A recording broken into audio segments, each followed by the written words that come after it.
Should you have a moment, take some time for a bath.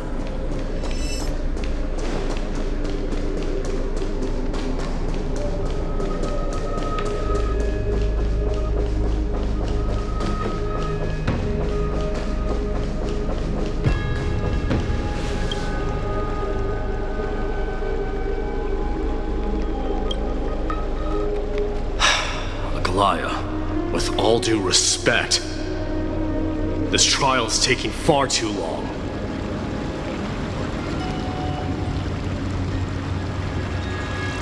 What do you think of this, Phainon? It's not possible to tell for sure what goes on within the vortex. All I can hear are fragments of speech and distant battle cries. Is it Phainon's voice? I'm not sure. It's difficult to make out clearly. Wait, no! Lady Phainon. Snowy's voice. I can't hear him anymore. There's a sun-like existence in the trial. It's burning him up! It has come to this, after all. What now? Get ready, Mydei. Plan B. We pull him out when something goes wrong. As I promised you, Aglaya, I will intervene in the trial this time to bring your deliverer out to safety. But that's as far as I will go. Of course. I know this is not the time to demand any more from you. Discerning. All right then. To be as prepared as I can, I hope that the two Outlander warriors can also join me. That might not be a good idea. The Coreflame trial is many times more complicated than a standard ritual. Even the slightest misjudgment, misstep, or hiccup could result in grave consequences. Our two distinguished guests are not obliged to risk their lives for the flame chase journey. Let me join you instead, Lord Mydei.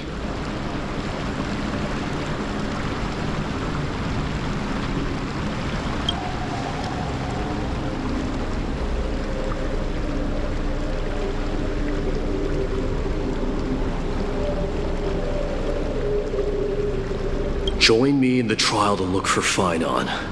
And when we do, Glaya's golden thread will guide us back out. Assuming we survive Nikador's wrath. If something bad were to happen, Casterus, your priority is to ensure the safety of these two. I can find a way out on my own. Yes, Lord Mydei. Thank you both for your valor. Time to get to work then. Let me have the honor of taking the lead in this battle.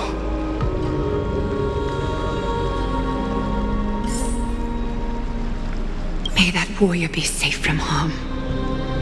When you are ready, I will preside over the ritual on Phainon's behalf.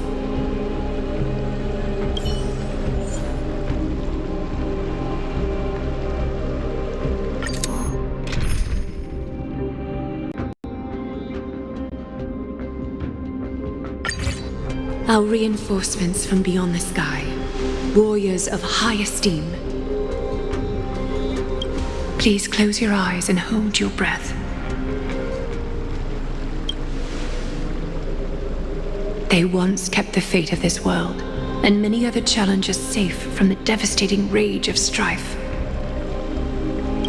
They now seek to venture deep into the trial of divinity and prove their will to destroy our enemies, as foretold by the prophecy. When the hammer of Strife strikes the anvil of the warrior, the heat and impact will leave behind scars, and between them, a demigod shall rise. Very well. Come forth then. Souls foreign to this realm, and warriors in the making. Follow me into the mist and flames, and come face to face with the greatest fear in the depths of a warrior's heart. And with thy strength, banish the darkness and usher in sunlight. Let all lost souls find courage on a long journey back home.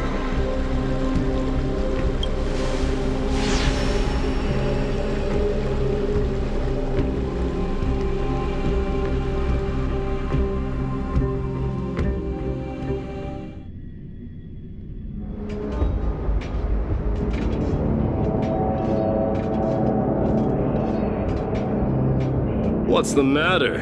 Surprised? Where there's strife, there's carnage. It shouldn't come as a surprise to see such a sight in Nikador's trial.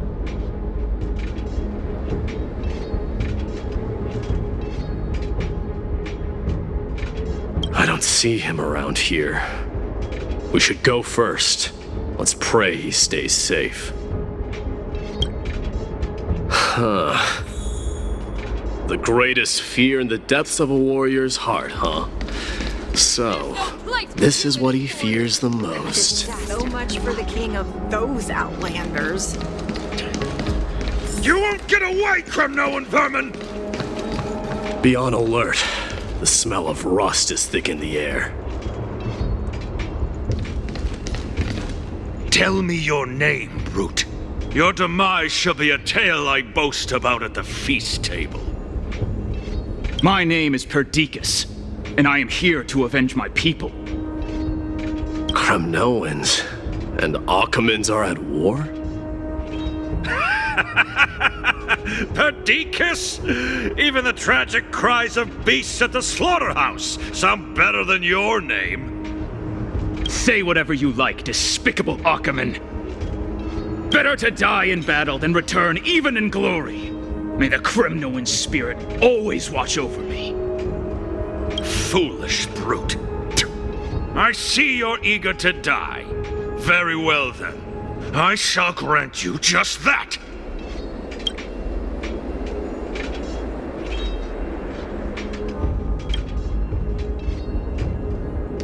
You are... Oh. So the Alpha Brute has found his way here. It's a pity, though. You're too late. You will never stop the Holy City's army. Watch as I make this pathetic warrior of yours the first sacrifice.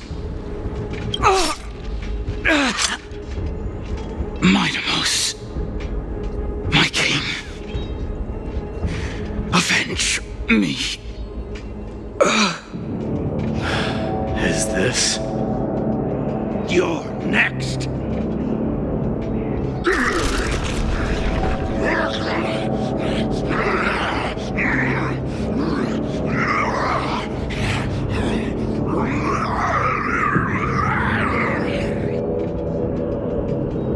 Face your death, cowardly king!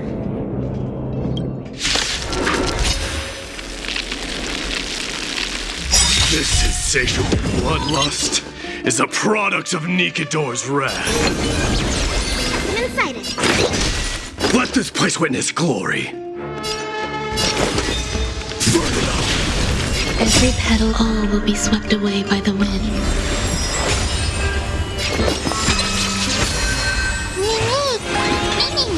Show me your courage. Forever do.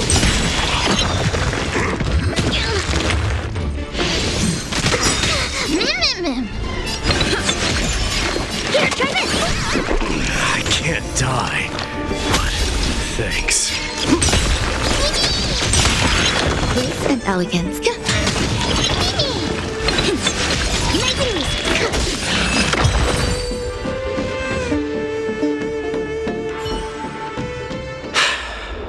Absurd. I know this Achaman. Strife contorted an honorable warrior into this perverse and twisted being. That horrible noise. I can hardly suppress my bloodlust when it sounds. This battle cry must have gone to Phainon. That's why he lost himself. What a useless fool.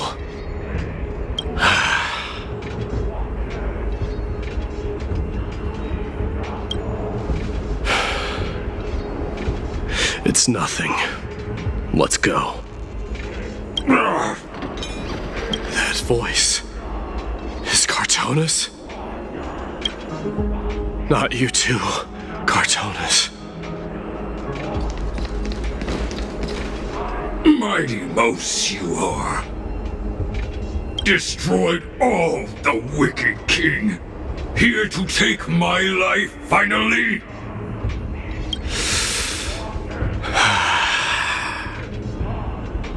I won't ask how this happened, nor will I hurt you like you said. I just need you to tell me where Phainon is. All of this you know very well. Leave our city, cursed son of Gorgo! I have no intention of hurting you, Cartonis. Humiliate me you shall not! Leave! Get out of Okima! Get out! Symbol of your sovereignty, take it! Signet of Kremnos, bask in blood-soaked glory, your kind alone! This is Mother's signet. It's here again. I knew it. Ha! Finally gone mad, despicable vermin have. With your mad king, perish together in that maelstrom of battle! Enough! Be quiet! You are not at all Cartonis! Look out!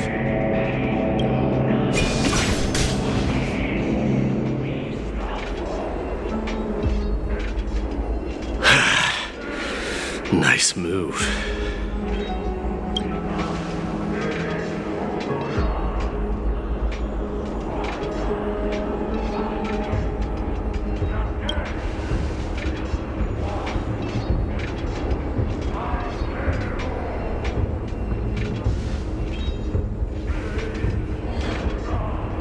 Parted the waters.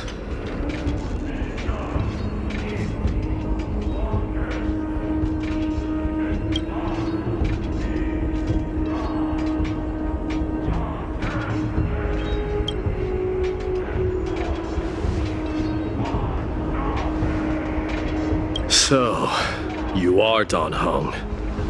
What did you go through before meeting us?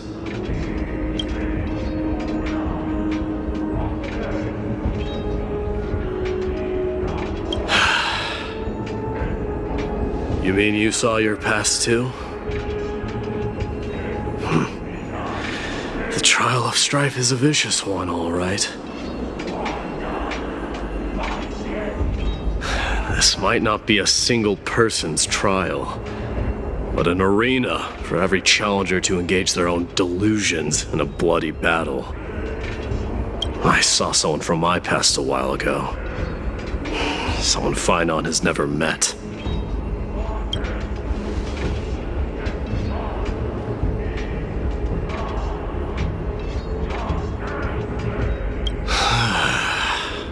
We can only hope this battlefield is nowhere as extensive as I imagined it to be.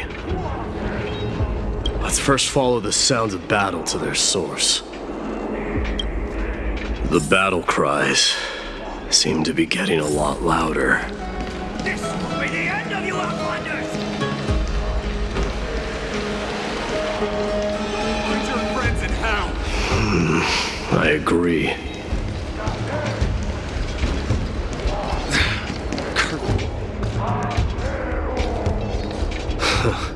Just as I thought. This is where the battle cries were coming from. The true entrance to Nikador's trial.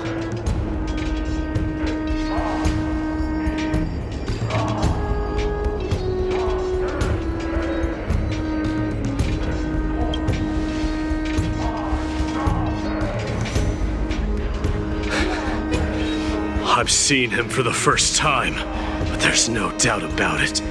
What I'm sensing can only be Strife's bloodlust. The one manipulating this battlefield is Nikador themselves. Mydei, you are a keen warrior indeed. You know me? The blasphemous prince. Of course I know you.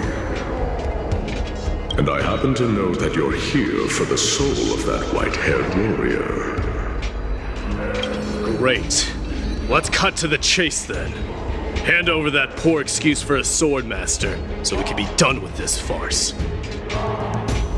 No.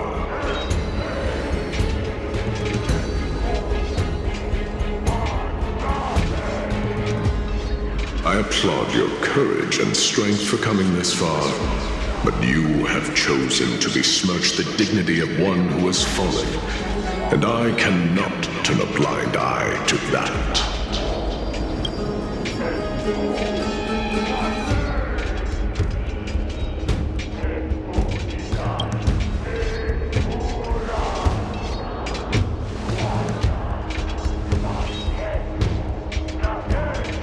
He faced the greatest fear in the depths of his heart, and fought with exceptional valor, though he eventually succumbed to the brutal onslaughts. I have since brought him to the rear battleground, and granted him glory worthy of his courage, tenacity, and sacrifice. You wish to take him away? Sure. Pick up a spear and prove that your resolve can rival his. Of course, cowards who hope to avoid bloodshed are better off disappearing from my sight this instant. Your opinions are of no interest to me, Mad King. If it's a fight you're looking for, then you will get one, Titan. I will put you to rest once more with my curse of immortality. Commendable. Your noble mother displayed the same spirit with a spear in her hands. Don't you dare speak of her. Why not? She challenged the former Kremnos king to a duel, even knowing that it was a deadly trap, all to protect your dignity. Are you suggesting her efforts were for naught? Her death was caused by you, the incarnation of Strife. How dare you talk about her past? Nonsense. You should be wielding your weapon at the god of strife. Battle me and put a swift end to this!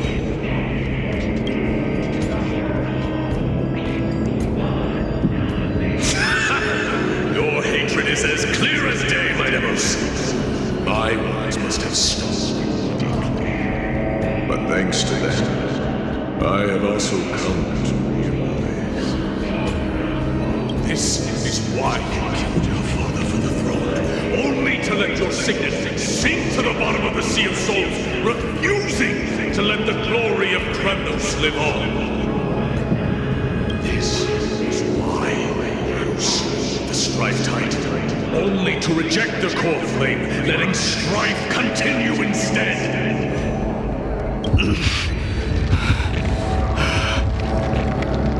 Oh, child, show me what you are capable of. Show me if you have the power to put out the flames of your very own destiny.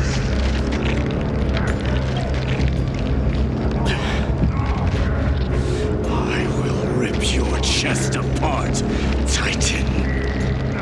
The same way I ripped apart that former king. I see you wish to repeat this. Come at me then.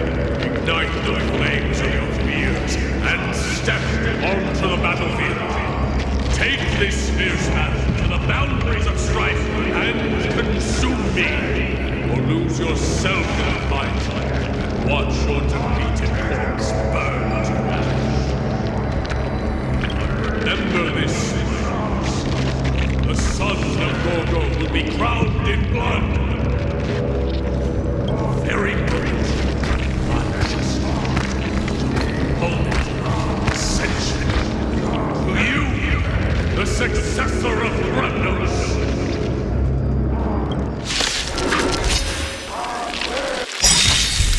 White knew he was no match, yet he chose to fight till his very last breath. What about you, Mightimos? Can your murderous intent match up to what fate has in store for you? Prove to me that you are worthy of this power! Let this place witness mournful cries, miserable wails. Kings of Kremnos, this is the power you desire? Existence is unity. Every petal, all will be swept away by the wind.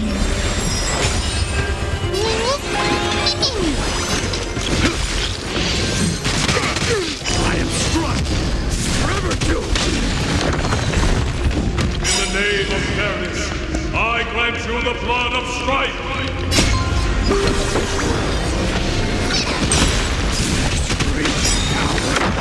I can hardly contain it.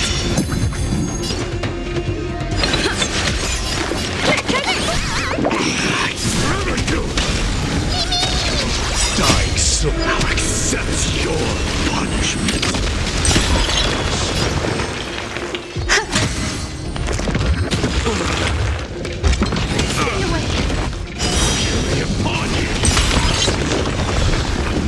In fear, you shall abandon your mortal body, King of Kremnos!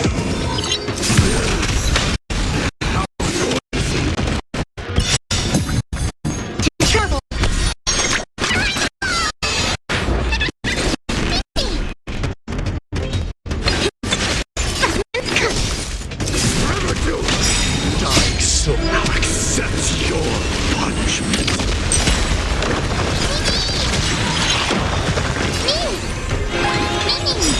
Burn it all.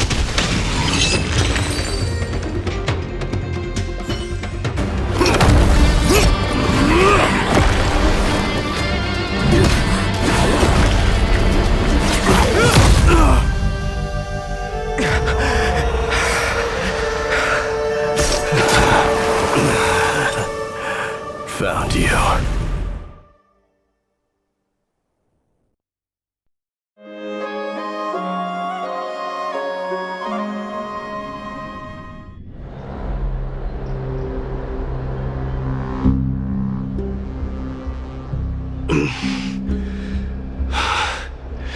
I did my best.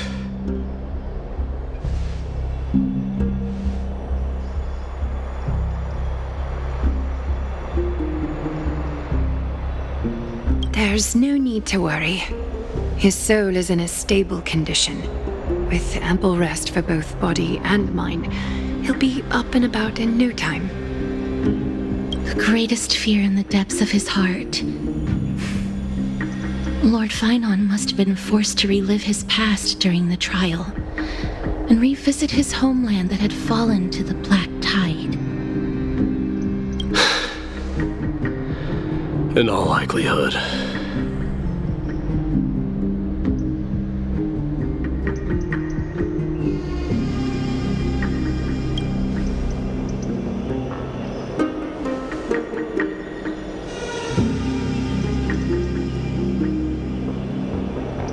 It is one of the culprits that drives the people of Anvorius to madness. It was during the Era Bellica that this unspeakable thing first appeared, like a plague, alongside the 3 titans of calamity. Nobody knows where it came from or how it came to be. What we do know, however, is that it is steadily encroaching upon what little remains of this tranquil land, much like a rising sea closing in on an island from all sides. It is for this very reason that it became known as the Black Tide. Those who succumb to it lose their reason and humanity, becoming vicious, mindless monsters. Mortals are not the only ones susceptible to its influence. Even gods and titans cannot escape from it.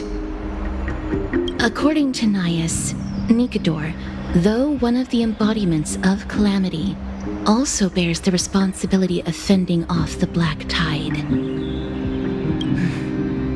Perhaps that is also why Lord Phainon threw himself into the trial of Strife so readily. But now, we must look for alternative means of igniting the flames of Strife. So, Aglaya, what should we do now? You know very well the decision doesn't lie with me. As the successor to Kremnos, Mydei, you know better than anyone that if it was simply about emerging triumphant on the battlefield of Strife, you and your people could manage it with ease. But ultimately, the heavy burden of divinity can only be borne by one. It is foolhardiness and indecision, not the unclaimed seed of divinity, that pushes this world into the deathly fog.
Don't worry, Dee. This isn't the first time he's been like this. A long time ago. I'm not worrying about him. Oh, alright. You're a little quiet, though. I'm sorry. That was rude of me. What I meant was, I know that man can pull through for sure. It's alright. Being straightforward suits you better. Actually, Dee, there's something we're curious about. What did you see in Nikador's trial? Something that terrifies me. Isn't that ironic? There shouldn't even be a word for fear in the Kremnoan language. Do you think you stand a chance against that thing that terrifies you? Is this also part of your grand scheme? What do you mean? Aglaya knew that Phainon might fall. And she expected me to take his place. That was the plan all along, wasn't it? Yes. Looks like you know everything. I have no intention of condemning you for it. The Flame Chase journey is not a game, and I have long understood this. With the downfall of Strife, and the ever-growing threat that the Black Tide poses, if Circes and Ornyx are also impacted, ramifications will be dire. They are the only two Titans who are still lucid and willing to coexist with humanity. Regrettably, I do not hold the key to completing the trial. If I wish to conquer that fear, I need the assistance of my fellow Kremnoans. Give me some time to speak with my people. It won't take long, I promise. I see. There is strength in numbers, but you must know that the trial to become a demigod is ultimately meant for only one individual. Your people, they have been eagerly awaiting a new king all this time, haven't they? If you take on the divine role, they will have no reservations about following your lead. After all, you're the hero of Castrum Kremnos. I once was. But Lady Trebios, therein lies my deepest fear. We'll talk again later. I'll be back. D? Regardless of what happens, we will always be there for you. Thank you. The person I'm looking for is probably in the hot bath. I should go take a look. Regardless of what happens, we will always be there for you. Thank you.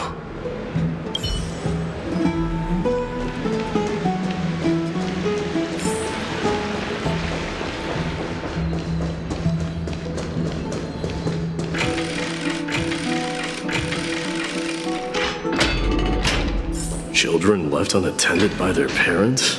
That's not safe.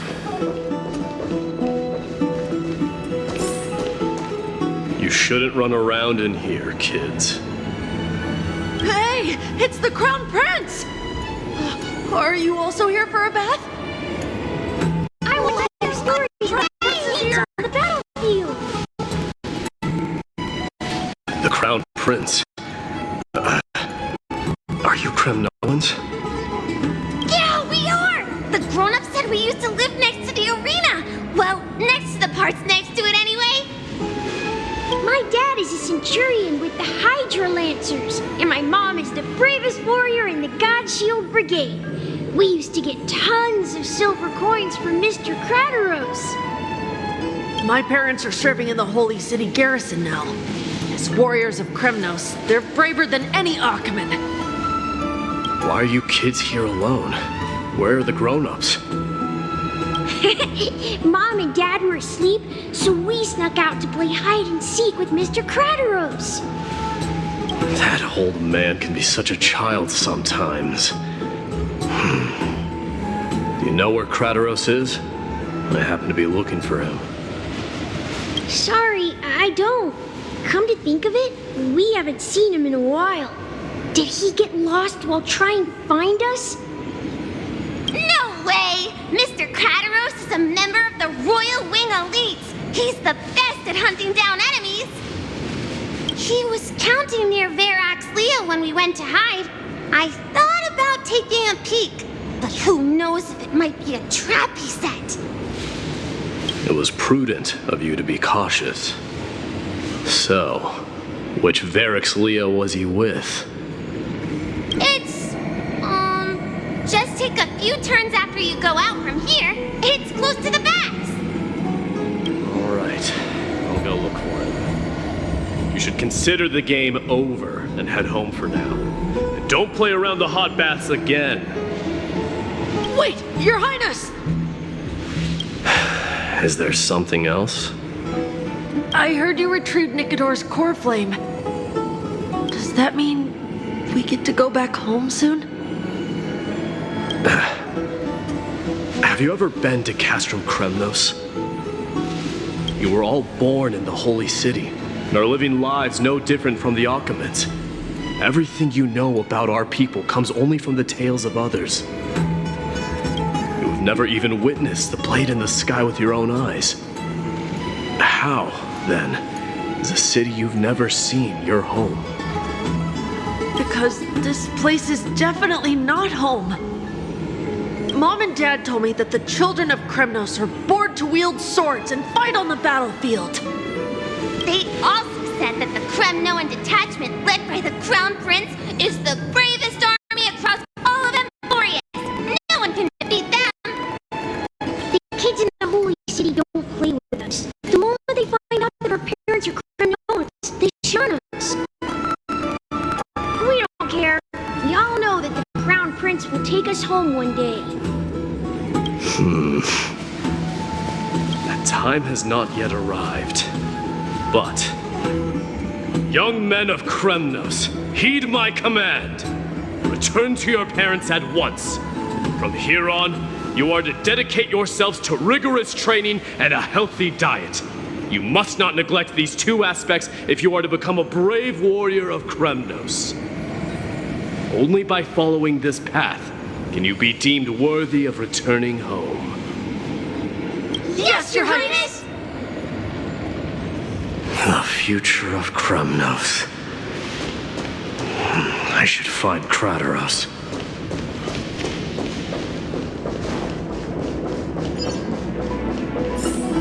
There he is. Is he engaged in a debate with that foolish lion? Rat! Oh, it's the Crown Prince of Castrum Kremnos. Get a grip. We're here by order of the Council of Elders. Even the Chrysos heirs have to think twice before doing anything to us. Out of my way, lackeys of the Council. The Civil Guard of Akama is on official duty. Please keep out of this area. Calm down, my lord. Play nice. Don't make me repeat myself. I'll allow you to pass this time, but just this once. So, you think yourself knowledgeable? Then here is a question for you. Do you know how Chrysos Leo in Castrum Kremnos came to be mounted on the wall? I don't know, my lord. How did it come to be? Let me enlighten you. A long time ago, the founder of Castrum Kremnos led a group of warriors to hunt down a lion on the outskirts of the city of Tritos. That vicious beast had been a menace for years, and the bones in its den were stacked even higher than the peaks around Akama. But do you know what happened?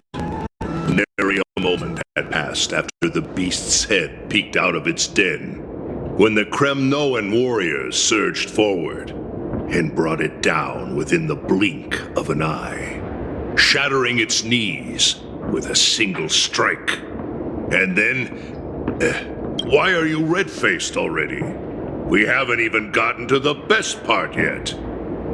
It's your storytelling, my lord. You're weaving such a captivating tale that it got my blood pumping. Please, go on. Well, if it isn't Lord Mighty. It's been a while. Oh, what in Akama is happening? To what do I owe the pleasure, son of Gorgo? Kradaros. My esteemed teacher. Let's talk somewhere else, Mighty Mos. I'm tired of speaking with this silly lion. What about the Council's informants? Those two hyenas are nothing but scavengers of rotten meat. They couldn't bite even if they tried. They can follow us if they want to. Let's go.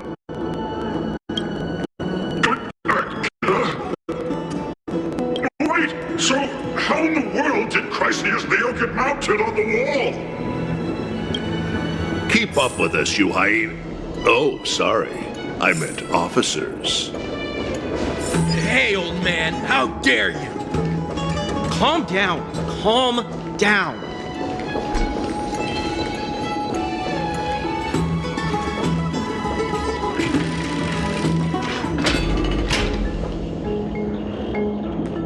Don't fall behind now. Unless you want to upset our friends here. Don't you dare try any tricks with us.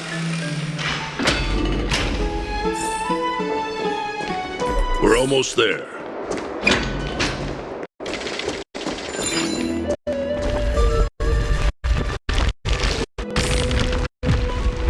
Why have you stopped?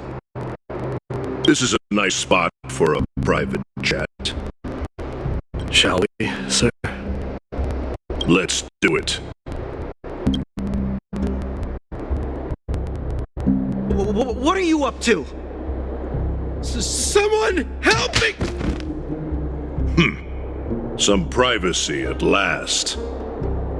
So, tell me, why have you come to seek this old man's counsel? I came to discuss the future of the Kremnoans. Interesting. I heard the Coreflame of the Lance of Fury has been restored, though not by your hand. And you're even considering giving up Nikador's divine power. Is this true? Those rumors are not entirely groundless. In other words, you did entertain the thought of giving up the throne of Kremnos and forsaking your people. The divine power is not equivalent to the throne. The path of strife is also not our people's only way. Enough with the word games. You, of all people, should understand the plight of the Kremnoans. Think about all the warriors of the Kremnoan detachment who left their homeland with you. Think about their children. Only the yearning for our former glory days has kept us going all this time. If they ever learn that the crown prince they look up to so much is actually toying with the notion of stepping down, think of the disgrace it would bring upon your departed mother, Mighty Mos. You best remember that she died for you because of Europon's schemes to restore the glory of Kremnos. Since you've brought that up, tell me, who is responsible for my father's death? Are you trying to shame me, Mighty Mos? I may be old, but I haven't become so decrepit that I've forgotten it all. Of course I remember that Europon died when the Kremnoan detachment surrounded him. You drove the spear into his chest with your very own hands. That was merely the final outcome. Do you still not see it? What led my parents and our people to their downfall is none other than the strife we speak of. The quest for glory. The tenet of valorous death before glorious return. This is the creed of every Kremnoan, no matter whether these beliefs are justified or not. Don't be ridiculous. The only thing that could slay a king is a spear. Even an infant knows that much. I swore to your mother that I would guard your crown with my life. I never foresaw that the son of Gorgo himself would be the first to turn his back on the Kremnoan spirit. Gorgo. Your mother bore that name. The name of the great founder of Castrum Kremnos. And she upheld that name with honor. If you choose to turn your back on her legacy, like a wretched deserter, do not fault me for withholding my loyalty, Mighty Mos. I came to discuss the future of our people with you. But it appears this is not the right time yet. Go, mighty. Ha! That's what those Chrysos heirs call you, isn't it? Go down the path you have deemed correct.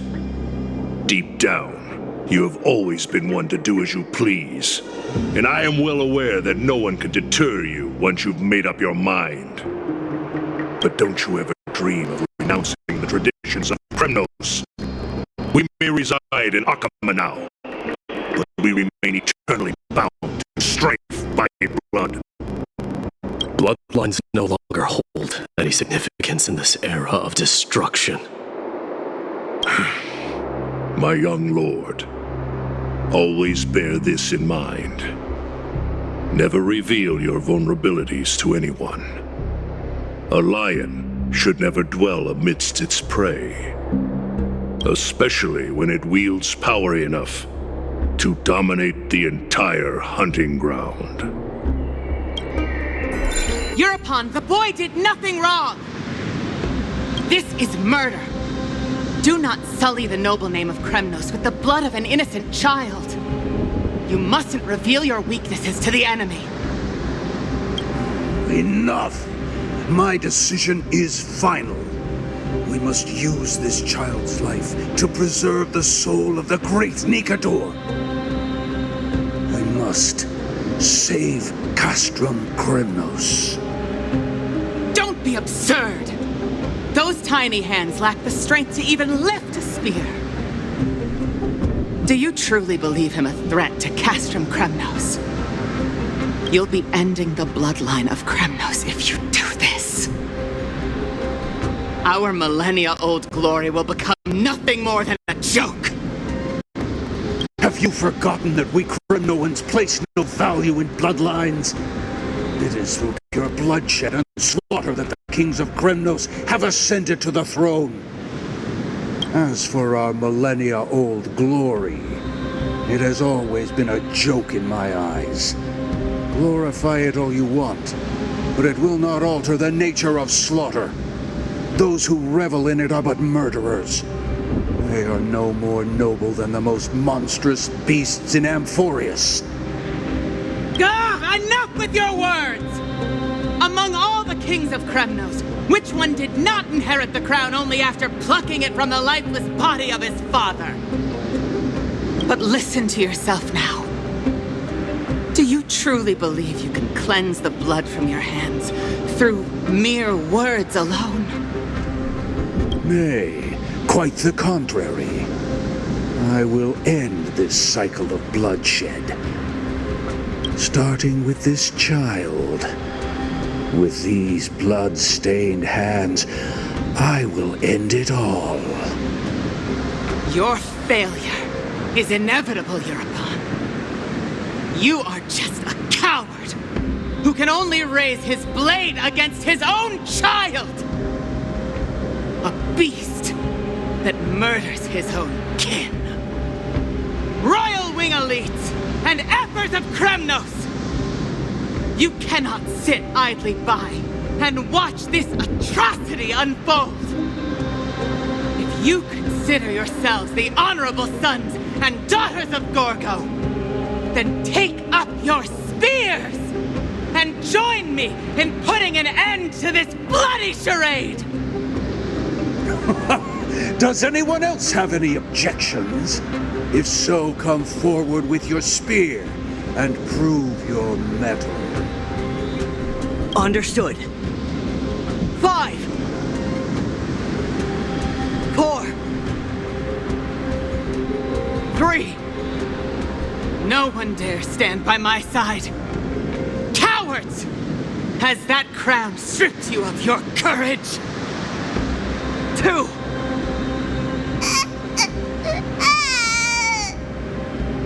One. It appears there are no objections. Then, in accordance with the Kremnoan Council's principle of tacit consent, the decision is final.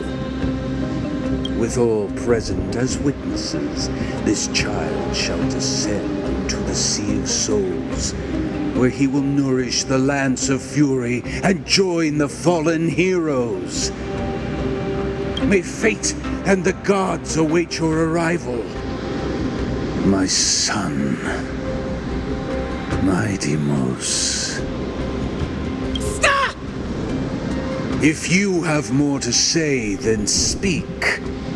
On account of the life we have shared together, I grant you this one final chance. With the Blade of Fury above us and the Council bearing witness, I, Gorgo, hereby move to challenge the crown in accordance with the laws of Kremnos. O unworthy king, in the name of the Council of Elders, I demand that you duel me! Very well.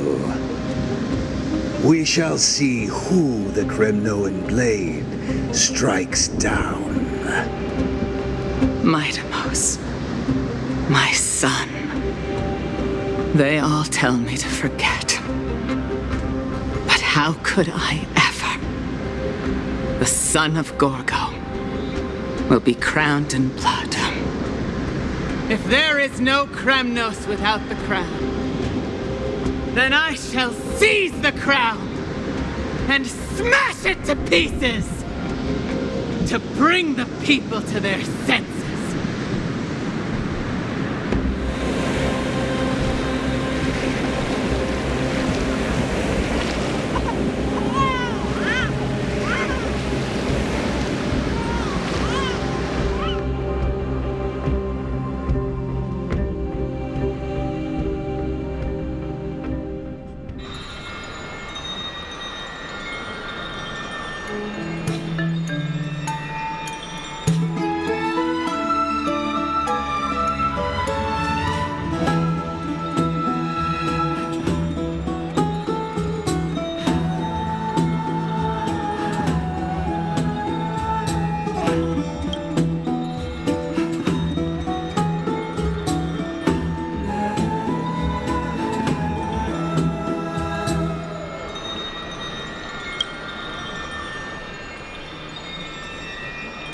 Miss, you're awake.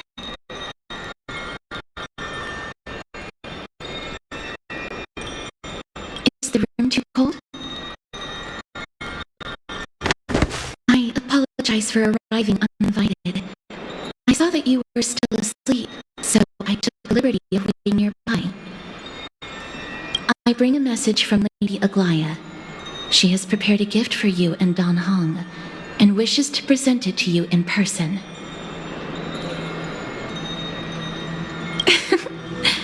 I'm glad you're in good spirits. All right, let's set off.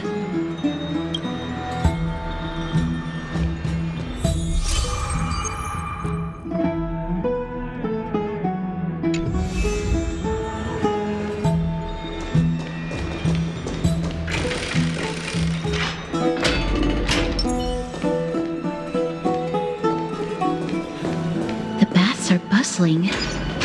Now that Nikador has fallen, the soldiers in the city can finally catch a break.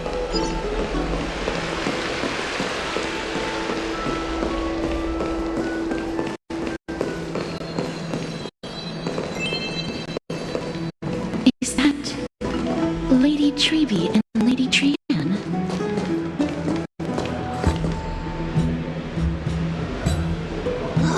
You must have forgotten. This is a precious relic from our hometown. We definitely all saw it back then. Trian, this is a counterfeit. We both know it's impossible for something this fragile to have survived all those years in one piece. Nothing is impossible. We are fragile too, but we still got through those sad times. Ugh, look at that color. And how it glitters in the light! It's exactly as we remember it! Why won't you buy it? If someone else gets to it before us, we'll miss our chance forever. Calm down, Trian. You need rest. Please, there's no need to fret. If you need more time to make a decision, I can put this aside for you until tomorrow. Or until you're ready? No, it's alright. Trina is just... She'll come to her senses tomorrow. We'll be off first. Trian is just... What? Trian is super mad, that's what! You've forgotten all about Mama! Mama gave us something just like this before! Trian...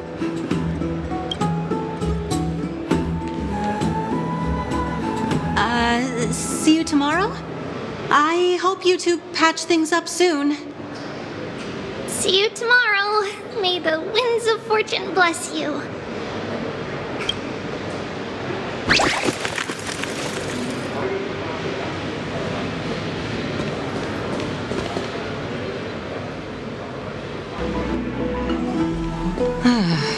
It's so hard to understand what they're thinking sometimes. Excuse me, if you don't mind, could you tell me what Lady Trebe and Lady Trian were discussing just now? Oh, it's Miss Castoris. It's been a while. Well, honestly, I'm not quite sure myself. See, I have a little hobby of collecting handicrafts. Some time ago, I found this trinket being sold at the Marmorial Market and bought it to use as decoration at my stall. When Lady Trebe and Lady Trian walked by earlier, Lady Trian happened to catch sight of it and promptly insisted that it was a precious memento from her hometown. But Lady Trebe believed it to be a counterfeit. She said it couldn't possibly be from Yanisopolis. The likelihood of such fragile glassware surviving the Chrysos War is simply too low. For some reason, Lady Trian became awfully upset after hearing that. I see. Madam, would you mind selling this trinket to me? Certainly. It's just... if it truly is a relic from Yanisopolis, it could be worth a small fortune. Miss Castoris, I'm running a business here after all, so... I understand. Feel free to name your price.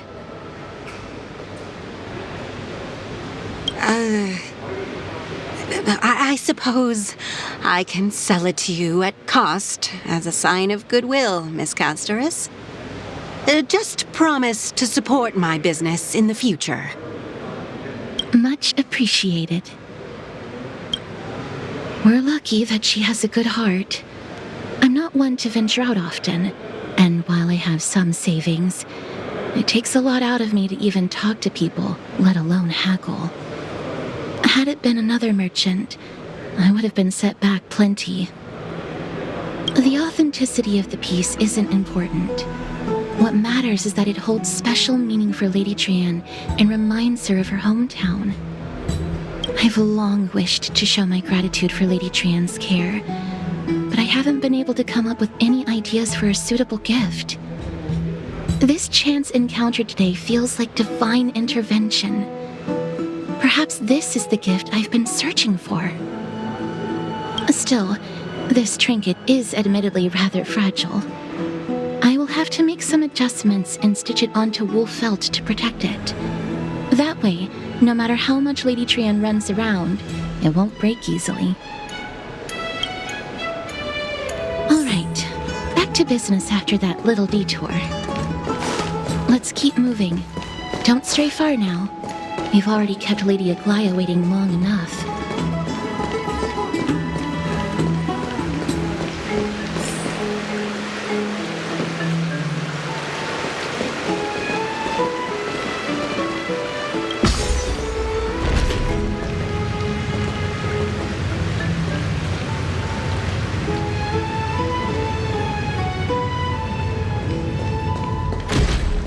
It seems your friend arrived before us.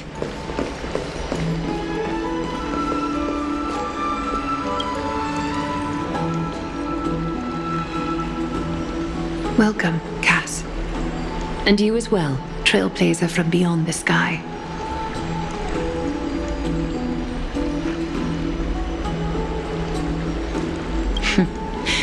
Your companion here kindly explained the meaning behind the name to me earlier. Through him, I've come to understand that you and your friends walk the paths of Kefali and Yanis in places beyond the sky. Addressing you appropriately is the least I can do, as a show of respect.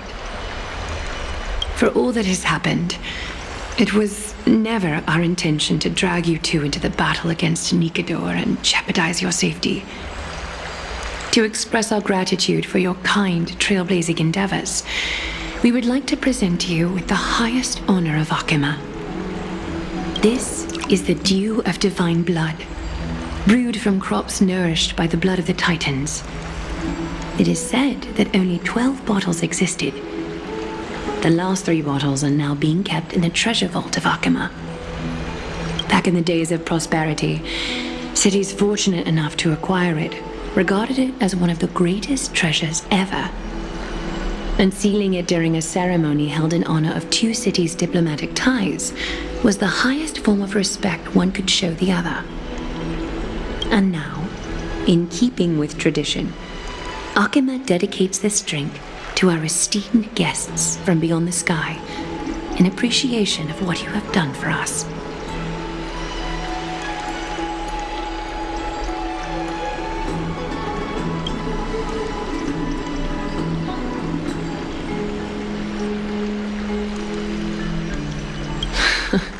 Very perceptive, Mr. Dunhung. Your heroic deeds have proven that you come in good faith. With the dew of divine blood as testament, we wish to forge an alliance with the Trailblazers.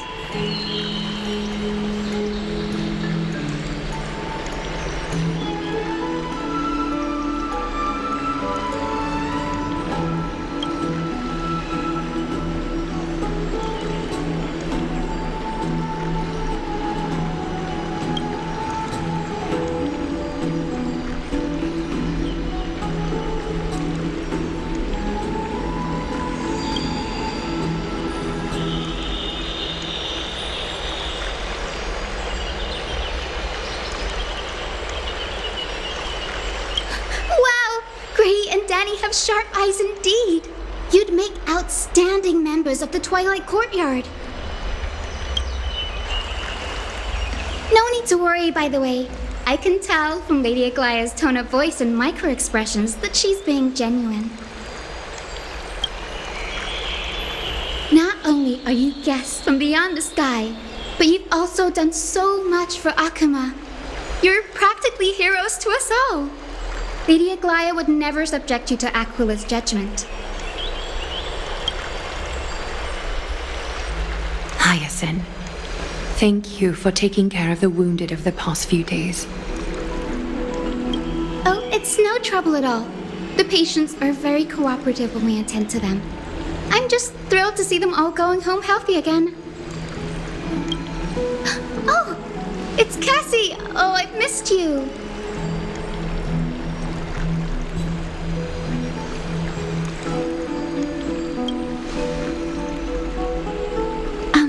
Miss Hyacinth, about that nickname, could you...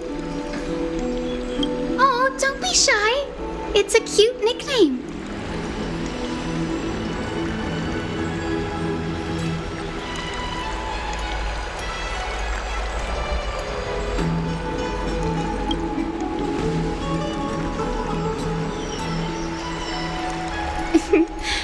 As an acolyte of Aquila, I'm here to bring healing light to the world. Plus, I've heard you're also children of the distant skies. Fate must have brought us together. Can we be friends? I'd love to hear your tales of the sky. And oh, it's a rare occasion that Akima presents such an invaluable gift to guests. Lady Aglaya, may I have the honor of tasting it too? Of course you may. Esteemed guests of Akima, please believe me when I say that this gift carries no hidden agendas. As for the matter of the alliance, You need not give me an answer here and now.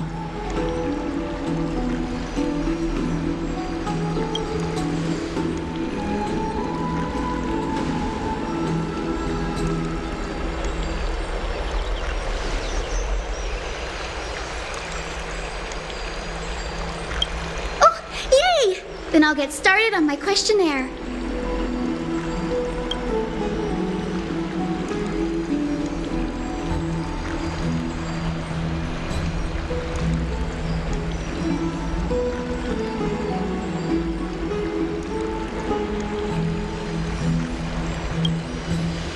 Allow me to do the honors. This young lady is Hyacinth, assistant lecturer of the new sporists at the Grove of Epiphany and head nurse at the medical institution known as the Twilight Courtyard. Many of the Chrysos heirs suffered injuries during Nikador's attack on Akama, so the Grove sent Lady Hyacinth to treat the wounded in Akama. But what I'm really good at is helping people sort out what ails their mind and spirit. If you're ever feeling troubled, come find me. A little sunbathing in the courtyard will chase all your worries away.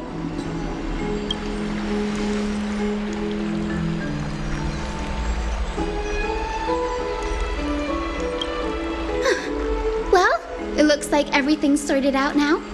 The patients have also all recovered. I think it's time for me to head back, Lady Aglaya. I would love to keep you in Akama for a few more days, but I would hate to provoke the ire of the Grove. As it happens, Akama intends to send a messenger to the Grove for updates about the research on the Black Tide. We also want to communicate our desire to discuss the retrieval of Circe's Coreflame at the earliest convenience. Oh, that sounds pretty serious. Lady Aglaya, you can't be asking me to... No need to fret. We won't put you on the spot. Trianne will be going there as the diplomatic messenger of Akama, and Castros will be accompanying her.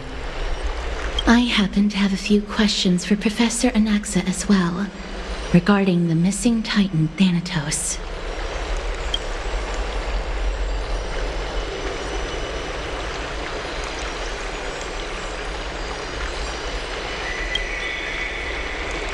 If you're not keen on just sitting around, Miss Trailblazer, why not go with him? The Grove is a picturesque place, perfect for sightseeing.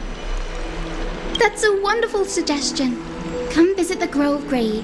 I'd be delighted to show you around.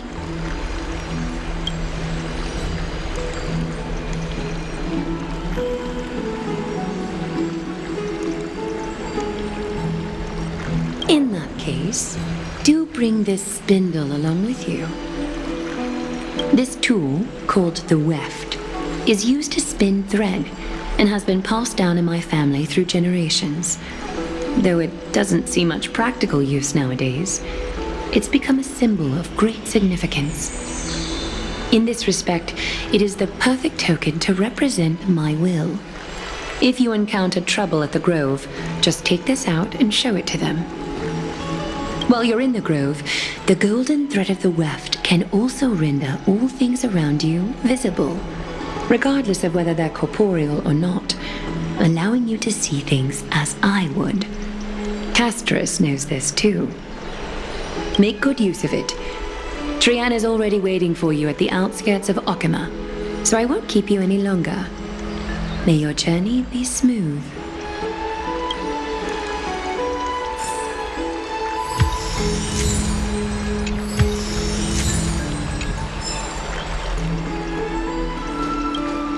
Make good use of it. Trianne is already waiting for you at the outskirts of Akama, so I won't keep you any longer. May your journey be smooth. I'm glad to be in your company again, miss. Thanatos controls my fate, in a sense. The curse I bear came from them. And they have something of mine. Something of great importance that I must get back from them. When I was studying at the Grove alongside Phainon and the others, Professor Anaxa was responsible for teaching us about the Chrysos Heirs and the Titans. That's also when I met Miss Hyacinth. She was Anaxa's teaching assistant then. The Grove of Epiphany is Akima's partner academy. They look after the Coreflame of Circes and are the organization at the forefront of researching phenomena such as the Black Tide and the Titans. They also provide academic research support for the Flame Chase journey. Several Chrysos Heirs are based in the Grove, including Miss Hyacinth and Professor Anaxa. Oh, I came here with a colleague from the Twilight Courtyard. I've asked her to pack her luggage in advance, so she's already waiting for us by the city gates. Let's go meet up with her.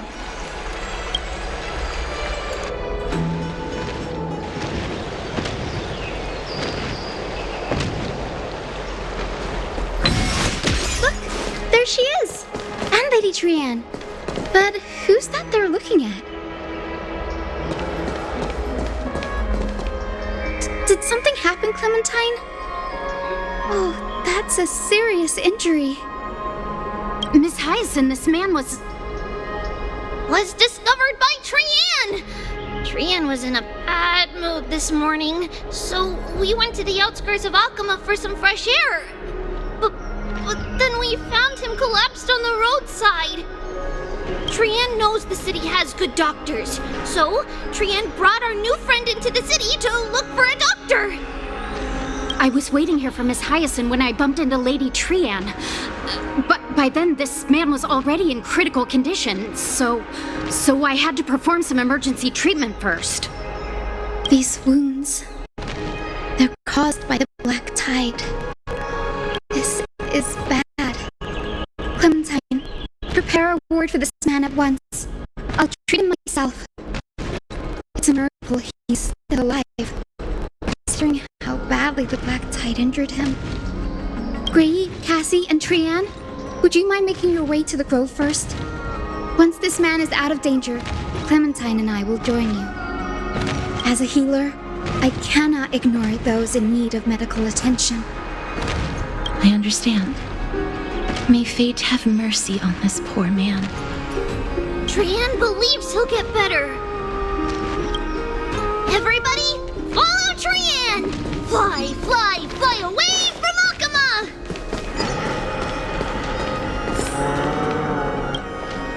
Down this road we go, to the skies we fly, leaving Akima behind! Little Cass, little Gray, are you ready? I'm ready, too. Okie dokie! Everybody, let's hold hands. To the Grove we go!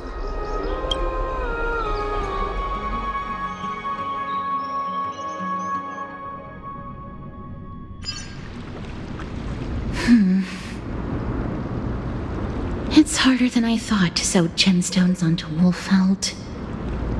Cass memmy memmy mem. Memmy mem mem mem. Mem wants to try sewing. Here, why don't you give it a go? Memmy mem mem memmy mem. Memmy memmy mem mem mem mem mem. It's hard not to like Mem when they're so adorable. Oh, this is amazing. It seems as if their voice has become more intelligible after the battle with Nikador. After spending the last few days together, I feel like I'm gradually gaining the ability to understand what they're saying. Even if it's just a little. Mem mem mem mem memmy mem mem. Memmy mem mem memmy mem mem mem. Memmy mem mem mem mem mem mem mem.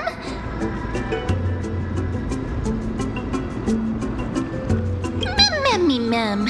Memmy mem mem mem mem mem.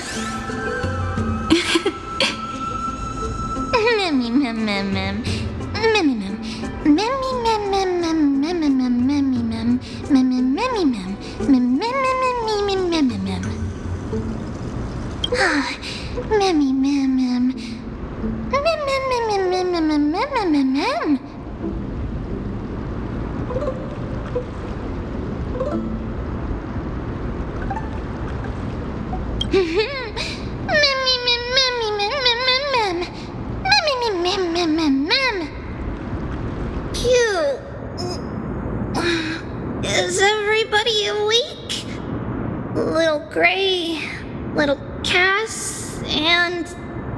A little pink puppy?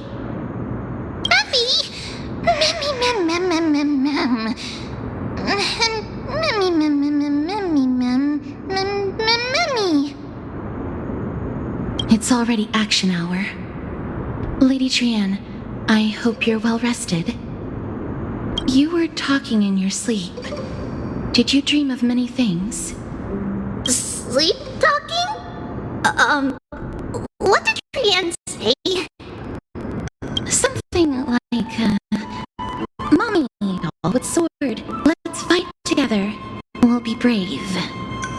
Ugh, it's so embarrassing. Please don't make fun of Trian.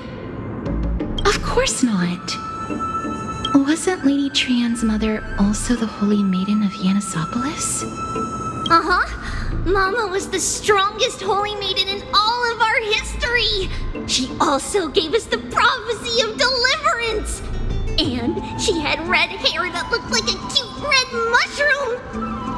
But Trian can't remember what Mama looked like anymore. Not even in the dream just now. Memmy mem. Memmy mem mem mem memmy mem mem.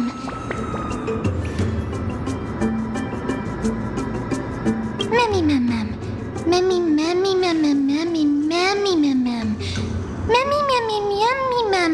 Mem memmy mem mem mem. Memmy mem memmy mem mem. Mem memmy mem mem mem mem. Mem mem mem mem mem. Boom! Mem memmy mem mem mem mem mem.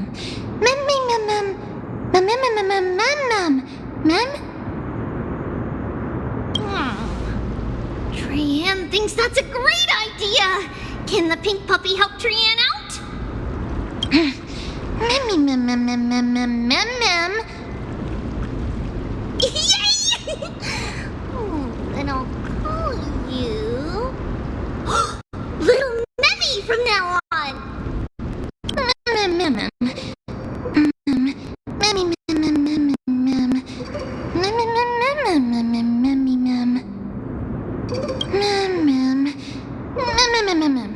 Me mem mem mem mem memmy mem. Memmy mem mem me mem mem. Memmy mem mem mem mem. Okie dokie! Trian remembers that we need to help Aggie ask the big tree whether Circes would be willing to visit Akama. If we follow this woven trail and keep going upward, we'll reach the grove in no time! Mem mem. Memmy mem mem memmy mem.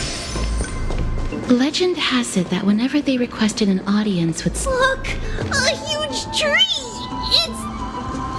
huge!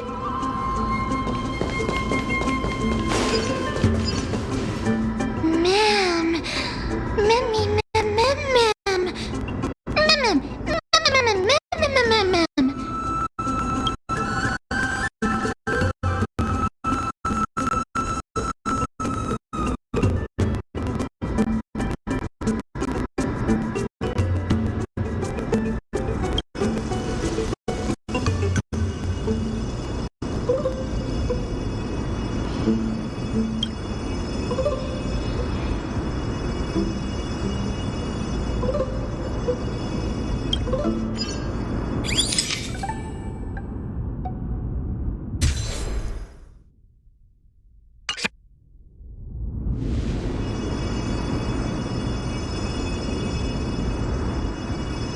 Memmy mem memmy mem mem. It's the Bough of Rift, the divine body of Circes. Flora began to grow where they planted their roots, and this flatland basin upon which we stand gradually became a large, verdant forest. A long time ago, Thelesis, the first scholar, led the masses to build a garden and courtyard in the forest, naming the site the Grove of Epiphany. There, people sought mental clarity, knowledge, and enlightenment. Trian knows this. Everybody says that was how this big academy came to be.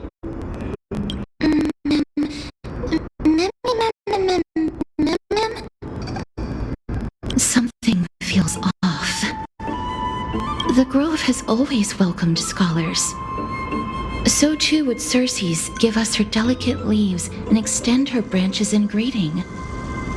Yet, it seems both the Grove's messengers and the Titan are indifferent to our arrival.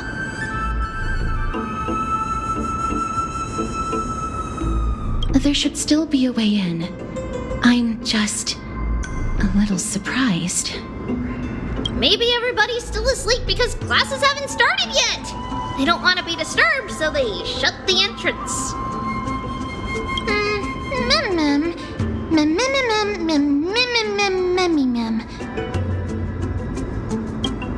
This place is too quiet. What in the world? Oh, Trian found it! Everybody, fly across to the other side! The entrance on the other side. Where could it be?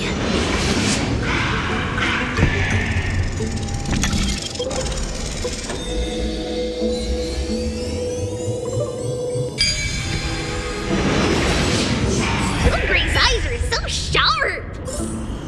I knew you would find it. The courtyard of Storgi should be just ahead of us. Is that all?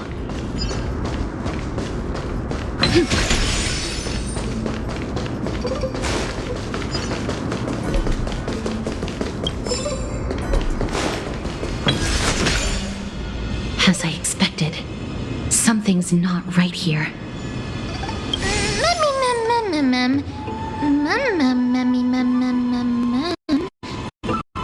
Not to mention that this whole place is also eerily quiet.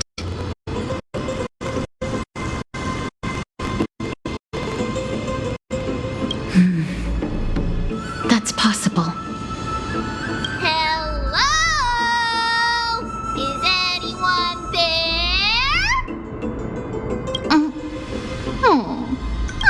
No one's here. I have an idea. Lady Trian, could you lend me that golden spindle? Do you remember? Lady Aglaia said this. While you're in the grove, the golden thread of the weft can also render all things around you visible, regardless of whether they're corporeal or not. This is achievable because the grove is not only where the roots of Circe's are, but also where the chrysalis of gold manifests. Oh, Nestia, with the weft as my vow, I beseech you, entwine my body with your golden thread and affection.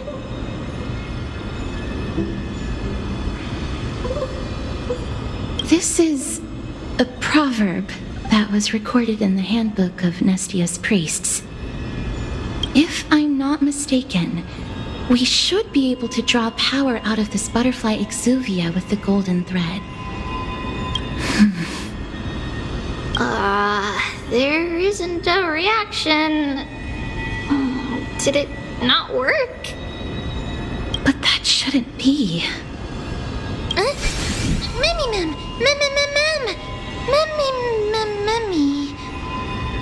Are they white dryad flowers?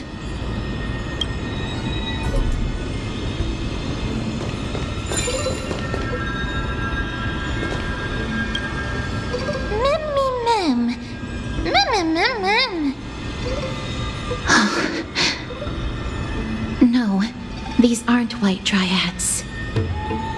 These are shadows of dead white dryads. Dead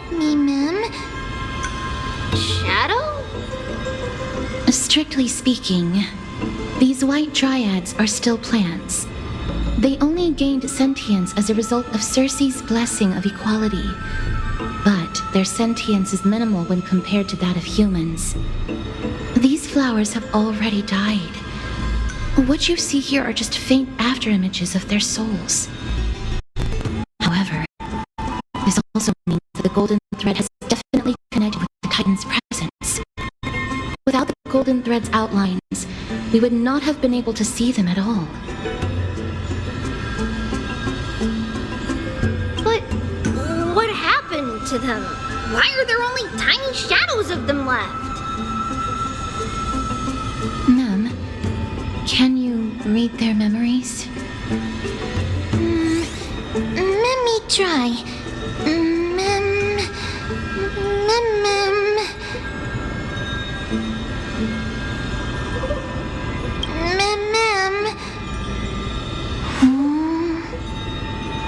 Black cloak,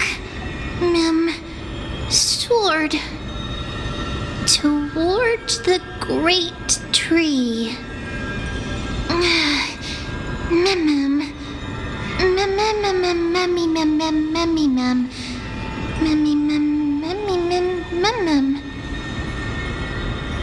I have a bad feeling about this. The deathly fog of Thanatos is fast approaching. Oh! Trianne will be on high alert!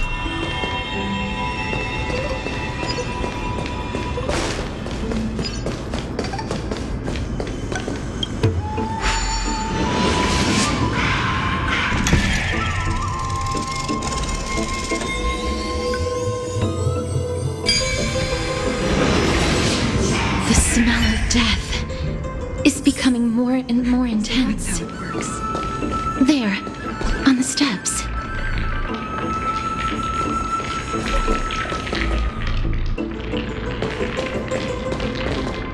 This looks really scary.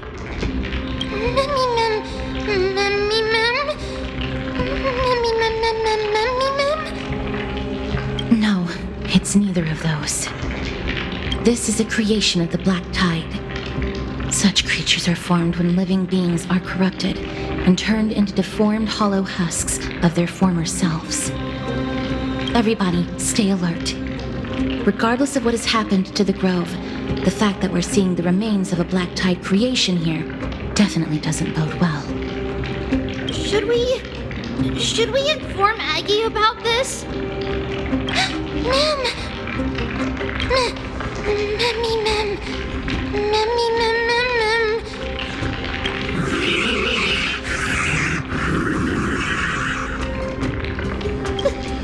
The monster is alive! Trianne will protect everybody! Trianne, please hide behind us. Miss, let's do this.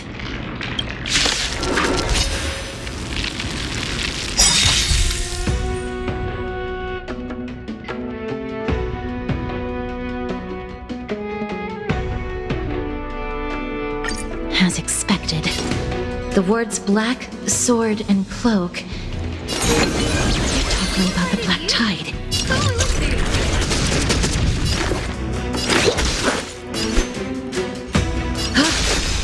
Countless thus our fates become one.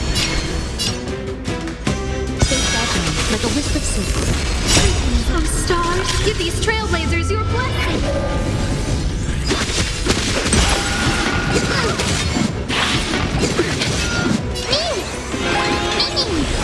All lives be redeemed.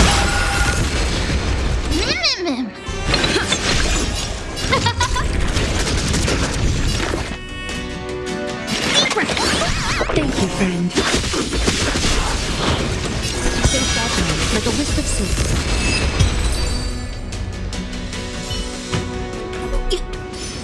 You defeated it! Little Gray, little Kaz, you're so strong!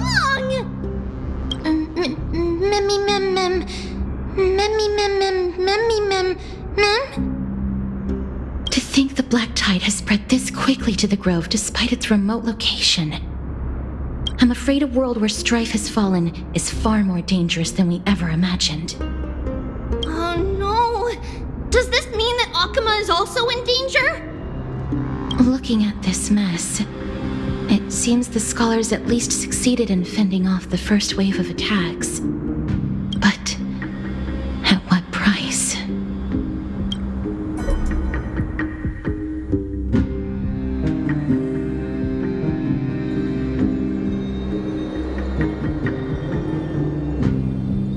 Lady Aglaya, after a few days of surgeries, both major and minor, we were able to save the life of that patient found on the outskirts of Akama. Thank you again, Hyacinth, for your hard work. The scarring of his organs was especially severe, a result of the Black Tide's corruption. It's a miracle he's even survived. I can't say for sure when he'll regain consciousness. Don't stress yourself out over this. You've already done everything in your power to save him. There's no need to hurry to the Grove either. You deserve a good rest now. Tribi, I have some things to tell you as well. There's something strange about where that patient came from. He is not Ackerman. The way the stitches on his clothes are hidden is quite unique. Such craftsmanship is undeniably from the Grove. The Grove? You mean... Now that I think about it, Castris and the rest should have arrived at the Grove by now. Trian just got in contact. The Black Tide has invaded the Grove. We haven't detected any survivors, even with the help of the Golden Thread. What should we do, Aggie? The Black Tide is posing an even greater risk to us now. I did not expect the Grove to be the first to be impacted, though. Can they tell where the Coreflame is right now? We see it. The Coreflame is still there, but... But what? But they can't say for sure whether the Titan has also been corrupted by the Black Tide. Please let them know that for now, the most pressing task is to identify the Coreflame and transfer it to a safe place as quickly as possible. We must also search for survivors and find out exactly what happened to the Grove. Oh, and find Anaxa. Unless something went terribly wrong, he should still be alive. They've set off. Please, stay safe, everyone. I pray for their safety too. Aggie, how do you know that Anaxa is still alive? I know that man all too well. If that blasphemous performer knew that he was not long for this world, he would most certainly try to seize the Coreflame and drag the Titan down with him. Is this a joke as well? No, I'm being serious this time. We're facing threats from both within and without Akima. The merciless carnage may have ceased, but Akima's nemesis continues to sharpen their blades even now. They may have even prepared the gallows from which to hang us already. You mean... Even if the divine authority of Strife is as yet unclaimed, the Black Tide is advancing more rapidly than I expected. I fear this tragedy is more than a mere natural disaster. Alas, it's too late. The Council will likely take this opportunity to do something... I will try to keep this under wraps for now. But you must also take care and be prepared for anything that may happen. All right. Should I inform Hyacinth about this? Not for now. She must be exhausted after performing surgeries non-stop for so many days.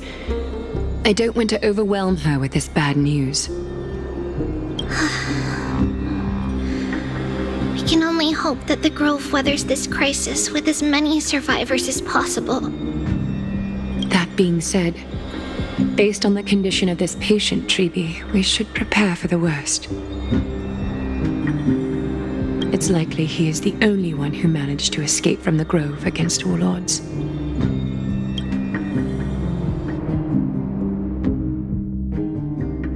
Everything will be fine. The people at the Grove are really smart. They'll definitely be able to chase away the Black Tide.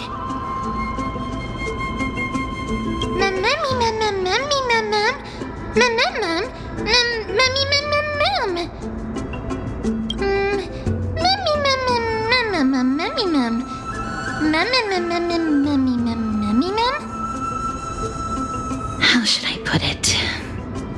Lady Aglaya doesn't trust Anaxa at all, I'm afraid.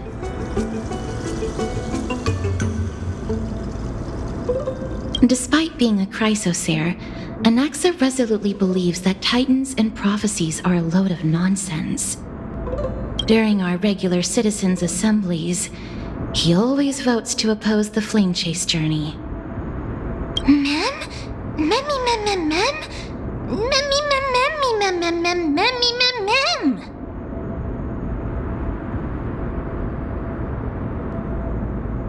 Trian knows the answer to that. Everybody says that Circes, who symbolizes reason, is the most tolerant of novel ideas. Apart from Kefali, they're the Titan who treats us the best. Mem, mem, memmy, mem, mem, mem, memmy, mem, mem, mem, memmy, mem, memmy, mem. Yes, that is how we formed an agreement with these Titans who bear no harm toward humanity.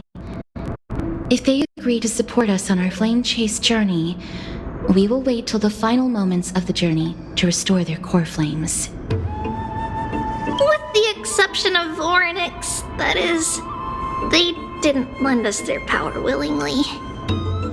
Memmy mem memmy mem mem memmy mem mem memmy mem memmy mem mem mem memmy mem mem mem memmy mem. That is true. It's also fortunate that these gods weren't corrupted by the Black Tide and did not descend into madness. Trian believes Circes will be alright. After all, everybody says that the people of the Grove are really smart. So, Little Gray and Little Cass, just leave the task of finding Anaxa and everyone else to Trian. It's easy for Trian to look for people because we can fly. Good idea. In that case, please bring the weft along with you, Lady Trian. The golden thread will be much more effective from up above.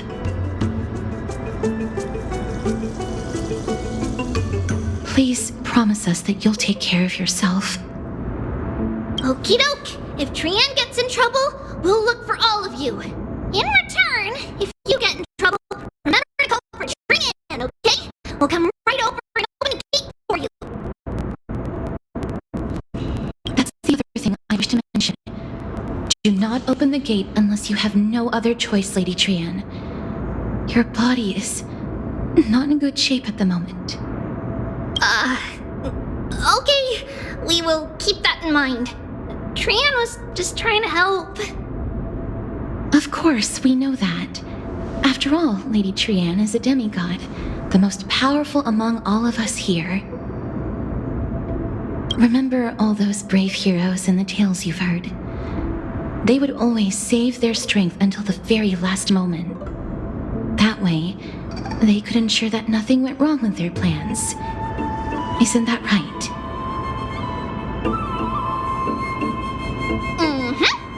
In that case, brave Trian shall clear the way for all of you. Memmy mem memmy mem mem. Memmy mem mem mem. Memmy mem mem mem mem mem mem. Mem mem mem.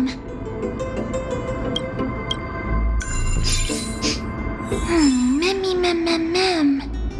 So many monsters. Memmy mem mem memmy mem. Memmy mem.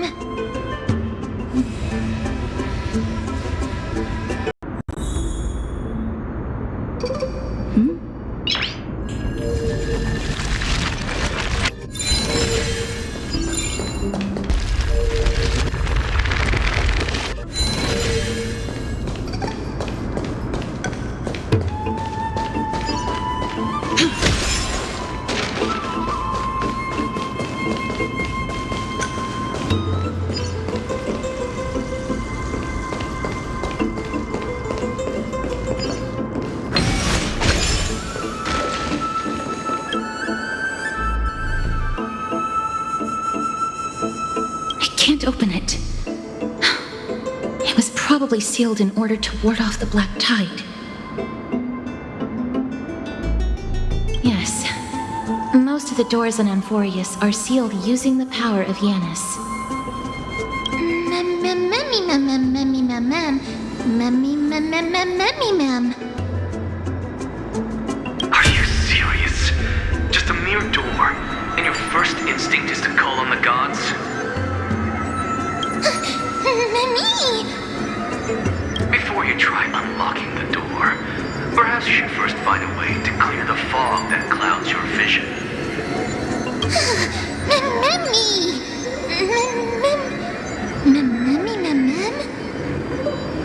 My name is Anaxagoras, one of the 7 sages of the Grove of Epiphany, and the founder of the Newsporists. Before we go any further, rule number 1, do not call me Anaxa.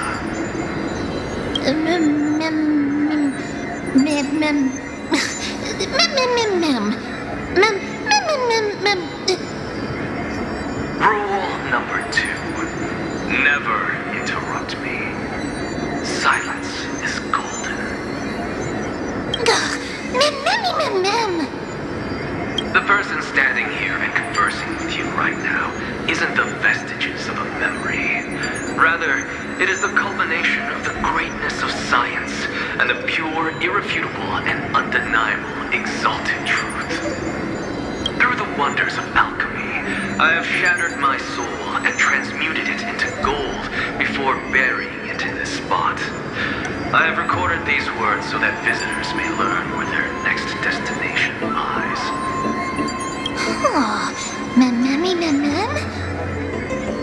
Nothing is impossible. Having said that, alchemy is not omnipotent.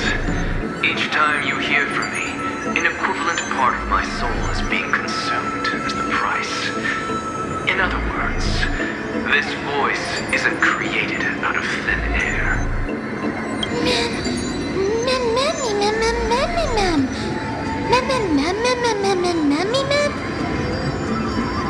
That's because my precise calculations account for every possibility. I also know that you have already discovered the cause of the calamity at the Grove, the Black Tide, and that you mistakenly believe that the scholars have been wiped.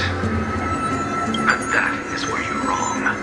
While the Black Tide was still approaching the Grove, the sages found a way to evacuate the vast majority of the scholars.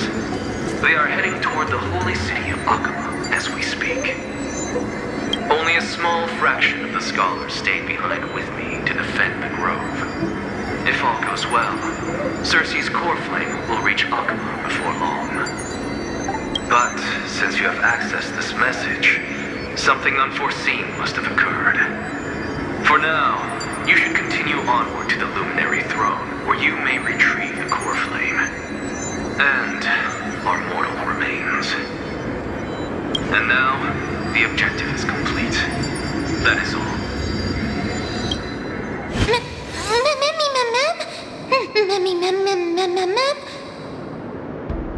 Miss, judging from your reaction, you must have found a useful memory.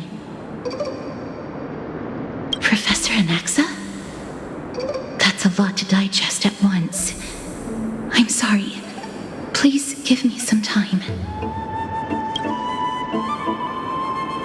You don't have to take that too seriously. For some reason, he's especially particular about his full name. Professor Anaxa theorizes that all beings originate from the same source and have a similar composition, which in this case refers to the soul.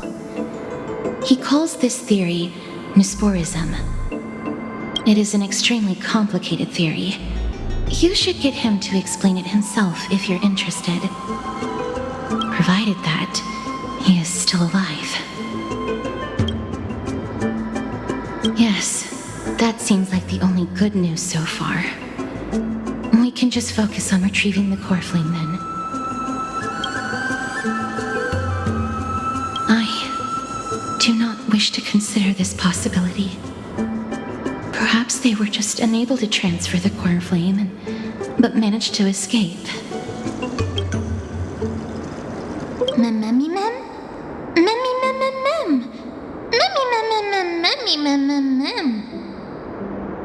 It is located at the top of the giant tree and is where Circe's Coreflame is kept.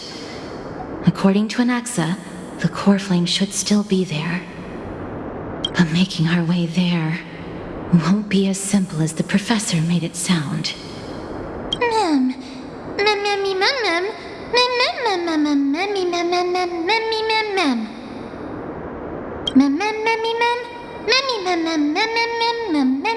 All right.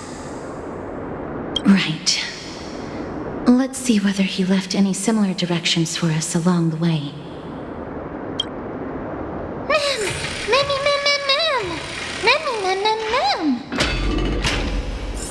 Alchemy is truly incredible.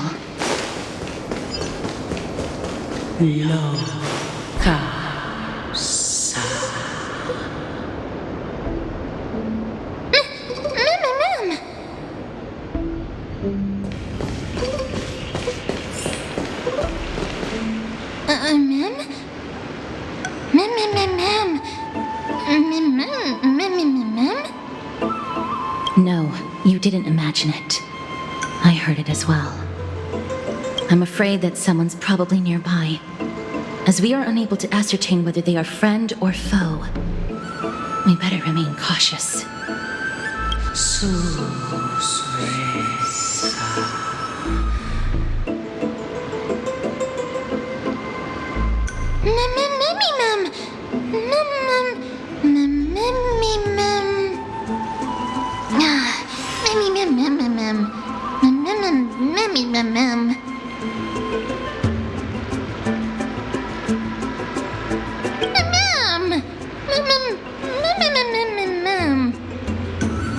Found it. The voice is coming from over there.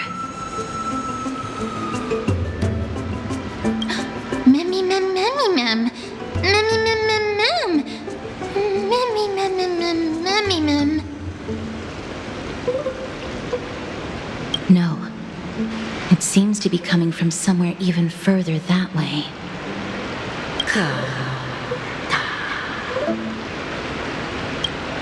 Let's go check it out.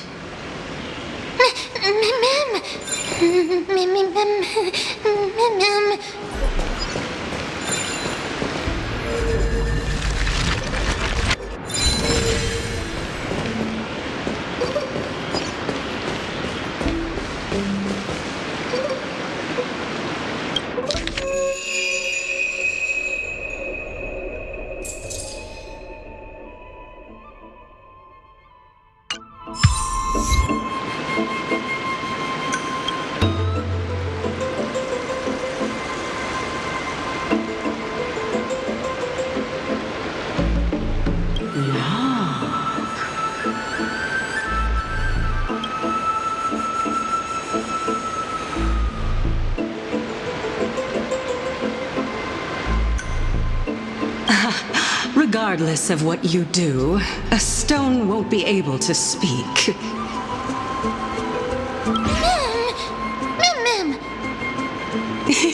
Such a lively little bunny. You even smell a little familiar.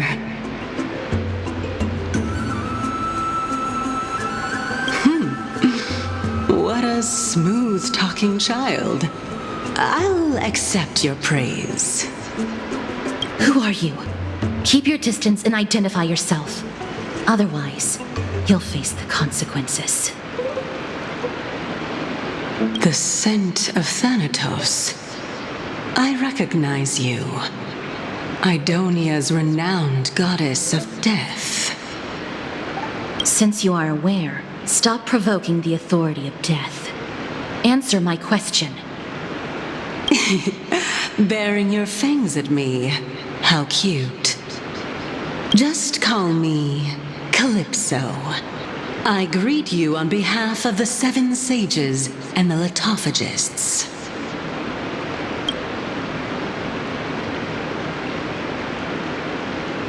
Be careful. Even if the head of the Lithophagists has never shown their true identity before, we shouldn't trust this person so easily. The weft could not detect her presence just now. That would be out of the ordinary if she were truly a phantom body. But if she is someone who has passed on, I should be able to tell. Let me test her. Do you mind if I join your private conversation? That would be rather inappropriate for someone who isn't even willing to reveal their real self. forget it.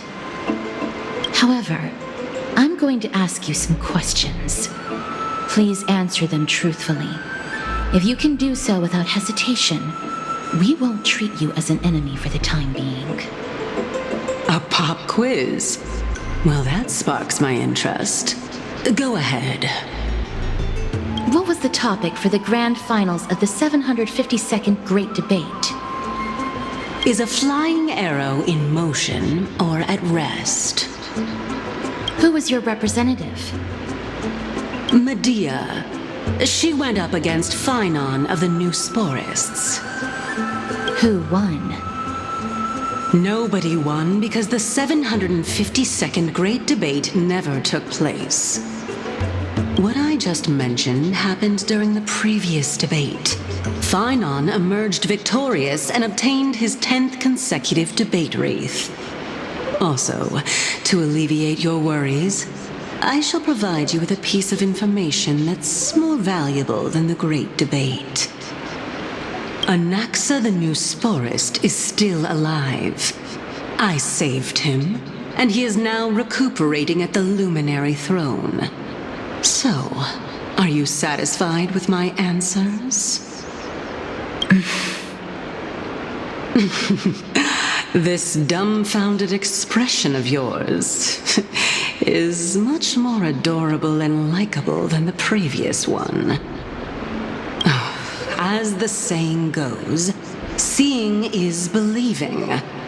Why don't you follow me to the throne and take a look for yourself? I'll keep my eyes on you at all times. Oh, that's truly an honor.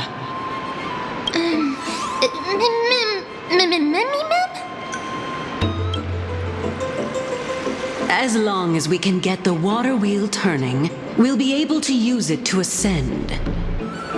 So, the solution is to awaken this heart.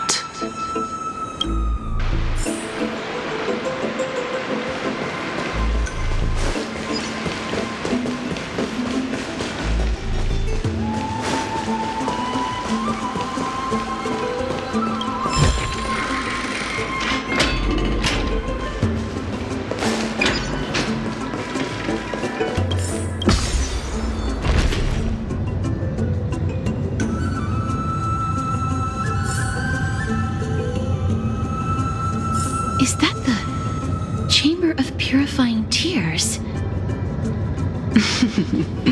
You have a good memory. Why exactly did you bring us here? My intention should be obvious. See that shallow pond over there? Water lilies grow there. Initially, Circes watered them with their tears, while Nestia nurtured them with affectionate love. They are a token of the eternal companionship between the two gods. All the two of you have to do is to cross the deep well and retrieve the golden bough of vows for me.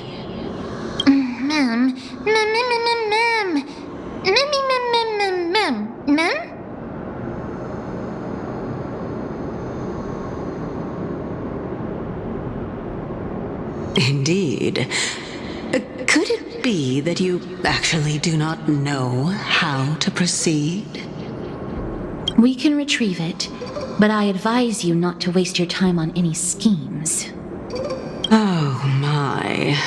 I'm helping you to eliminate your worries and obstacles, and yet I receive nothing in return. Besides, the bow is essential for awakening the heart and drawing water out of the source. If you can't find it this time, we can just remain trapped here for the rest of eternity.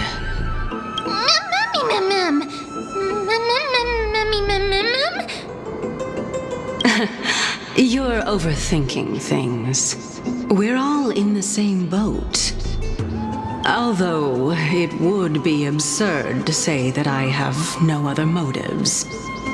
Since you've brought it up, I might as well take this chance to explain. I'm simply making use of this opportunity to see what you two are made of. So, is that truthful enough for you?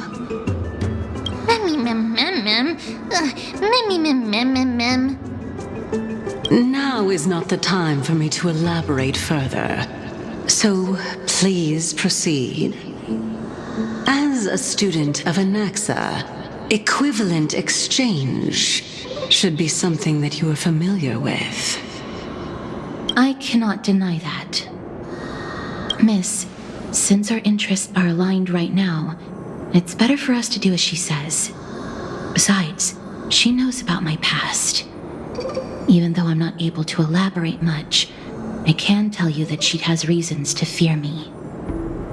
If you unfortunately turn out to be her ultimate target, please don't worry. I will promptly intervene.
Looks good.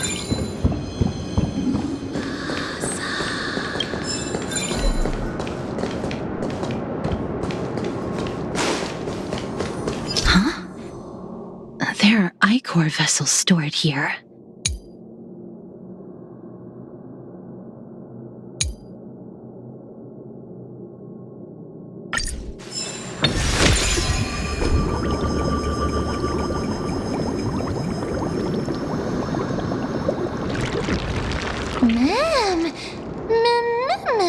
Flowers, ma'am.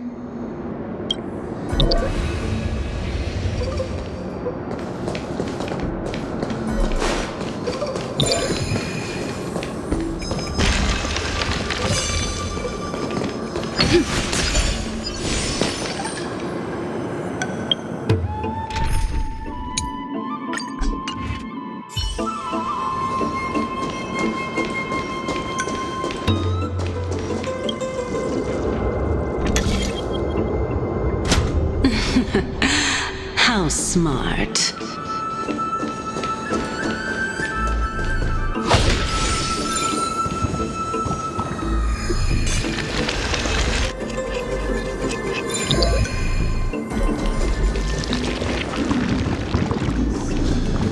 Let's hope that this is not a trap set by her. So this is the Golden Bough of Vows. I hope that the Titan will not take their anger out on us.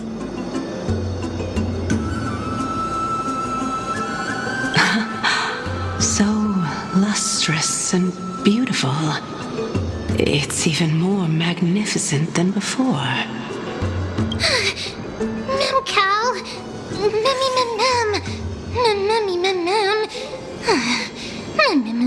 Mem. Understood. My apologies, Pink Bunny. Memmy Bunny, mem? Mem. Is this the legendary Golden Bough of Vows? We'll know once we test it. There's a secret passageway behind the pond. It's faster if we take that path. How do you know this place so well? Well, I'm one of the 7 sages after all.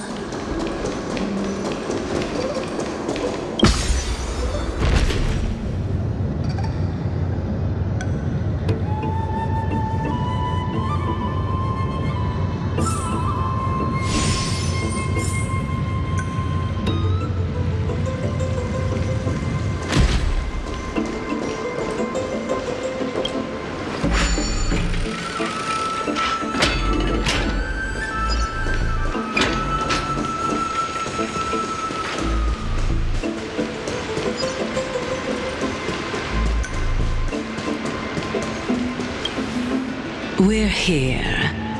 Could you kindly pluck a petal for me and place it into the pool?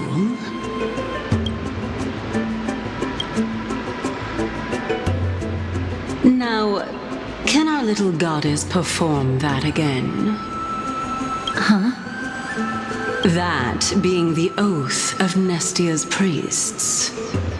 Right. Got it.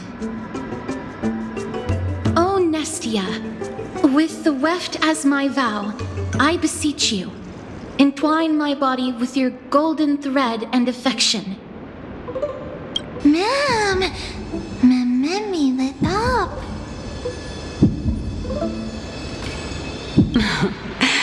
It's just an ancient promise between the Titan and humans. So, what do you think? It really is the Golden Bough of Vows. And I did not set any traps for you, right? That is indeed true. You look like a sad, lost puppy. Even if this is indeed a scheme to get you to lower your guard, you don't have any other choice but to play along, do you? Therefore, why don't we just put everything aside and work together? We can always determine who's right and who's wrong once we overcome this. Yes, I agree. Great. Then, let's ride the water wheel. However, giving us half-truths is not the right attitude for cooperation. Furthermore, according to the principle of equivalent exchange, since we have passed your so-called trial, isn't it time for you to make your intentions clear to us? I really can't bear to look at your sad expressions. Although you only cleared a simple trial, I'm willing to make an exception and treat you with sincerity. I'll allow each of you to ask a question. But not the little bunny. So, ask away.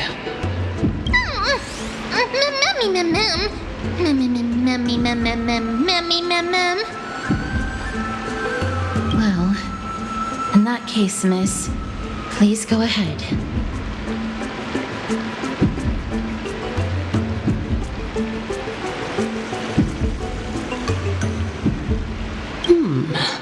A good question. I want to ascertain your ability to help me reclaim my true form. And reclaim the grove from the black tide. Well, it's your turn now, little goddess of death. My question is, was your previous answer the whole truth and nothing but the truth? There's no point in making this unnecessarily complicated. That applies to you as well. However, we do not harbor any hostility. We merely want to avoid any potential harm to us. Lady Calypso, if you want us to work together more effectively, I advise you to answer my question honestly. All right.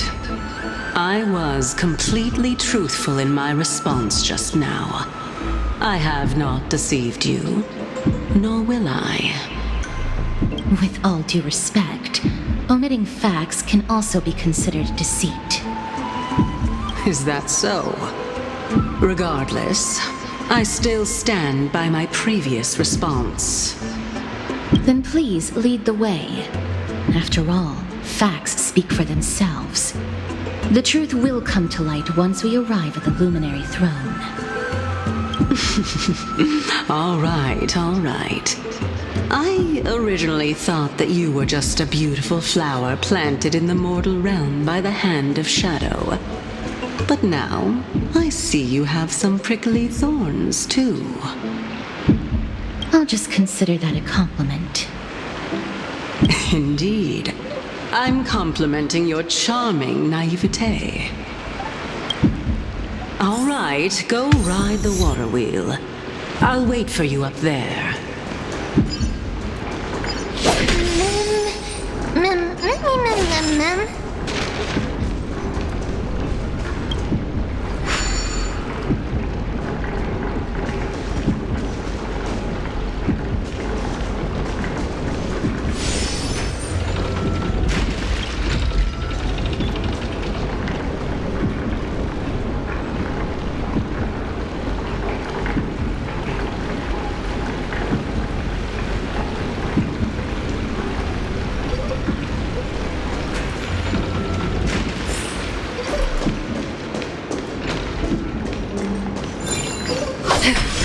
Speaking of which, don't you also have a red-haired companion?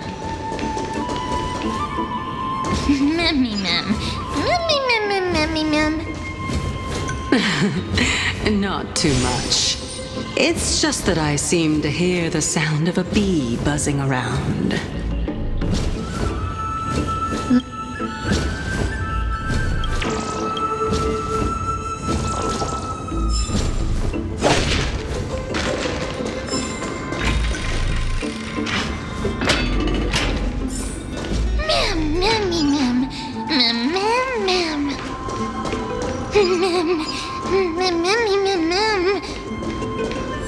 Stream forth, gleam of old blades.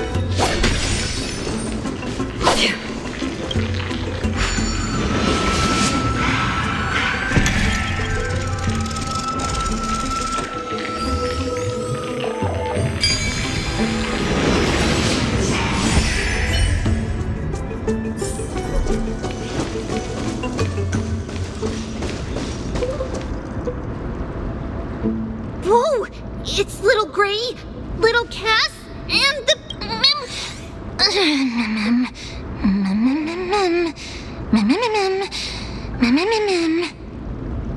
Lady Trianne, are you all right? Were you hurt? No, Trianne flew high up into the air so the monsters couldn't reach us.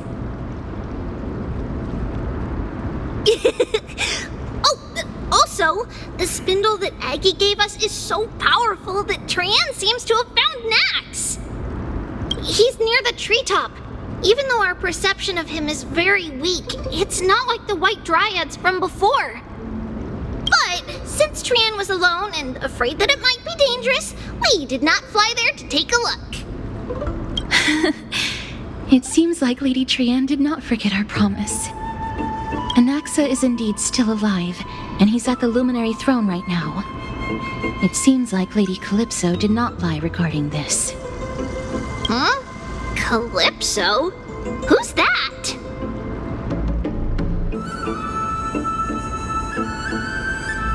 Oh, so you found a survivor! But the golden thread doesn't seem to be able to sense the person you're talking about. Mem! Mem, mem, mem, mem, mem, mem. Mem!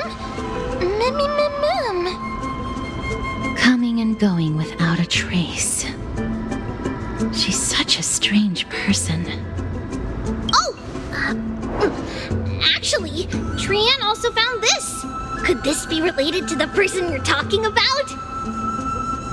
This is a piece of burnt cloth. Yup! Trianne found it on a branch not long ago. Trianne even used the golden thread to search around and found that the entire grove is giving off a similar aura.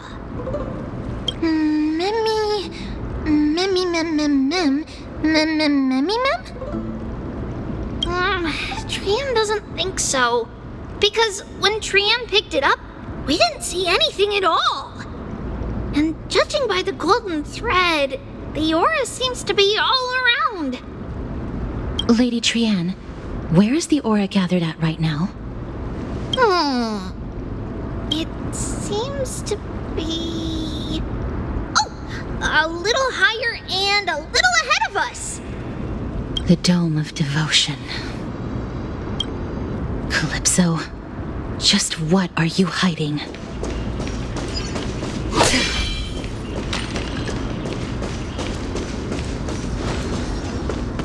Stream forward.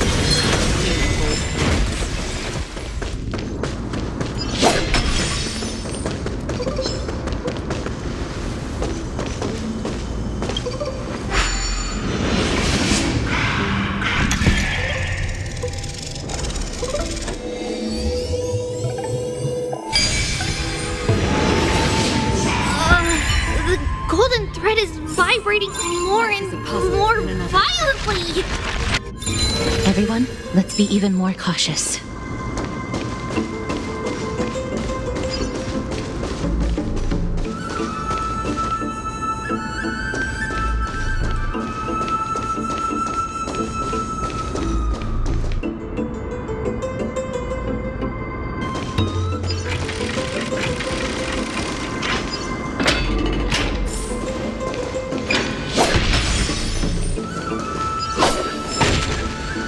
There's no one...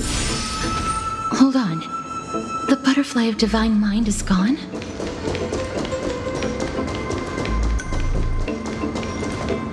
That can't be. Was it for fending off the black tide? Or perhaps... What exactly is this butterfly of divine mind? Is it a very powerful guardian monster? No.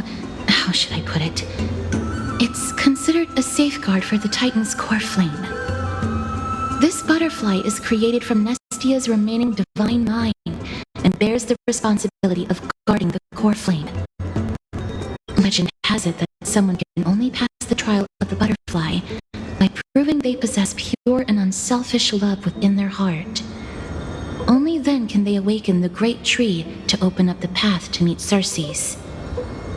But how are we going to prove it?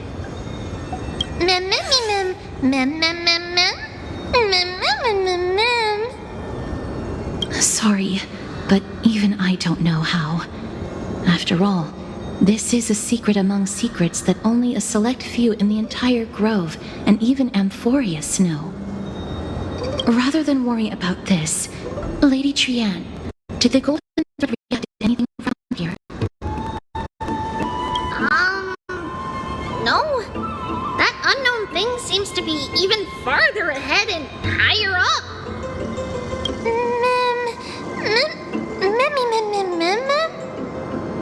Perhaps we can try again. Let's see if the butterfly will still react to the golden bough of vows despite having dissipated. If it's indeed the token mentioned in the legends, there should be a reaction.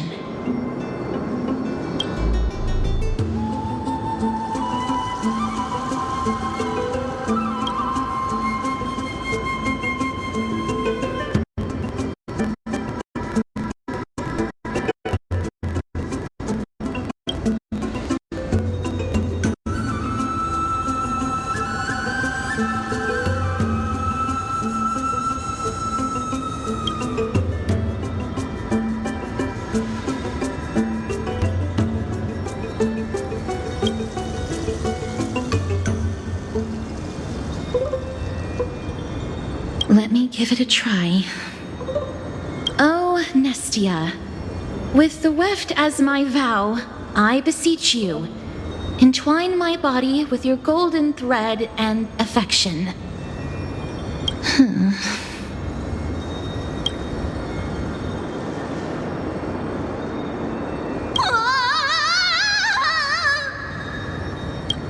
Trianne, and even Mem? Where have they disappeared to? Little Gray, little Cass, look over here, quick! Mummy is about to burst into flames! The voice seems to be coming from the Star Chase atrium.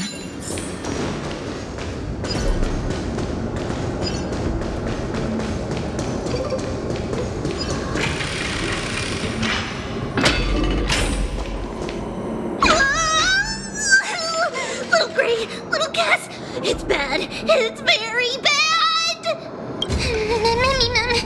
I'm fine.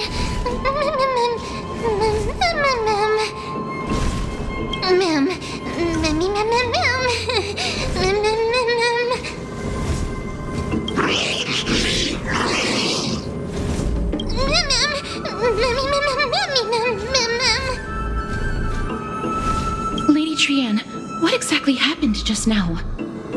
Trianne and Memmy were looking around to see if there were any mechanisms nearby. But just as they went to take a closer look at that big piece of amber, they were surrounded! I see. Let's get a move on. The orbs belonging to Ornyx's priests should be nearby. Hopefully they'll be of some use. Memmy Mem. Memmy Mem. Memmy.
Storms on the horizon. Stream forward. Gleam of old blades.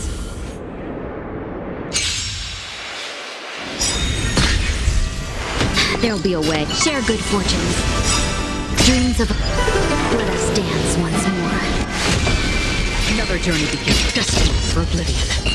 I'm ready for another. Enemy data secure. Net markers activate. Time for good old counterattack.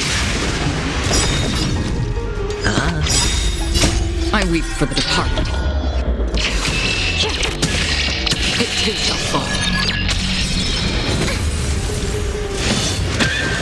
Have we met? Dream vanished. The dice have been bust. Or maybe I'll take it all. On the still waters of oblivion. Commencing support. It's on me. Cloud scattered. Free will, or was it fate? Destined for oblivion. I weep for the departed. It too shall fall.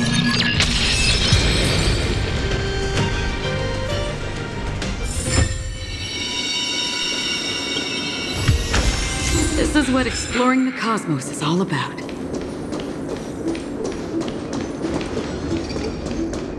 Stream forward. Gleam of old blades.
no. I'm starting to smell something. Mem, mem, mem, mem. Memmy, mem, memmy, mem. Memmy, mem, mem. Memmy, mem, mem, memmy, mem, mem, mem, memmy, mem.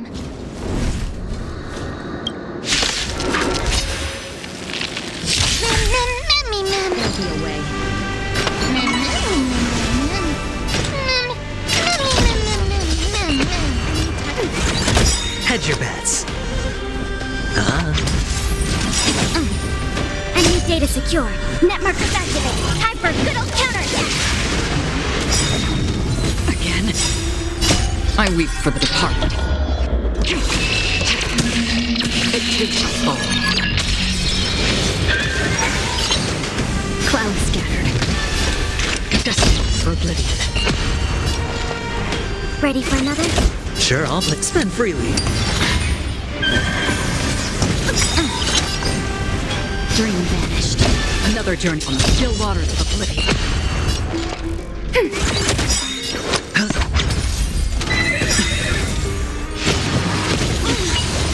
Watch your head. Have we met? Share good fortunes. Free will destined for oblivion. It's on me.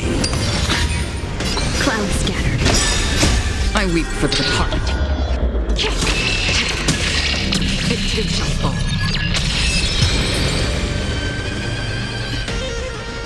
Mem, memmy, mem, mem. Memmy, mem, mem, mem. Memmy, mem, mem, mem. Memmy, mem, easy. Mem, mem, memmy, mem.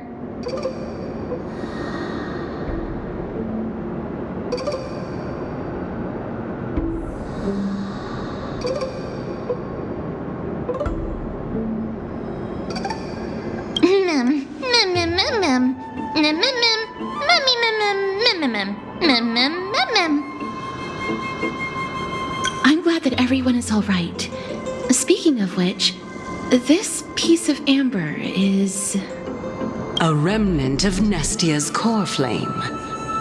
To get to the throne at the treetop, gather the embers before you with the golden bough of vows, and present it to the divine butterfly.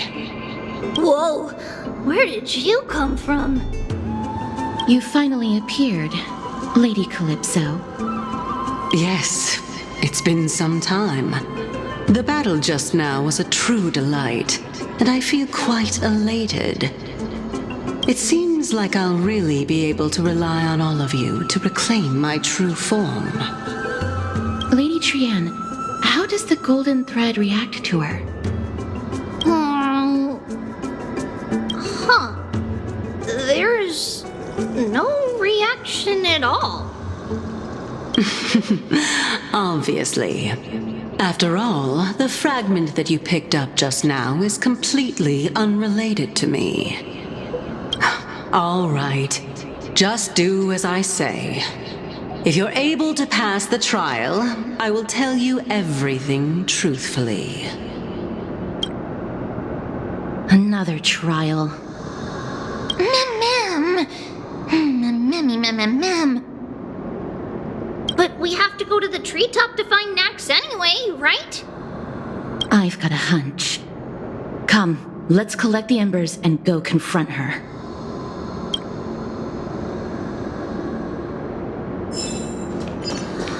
According to Calypso, we just have to gather the embers before us with the golden bough of vows.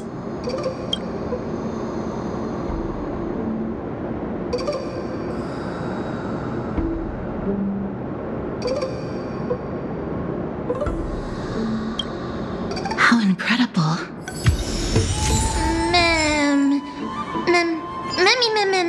Memmy, mem?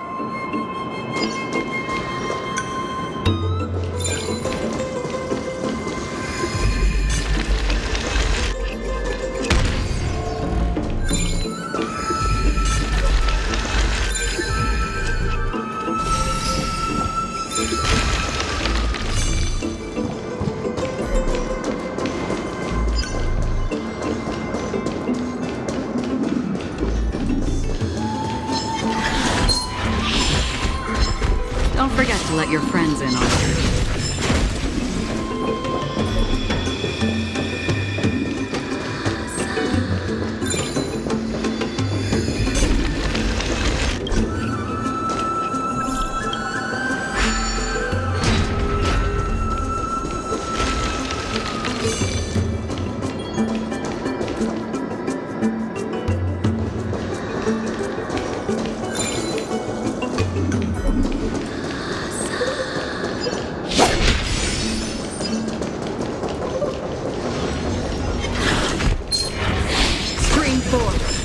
gleam of old blades.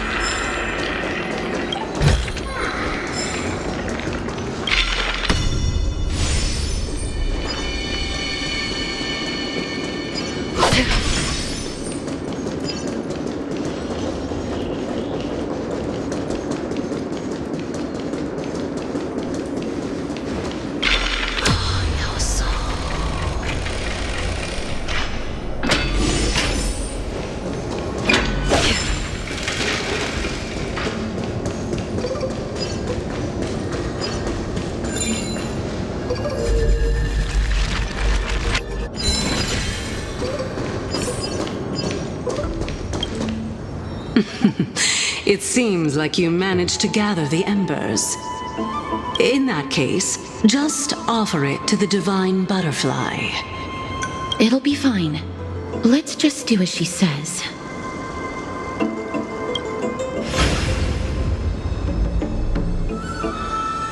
It's a success! Path has appeared. All of you have indeed passed the trial. Same mood, too. The sound of a butterfly's wings.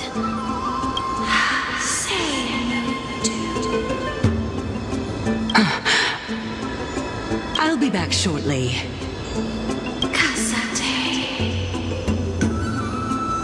Of course, our promise still stands. But now, it's time for me to sacrifice myself.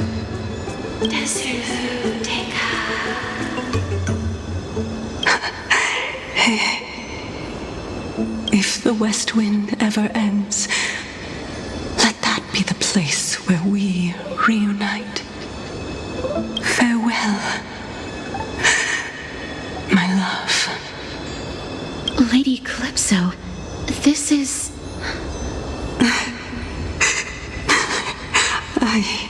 It's nothing much.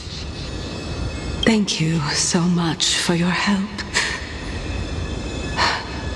Now, it's time for me to fulfill my part of the promise. Well, in that case, I can start. You're actually Cersei's, right?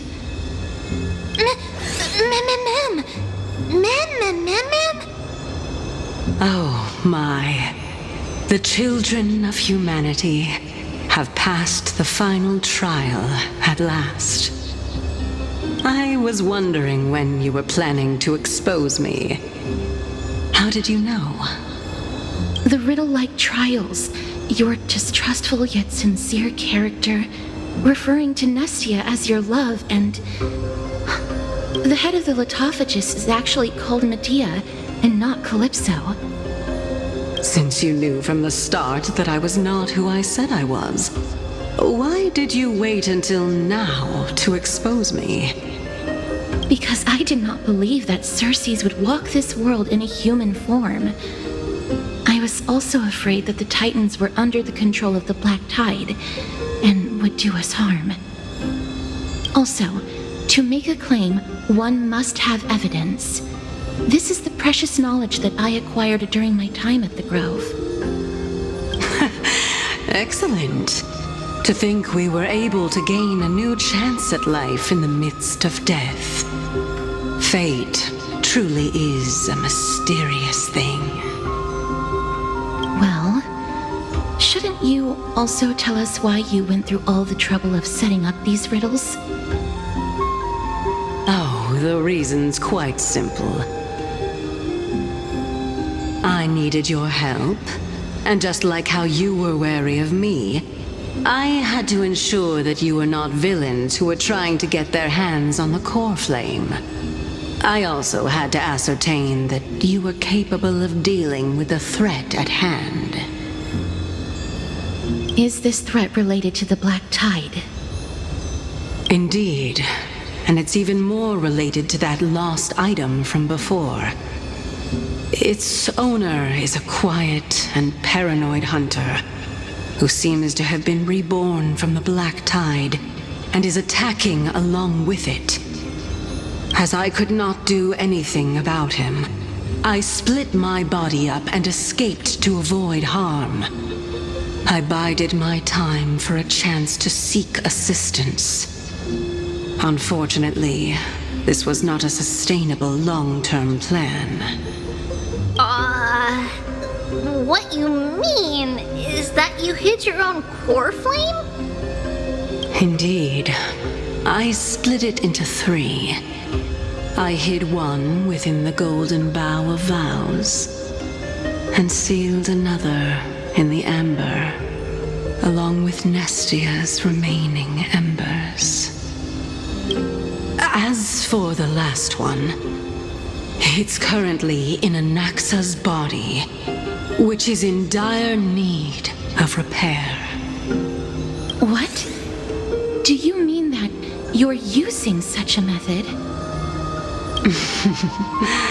After all, the scholars of the Grove have always been willing to lay down their lives to defend my Coreflame. As a respected god, it would be too embarrassing if I were to do nothing and simply watch the children of humanity give up their lives for me. Especially that heretic named Anaxa. He did not even hesitate to tear his soul apart and use it to perform a miracle. He trapped all the creations of the Black Tide within the Grove so that they would not be able to harm others. His way of thinking was so out of the ordinary that I felt it would be a waste for him to meet his demise in the Black Tide. And so, I decided to save his life.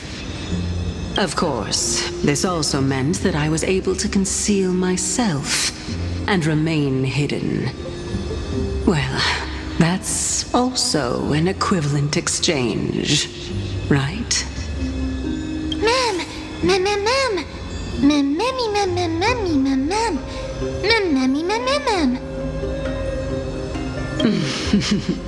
What a smart little bunny. This way, I'll be able to regain my true form, and you will be able to bring the Coreflame and your teacher back to Akama. We'll also take down the black-robed swordmaster at the throne, together in one go. But, Circes, aren't you the reason Titan? Even if I do not have the authority of Strife, I'm still a god. I just need you to buy me some time against the warrior's blade. Once the Coreflame is reformed, I'll be able to show my hand.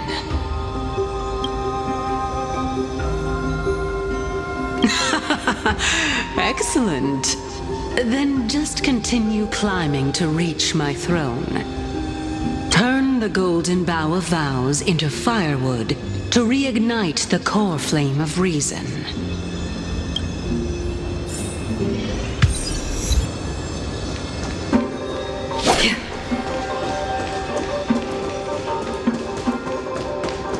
I'll leave it to you, children of humanity.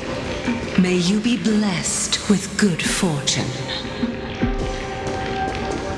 It seems like a fierce battle will be inevitable. Don't worry, Trian will protect everyone!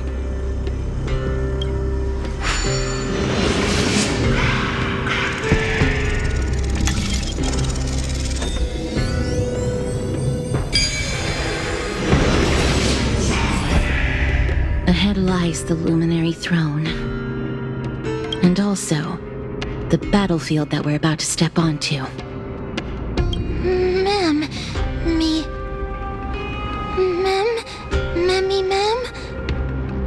Memmy, what's wrong?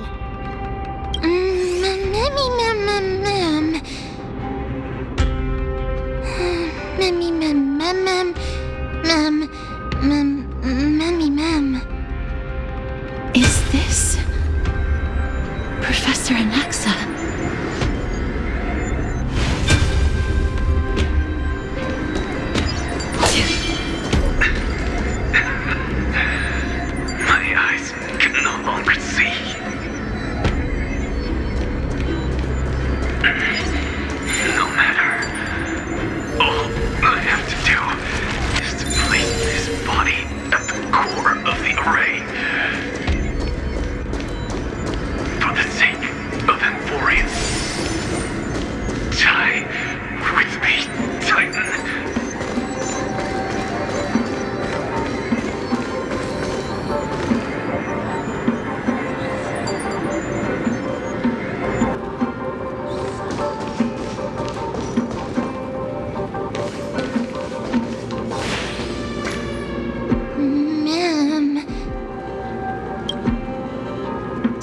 Cersei's was right. He's indeed here.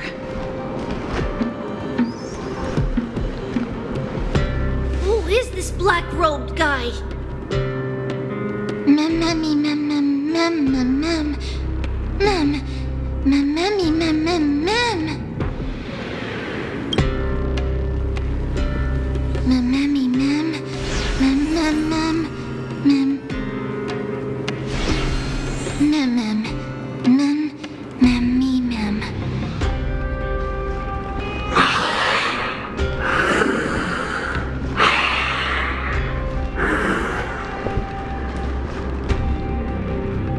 Everyone, brace yourself. This must be the hunter reborn from the black tide that Cersei's was talking about. The black sword and cloak. The owner of the piece of cloth. The north wind that sent over the deathly fog of Thanatos. You're not demigods. Stand down or die. Mem! Run! Mem, mem, mem! Mem, mem, mem, mem!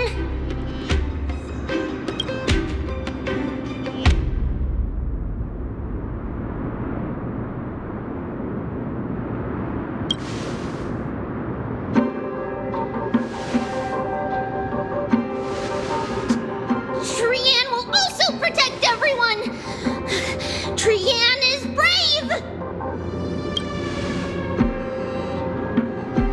Miss.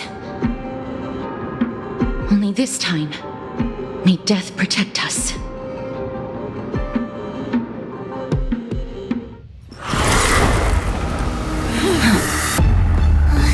Be careful. One slash.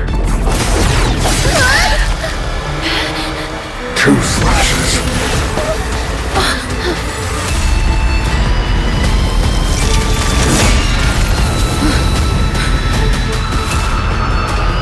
3 slashes are enough.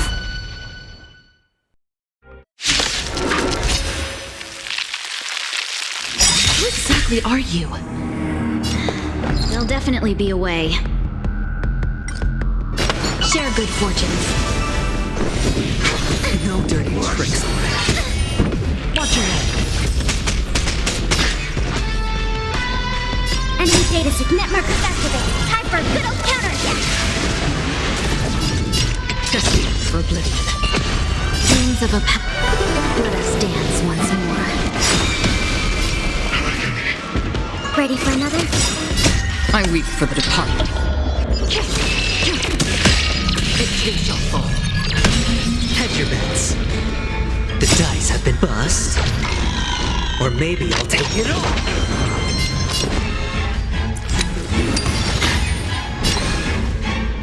Dream vanished. It's so powerful. Cersei's was right.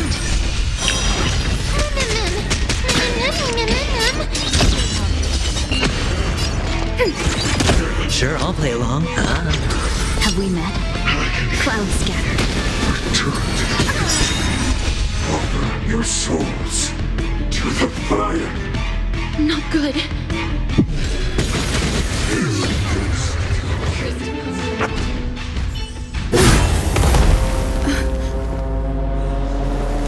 In that case...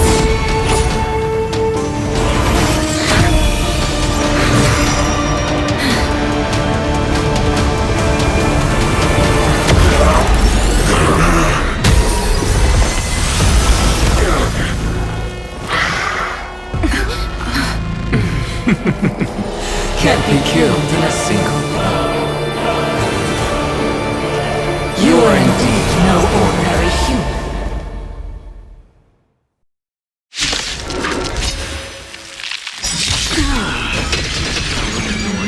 Since the ambush failed, it'll be difficult to find another opportunity.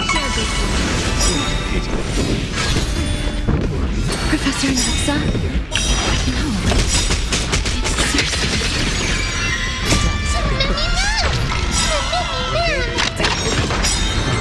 Data signet markers activated. Time for a good old counterattack. I weep for the departed. It too shall fall. Destined for oblivion. You ready for another? Spend freely. No dream vanished.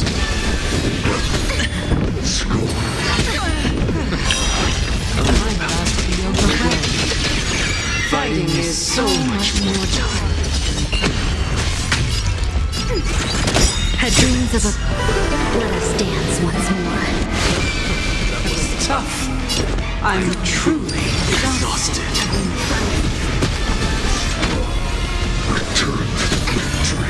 Watch your head. I weep for the departed.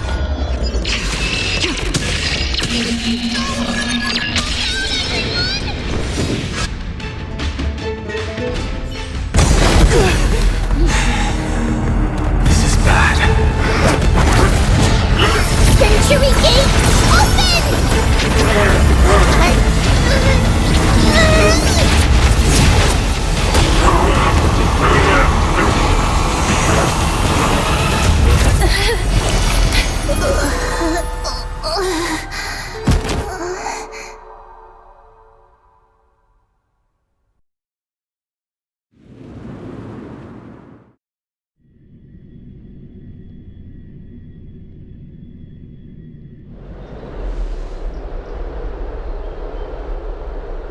Phew.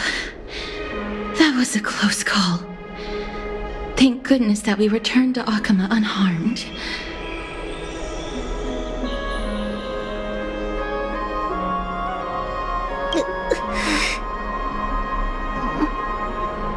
Little Cass, my head, it still hurts. Sorry. I know you told me not to open the gate. Please don't blame yourself, Lady Trianne.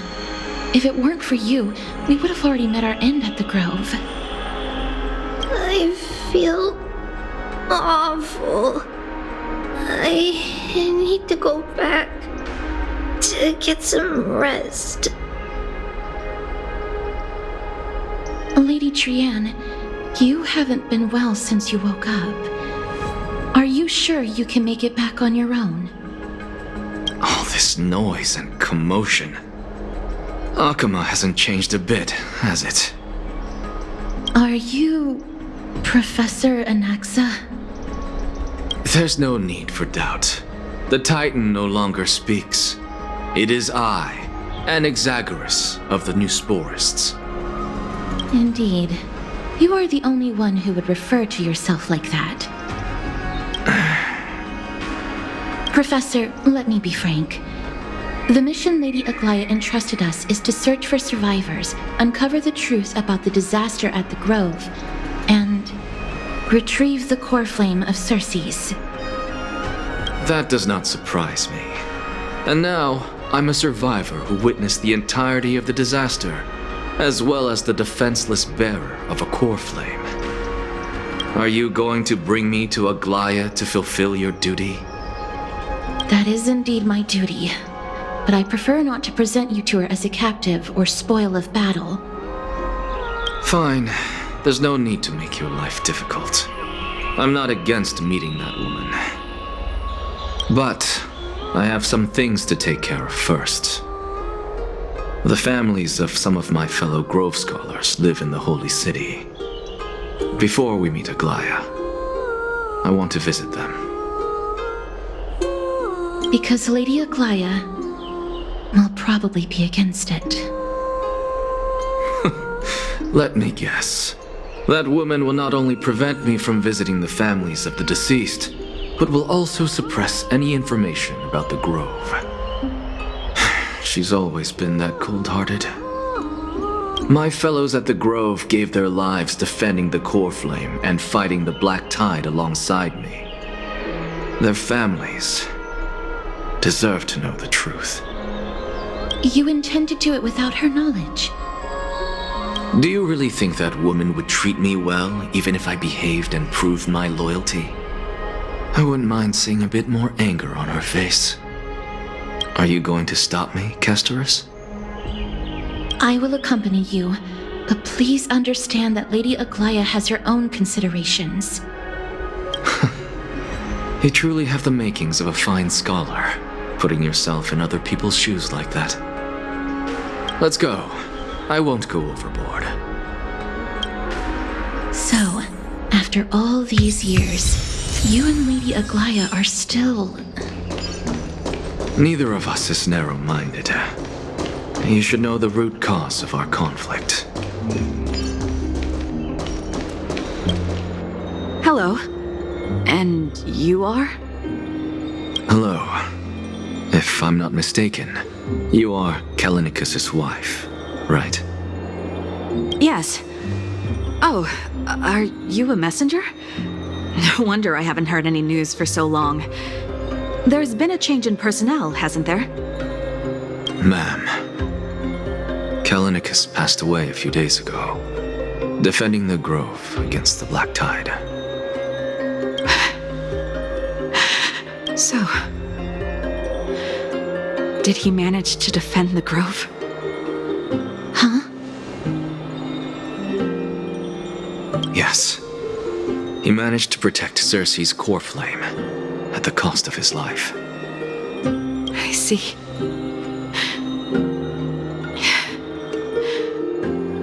I'll select some of his possessions and pick a nice resting place for him. Please let us know if you need any help, ma'am. I come from Kremnos. Death and sacrifice are things I've learned to face with composure. You know, Kallinicus, even though he was a scholar, he'd always ask me to teach him how to fight whenever he came back. Isn't it funny that a Chrysos heir like him wants to learn from an ordinary person like me? I've been prepared for this for a long time. In times like these, any ordinary goodbye might just turn out to be a final farewell. I'm really sorry. There's nothing to be sorry for. I was once a warrior, and I'll find my way back to the battlefield someday. With the coming coronation of the new king of Kremnos, I'll take up my lance against the creatures of the Black Tide and seek vengeance for my husband.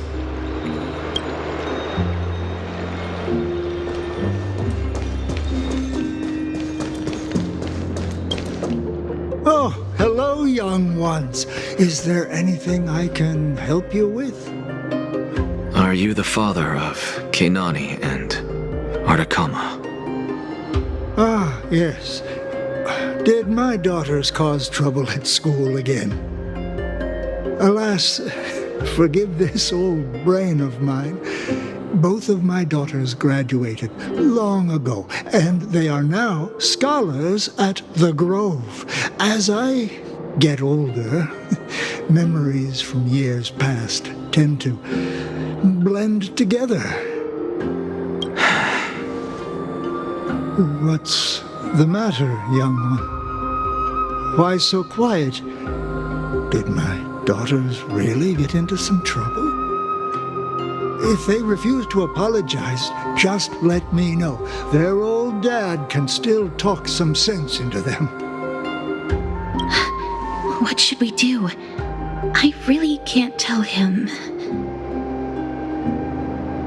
Mr. Fabio, the Black Tide took Kenani and Ardakama. What? They fought until their last breath against the Black Tide to defend the Grove. As the Chrysos heir stationed at the Grove, I failed to protect them. Mr. Fabio, if you're upset... Don't put it that way. Even if my Ardakama wasn't one of the Chrysos heirs mentioned in the prophecy, she was still a heroine, wasn't she?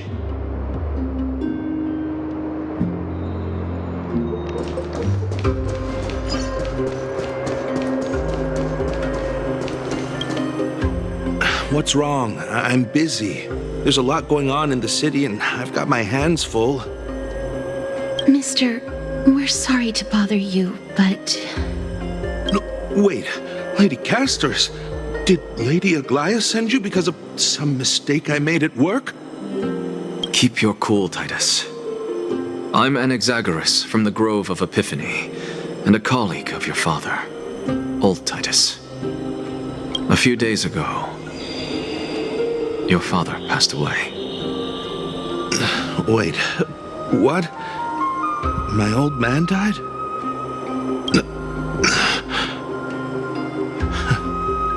That's no shocker. At his age, he was due for the River of Souls any time. Just up and left me behind. That old man. I've been telling him for ages to stay in the Holy City and enjoy his retirement. But no, he just had to go off to that grove and mess around with those scholars. Still wouldn't budge after all those arguments. That stubborn old thing. I already got him a retirement home and was waiting for him to come around. All my effort is wasted now, and he didn't even give me a chance to say goodbye. That bull-headed old man, stubborn as a mule.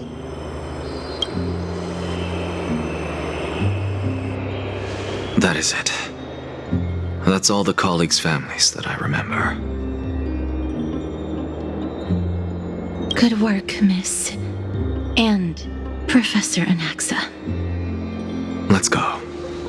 Take me to see Aglaia. All right. I'll lead the way.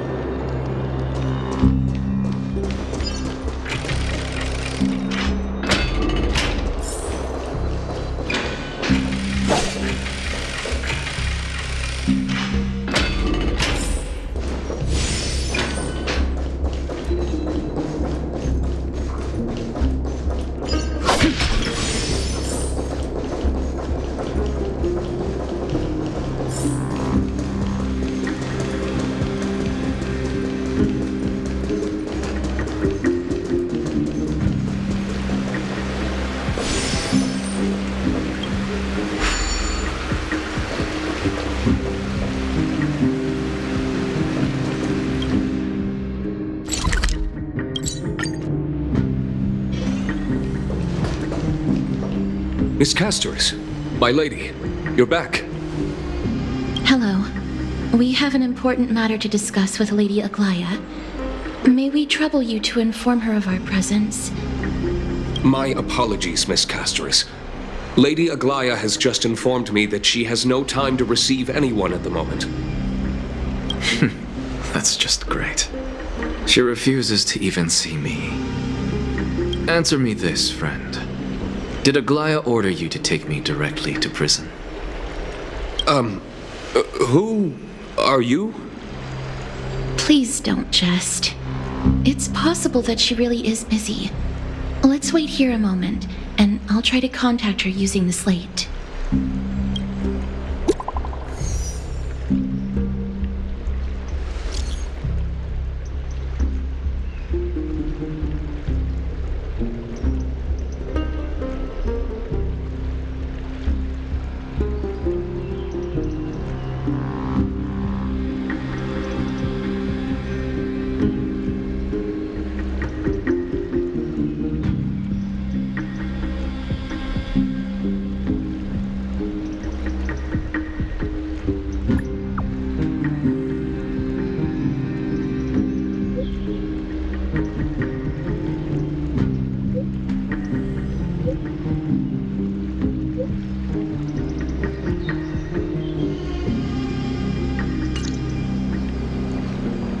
It's fortunate we don't have to confront that woman while I'm hauling around this sick body. Castorus, and this friend I haven't gotten the chance to know, I'll take my leave for today. That Titan made a myriad of adjustments on their own. My head still aches from that. I don't want to stay a second longer in this noisy city if I can. Please be careful. Akama isn't the Grove. This place is covered by her golden threads. I know. That woman is extremely confident I won't escape her grasp. Don't worry. As I said before, I'll mind my behavior. Miss, so many unexpected things happened on our journey to the Grove. We truly had no intention of putting you in danger, let alone face the Black Tide head-on.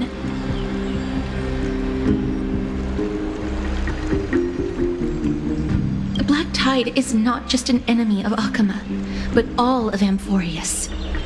Even back when the forces of Strife coveted the Holy City, their warriors still undeniably halted the Black Tide outside Castrum Kremnos. Nikador's Coreflame now sits vacant, and the Black Tide has returned.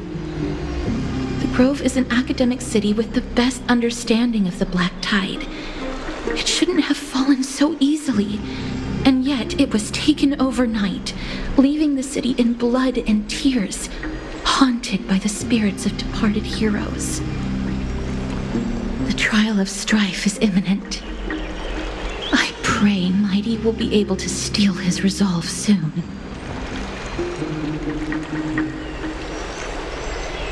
Lady Trebe once traveled across thousands of cities in Amphorius to repel the Black Tide. But even they have no recollection of this powerful enemy in all their journeys. Perhaps the fall of Strife has triggered even more terrifying events in unseen places. As for me, I detected a strong stench of death from that entity, but it wasn't because it had a connection with Thanatos. I'm afraid it's purely because it has sent countless others to their deaths. Speaking of Thanatos, Miss, there is something else I wish to verify with you. You must have an idea of the curse I bear by now. I was born as the shadow of death, a poison shunned by all living beings. Yet when you caught me in the Grove, I'm curious why you weren't affected by my power, Miss.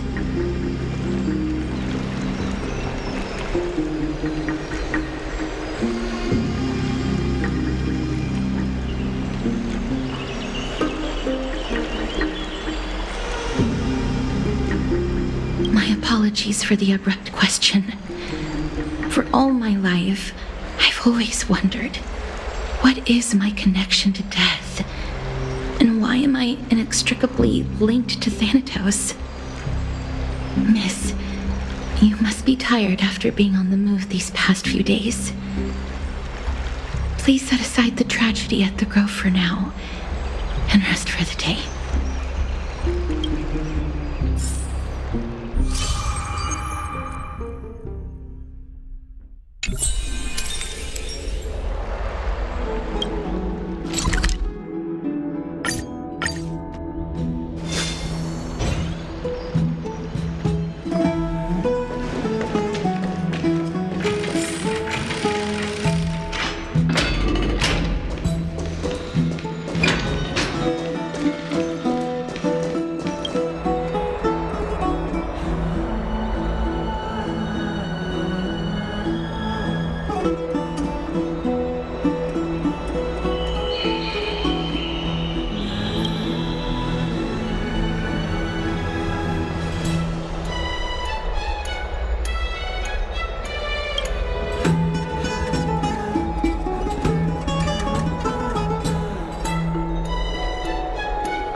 Trianne? What's wrong? Is there trouble at the Grove? Yes, I sensed something. It was fleeting, but very strong. It feels like they're in some big trouble. Trianne used the Century Gate again. Can you see what's actually happening? No, it's fuzzy like always. But the enemy's aura has disappeared. Maybe they've moved to a safe place. Let's hope that it's just a false alarm. We should place our trust in her and Castorus, teacher. They will keep Trianne safe. Aggie, you're talking like we're little kids. One day, Trianne will reach her limit, and Trebi will take on the role of gatekeeper from her. We are all aware of that. I am just a little concerned about her state of mind. Trianne was already unable to speak, even in short sentences when they left. We want to say a proper goodbye at the very least. I will pray with you. Thanks. And Aggie, it looks like we will need you to come with us to the baths this time to unwind. It feels like neither of us have laughed for a long while. It's time to head out with the west wind! All right.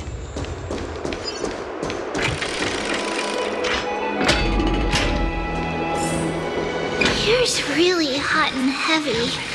Has it always been like this? Is someone injured over there?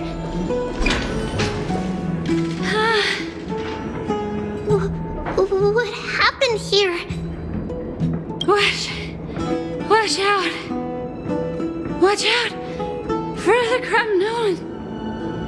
Kremnoan? This is their doing? Aggie, now's not the time to dwell on that. Let's help the injured people first. Excuse me! Coming through! Oh, you two are here as well. That's a relief. Even the Twilight Courtyard is involved? What in the world happened here? I actually just came to relax. But as soon as I got here, I saw all these people lying on the ground. I've examined them, and they don't seem to be seriously ill. It feels like they've just spent too much time in the hot water. Multiple individuals fainting simultaneously from the hot pool steam? Where is the manager of the baths? He disappeared, and no one knows where he's gone to. Some people have been saying that the Kremnoans are behind this. Lady Aglaya, what do you think about this? Let these people rest. The two of you, please come with me. Have you thought of something, Aggie? Yes. While their intentions elude me, it's time to bring this farce to a close. This is really bad.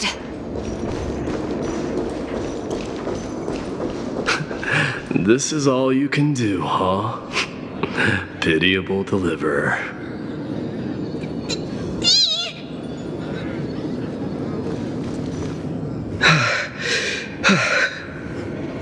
Snowy!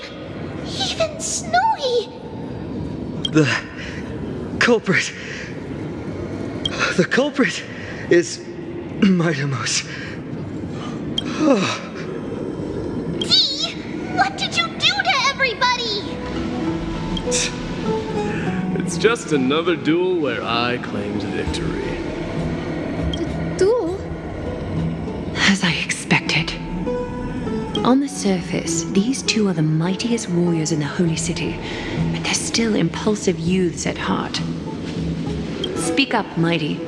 Tell us exactly what kind of foolishness you and Phainon indulged in this time.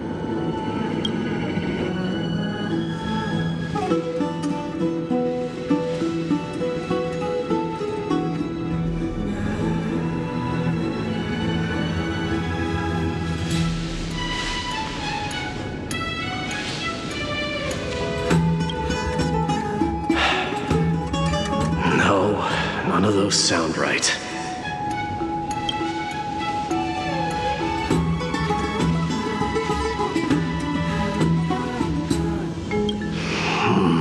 Forget it. Am I seeing things? Is the magnificent deliverer finally deigning to step outside?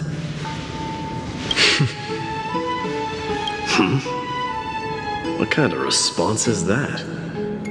Nothing. I was just imitating your usual response. I don't feel anything special from you. Have you passed the demigod trial? The ritual hasn't reopened yet. In case you forgot, it hasn't been that long since I pulled you out of the trial. I didn't forget. Then, you're welcome. In twilight's last gleam, Makima stands bold.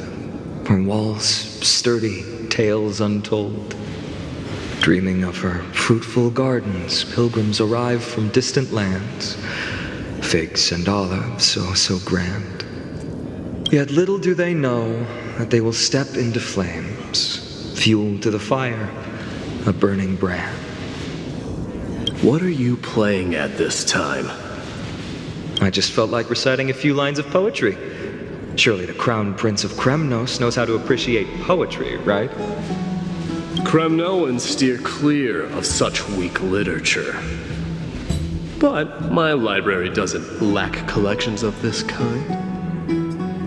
These lines express the poet's yearning for their home, just as Akama is distant from many people's homes.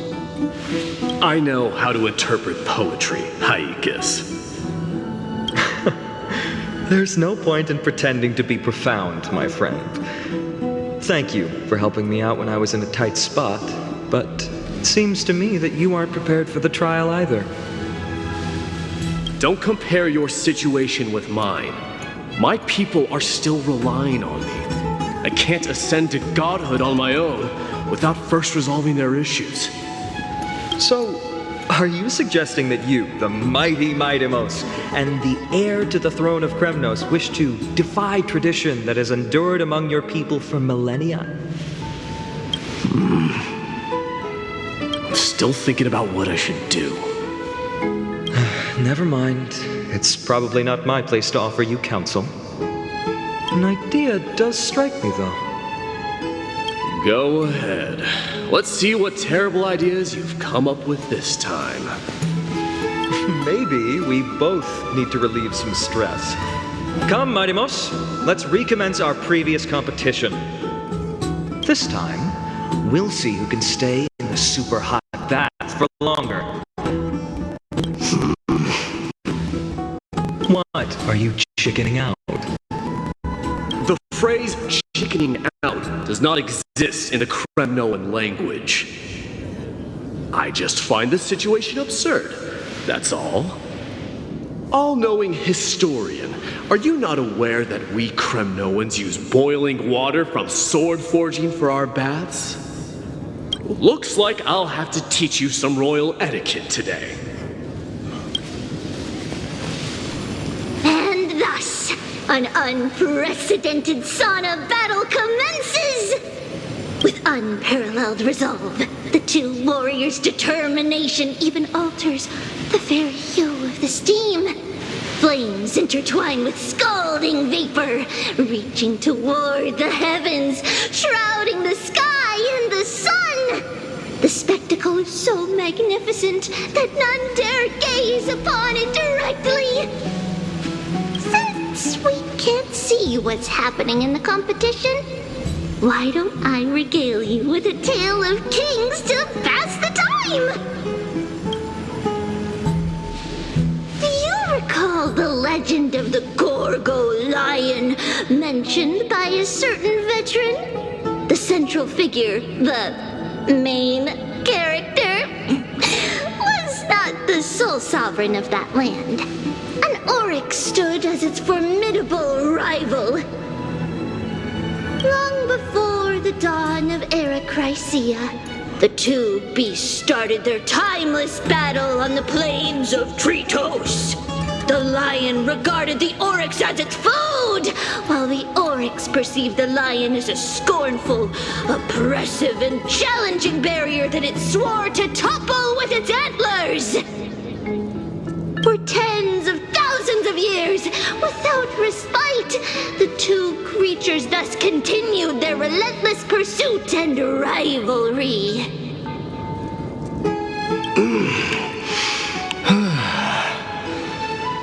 It fixated on its rival's fleeing form in the chase.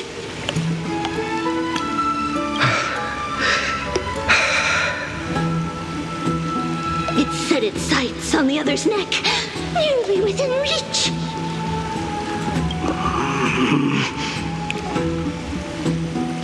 It was stuck in a corner.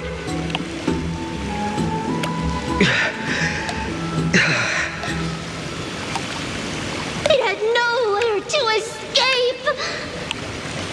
On the land of Amphorius, some lives meet their end at dusk, some at dawn, and yet others are fated to perish under the blistering sun at noon. And at last, the most scorching moment of the day descended upon them. The formidable hand of fate heeded their call and arrived! My lords, would you like me to reduce the temperature a little?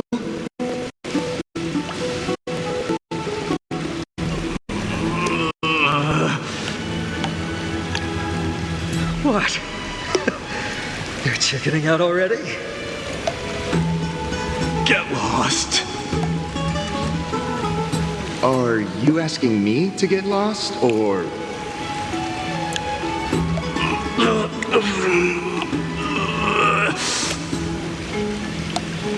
Do whatever you want. Oh, please forgive my presumptuousness, my lords.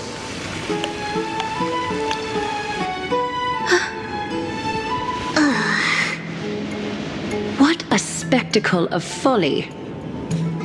This is what you get for daring to challenge a Kremnoan without understanding your own place.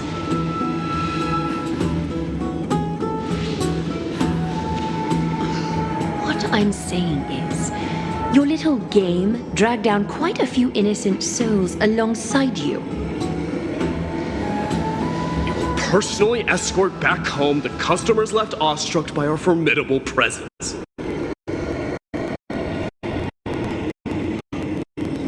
This isn't fair. You're wearing way less than I am. Is this the latest trend now? Getting into the baths while dressed in full armor? Don't look at me like that. It was he who challenged me. There is no word for flee in the Kremnoan language. Very well. Let us bring this farce to a close, shall we? Warriors, it is time to get moving.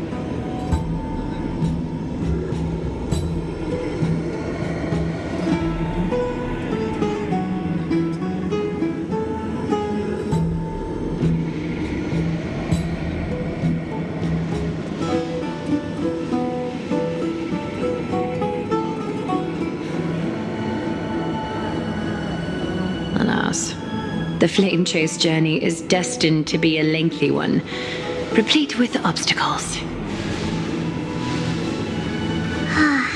But thanks to those two, all the gloom has vanished into thin air. Oh, we just had quite the commotion. It's not every day we find the Marmoreal Palace this serene. Shall we continue with our previous plans? Hyacinth, would you care to join us? Such an empty bath is indeed a rare sight. I was looking forward to unwinding after work. I'd be delighted to accept your invitation, Lady Treaty.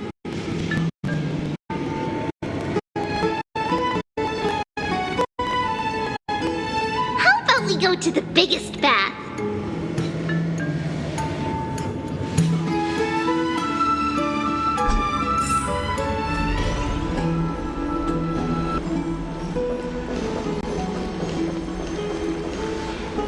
me check. The water temperature feels just perfect. So, how is the feeling of having the entire bath to yourselves? It's so good. But, Lady Treby, aren't you going to soak in the bath with us? We will have to pass. After all, we've become children. Please understand that she can no longer endure the heat of this pool due to the blessings of Janus. Oh. Are you curious about us, Hyacinth?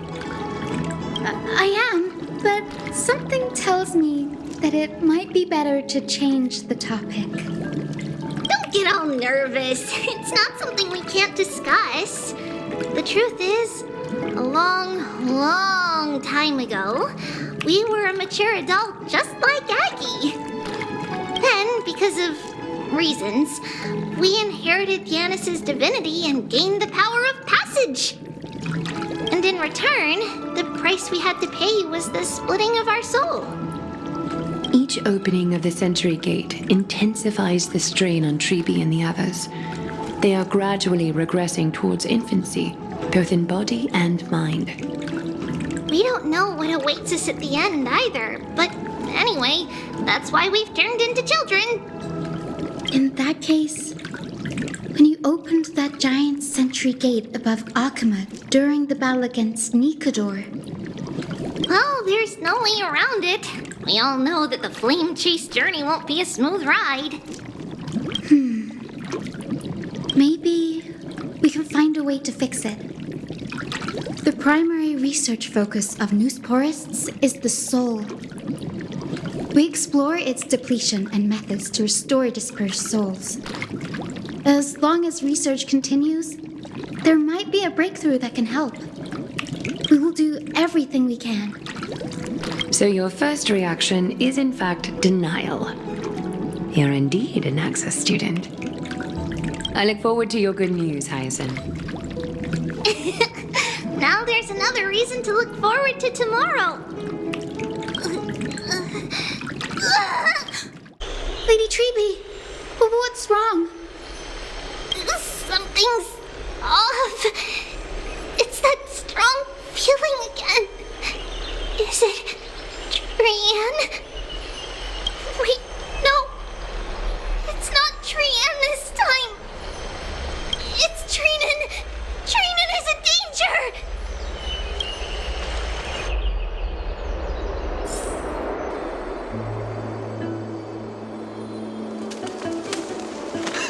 I win this round of escorting the bathers home. How does one contender alone make a valid competition?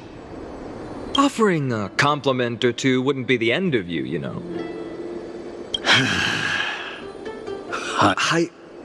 What is that word? Is that your native tongue? It means hyena. I'm likening you to a weak hyena. By the way, you emphasized the completely wrong syllable. Though we've been acquainted for some time, I have rarely heard you talk in the ancient tongue of Kremnos. It's because I'm not exactly a master at it either. I can listen and read just fine, but when it comes to writing... You can write? You speak as if you don't have a brain. That was in jest. I understand. After all, you spent all your childhood wandering far from home. Worry about yourself first, Deliverer. You also never mention your hometown, apart from when you need to introduce yourself. Well, it's because there isn't much to say. Hades Elysiae is simply a tiny village that disappeared many years ago in the flames of war. The only times I get to see it are in my dreams, and in the trial from the Lance of Fury. I knew it. Yes, I saw it all. Hades Elysiae ablaze with everyone. My family, friends and my kin, lying in a sea of flames. A blood-red half-sun hung in the sky, just like on that day. And before my eyes, that murderer killed Cyrene. But I saw its form this time. A black cloak, an eerie mask, and a broken giant sword that carried an ominous aura. I fought it in the trial. But even though I've been fighting, improving, and resolutely getting stronger all this time, I still couldn't defeat it. You were blinded by hatred and almost lost yourself in that trial. That's right. And that's why I am truly thankful to you, Mydei. You finally picked up some manners. Better late than never. Then what about you, Mydei? What did you see in that trial? What do you fear? There is no word for fear in the Kremnoan language. I'm getting the feeling that your language has no words at all. But to answer your question, I saw Akuma in the trial. As well as my old comrades. Hephaestion, Perdiccas, Ionius, Ptolemy, and Possesta.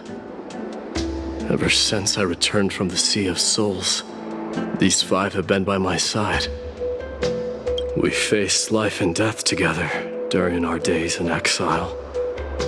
Those 10 years were arduous, and filled with moments worth treasuring. Each night, we would gather by the campfire, savoring honey brews and singing our hearts out. The wind in the wilds of Amphorius smelled like rust. Hephaestion would always tease me about adding goat milk to the honey brew, claiming I ruined the blood-red color of the drink. He had a scrawny figure, but was a relentless force on the battlefield, dispatching foes without so much as a blink. Perdiccas was an expert in concocting medicines, delving into all those strange folk remedies. Ionius was a swift runner and our most reliable messenger. Ptolemy was a real bookworm, always spouting off in chapters and verses. When we left Kremnos, he made off with a stack of ancient tomes from the Grand Library. Not like it mattered, as my family owns the library. And then there was Possesta. He was the silent type, but a truly masterful musician. This is the first time I've heard you mention these 5, and their names. They died on the battlefield before the Kremnoan detachment managed to join Akuma. Perdiccas was the first to go. He was shot in the stomach by a poisonous arrow from the people of Ladon in the 2nd month of cultivation. In the end, his remedies mended all but himself. Mydei, do not mourn. I have achieved honor by bestowing a noble death upon the enemy. Leonius died in the 5th winter. Idonia's snowstorm lasted 3 full months. On the night of the fiercest storm, our foes launched their assault. Idonia. Is that the city Castorus used to live in? Yes. Those zealots were as fearless as Kremnoans in the face of death, but they lacked respect for honor. They cornered us in the bottomless swamp. Leonius covered for our retreat. They cut his legs off. He vanished into the mire of a foreign land, his body never to be recovered.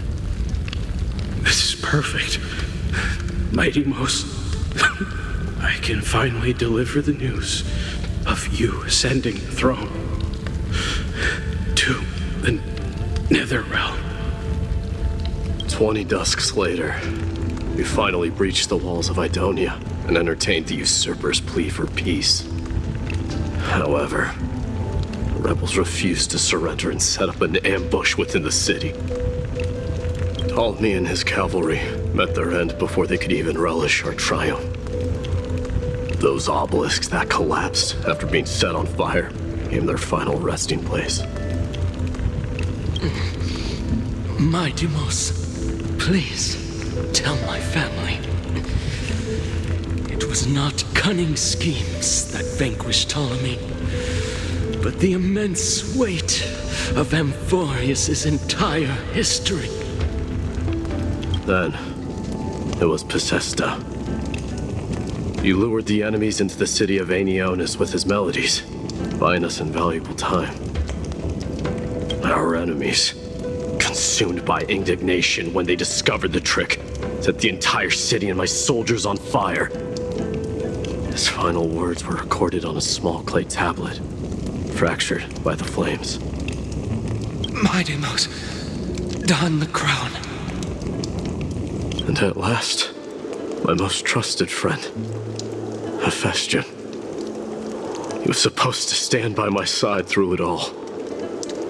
But a sudden relapse of his illness hit him on the eve of my duel against my father. He hid his condition from me. By the time I returned victorious, he had but a breath left in him. A Kremnoan, dying on a sick bed. I would be a laughingstock to everyone. Hephaestion, my dear friend. Spare your strength. I'll go get a physician. No need. Even if Perdiccas were here, he couldn't stop destiny from taking me away. No! None can take you away.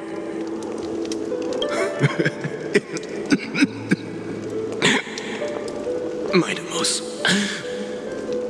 our king, do not shed tears for me.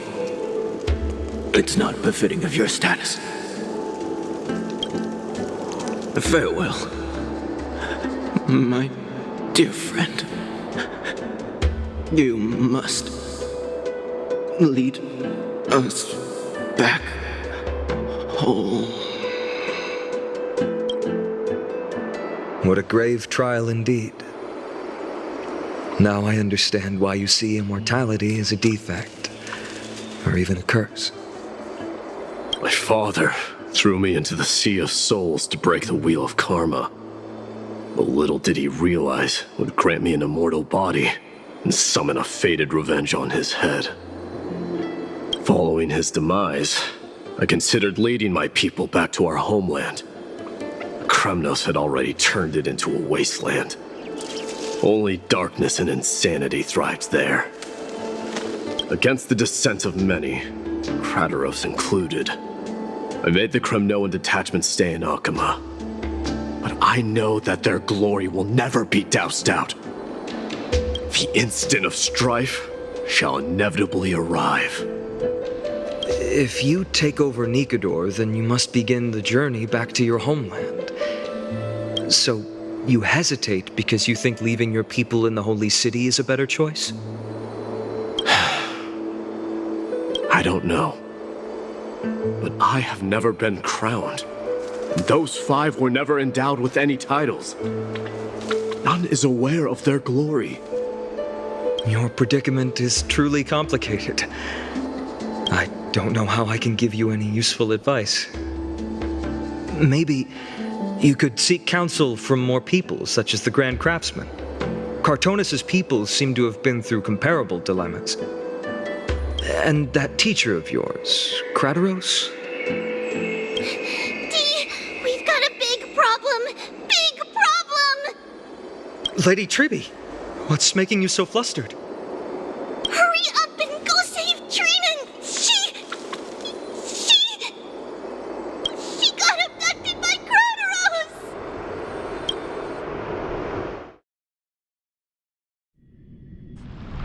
Kratoros! What's going on?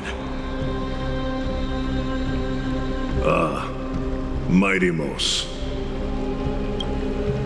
It seems I was the one who exposed my vulnerabilities first. Aglaya, I demand an explanation.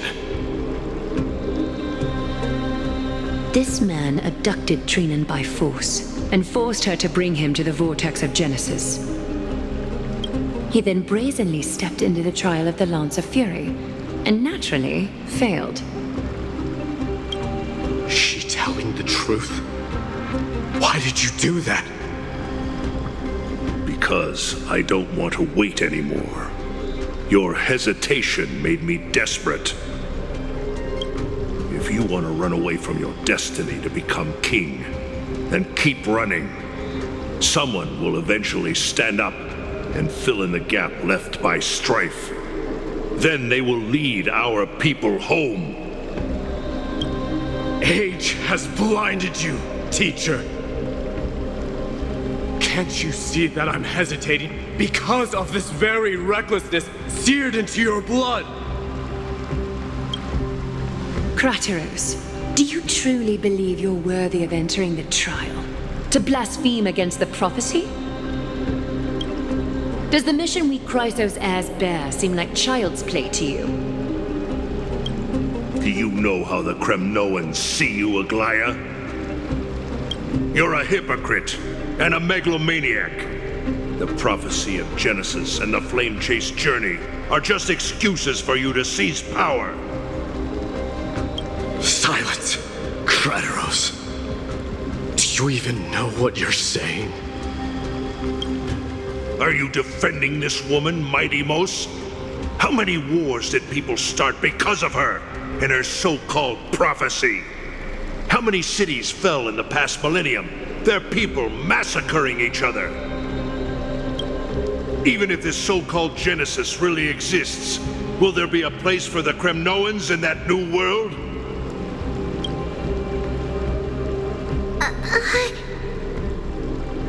Are you done talking? By agreement between the Chrysos Heirs and the Council of Elders, those who trespass upon the Vortex of Genesis need not be tried by the Council. I am allowed to pass judgment alone. Kratoros, your actions are unforgivable. I hereby sentence you. Aggie, wait! We have a proposal. Someone has to resolve this conflict between the cities. Lord Kratoros did not use violence to harm us. We can sense that his anxiety stems from his concern for his people's future. Please, Aglaya, hear us out first. I'm listening. I'm sorry, Lord Kratoros. We were so preoccupied with deciphering the fragments of prophecy that we neglected those of you not favored by its message. Your accusations were harsh, but justified. We wish to earn your trust and those of the Kremnoans. I think the best way to do that is to take you to witness the source of the prophecy for yourself. How are you going to show me something that has no form? You've heard about that Outlander, right? She has somehow made a connection with Orynyx and can completely replicate scenes from the past. We will ask for her aid. Tomorrow, at the Abyss of Fate in the Temple of Yanisopolis, we will show you everything from that distant memory, Kratoros. A fair proposal. I accept. Until then, you will be stripped of your freedom. That is my one condition, and I will brook no argument. It is not the first time I've been made someone else's prisoner. Do as you please, demigod. Teacher, why did you do this? Forgive me, young master. But I just cannot wait any longer. Ever since your father died, Our people and I have been waiting for a day to revive Kremnos. We placed all of our hopes in you, but never received an answer. This obsession for returning home has become a sickness for our people. Wise as you are, I refuse to believe that you can't see the truth. You have a clear head, which is why you're also incomparably alone. A smart person can only choose to tangle himself with the mundane of this world. If you're truly capable of leading our people beyond this blood-stained fate, then prove it to me once more, Mighty Mos. Just as you did back then.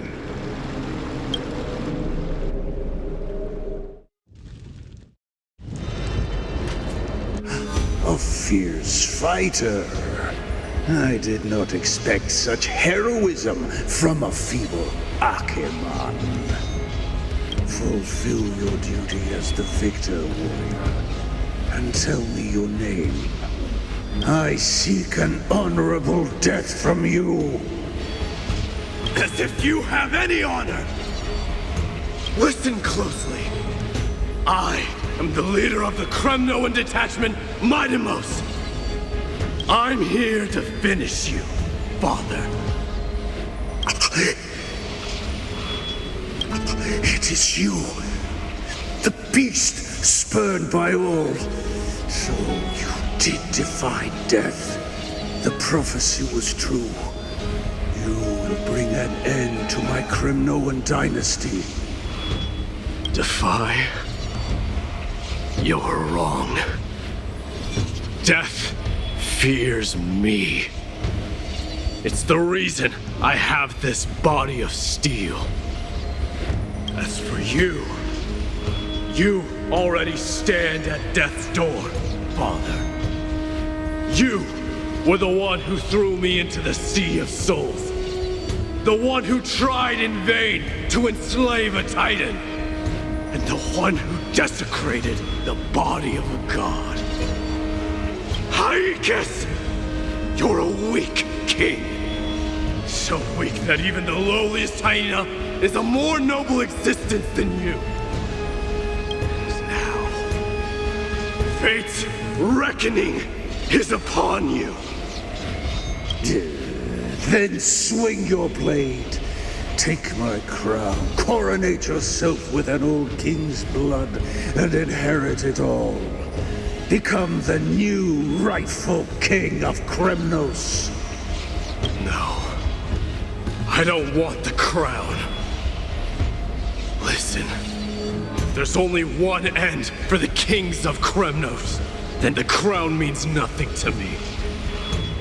All I want is your life. To avenge Mother and my comrades.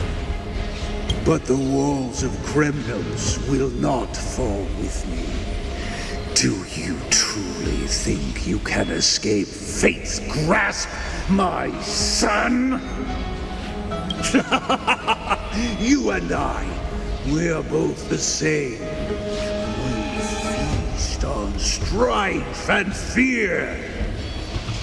Now, kill me! The son of Gorgo is destined to be crowned in blood!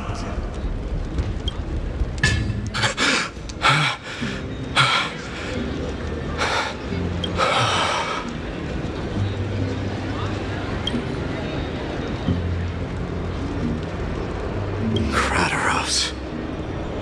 He said the Grand Craftsman Cartonus might have some suggestions. Might as well go see him. Grand Craftsman, how have you been? King of Kremnos it is. That you would come, I knew. You knew I was coming? Your matters, I've heard. The path forward you seek. Many questions you have. But before that, take this. What's this? A signet ring. For the king of Kremnos belonged to your mother. Recast and restore it. I did. What? Mother threw it into the Sea of Souls. A long time to fish out it took. Very fortunate we were. I can hardly imagine how much patience and courage it must have taken to find such a small signet ring in the Sea of Souls. I owe you one. Gratitude there is no need for. Repayment for saving me, this is. Questions you bring with you, ask now. Fate I've always denied. It's finally caught up to me. By all rights, I should accept Strife's authority. It would make everyone happy. The Chrysos Heirs, the Council of Elders, the Kremnoans. Even the bards who will write it all into song. Yet hesitate still you do. Hesitate, why do you, young king? Because of my people. Be they men, women, the elderly or children. The hearts of all Kremnoans yearn for home. They've all been waiting for this day. For the day their king returns. Children of Strife would then be able to go home and embrace the old traditions. Never mind that most of them have only ever been heard in these so-called traditions in song. They would then gather around their king and throw themselves into battle. This is not a good thing, you believe. The Kremnoans have been trapped in a cycle of bloodshed for the past 1,000 years. They seek vengeance, start wars, become prosperous, and decline. How much innocent blood flowed into the River of Souls in all those years? How many needless sacrifices could we have avoided? I accept that fate and become the totem of strife that lead my people into repeating the same mistakes. Of course I would be terrified. I'd be terrified of becoming king. A different kind of Kremnoan you truly are.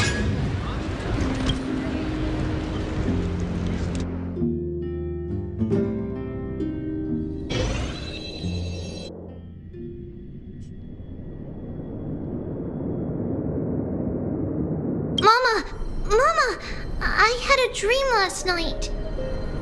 Oh. Now what did you dream about, my darling Trebios? I had a dream that I turned into many me's. Then we made the moon into a ship and made the stars into our sails. Then we floated on the ocean and let the wind blow us in any direction it wanted. Well, that sounds like a lovely dream. Yeah! The ocean and the sky were really, really dark, but there were so many of me that I wasn't scared at all because we'd all sing together. The ocean wind blew us onto an island where the wind tasted like flowers. There were bleating sheep and chirping birds inviting us to be their guests. There were so many animals on the island, but none of them ever fought. Giannis's holy maidens can receive guidance from the god of passages. Perhaps what you saw in your dream is a divine land somewhere in Amphorius. You think so? What's wrong, Trebios? You look unhappy. Because on that same island, I saw a dark mountain on the other side of the ocean. And it was very, very tall. The mountain looked alive, and it kept getting closer to the island. Then I realized it wasn't a mountain, but a very, very tall wave made of water. When the wave smashed against the island, it looked like it was going to eat the island up. The small animals tried to chase it away, but they couldn't stop it. Then there was a bang and I woke up. A dark wave. Mama, does something that scary exist in real life? Yes. Unfortunately, it does exist in Amphorius, but it's very far away from our temple. We call it the Black Tide, though it has nothing to do with water. It has no shape or form, but it can swallow up animals, humans, and even titans, turning them all into monsters. Oh, the Black Tide is a baddie. I don't want everyone to turn into its food. Can't we chase it away? Of course, my dear. You only need to behave well and listen to what the adults tell you. Study all the knowledge and etiquette you need, then grow up and become a proper holy maiden. The divine Janus will then give you guidance and help you light the way for the people. Wow, I'm gonna eat a lot and study a lot and become a holy maiden. But Mama, you said the Black Tide can swallow up titans too. What do we do if even Janus is eaten? If that happens, then the Holy Maiden will have to be the one to guide people on the right path. After all, we are the human avatars of the God of Passages, yeah? Yeah! But one person alone is not enough. Once you're older, you'll make a lot of friends. You must do your best to unite them, because that's also our duty as priests. Friends? Are they also like me and Mama with pretty red hair? They might not, but they'll certainly be just as smart and kind as you. Mama? Am I dreaming? Don't be silly, dear. Of course you're not dreaming. I've always been by your side. What? Now be a good girl and call your friends over too. Let's play hide and seek, just like we used to, okay? My Trebios is the smartest girl. I'm sure they remember where everyone is hiding. The voice sounds so far away. I don't remember. Who am I looking for? Your friends, who will chase the Black Tide away alongside you, of course. Is this from my childhood? I don't remember. Use the spindle to connect everyone. There will be an amazing captain on that big ship. She's cheerful, optimistic, bold, and cautious. She'll be able to get everyone together. Wow, that's amazing! Can I be the captain? Of course you can. But you'll find someone else who's better for the job, my dear. I think that person lives in a beautiful temple that sits atop a hillside covered in golden fig trees.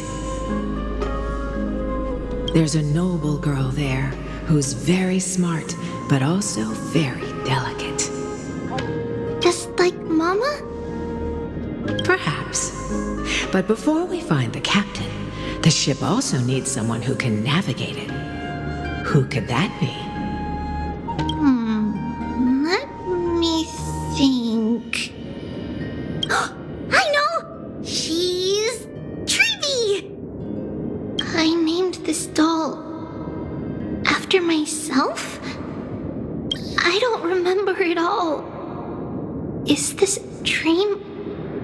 Or something that happened in the past?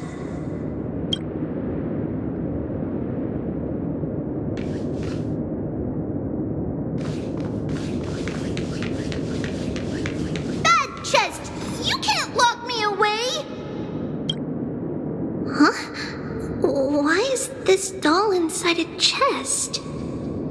It's holding a sword. Why? Many years later, many brave warriors will board this ship. They're skilled combatants who fear no danger. Ooh, I can learn how to fight too and protect everybody! You silly girl. You're Yanisopoulos' holy maiden. It's not your duty to fight. There will be many others to protect you.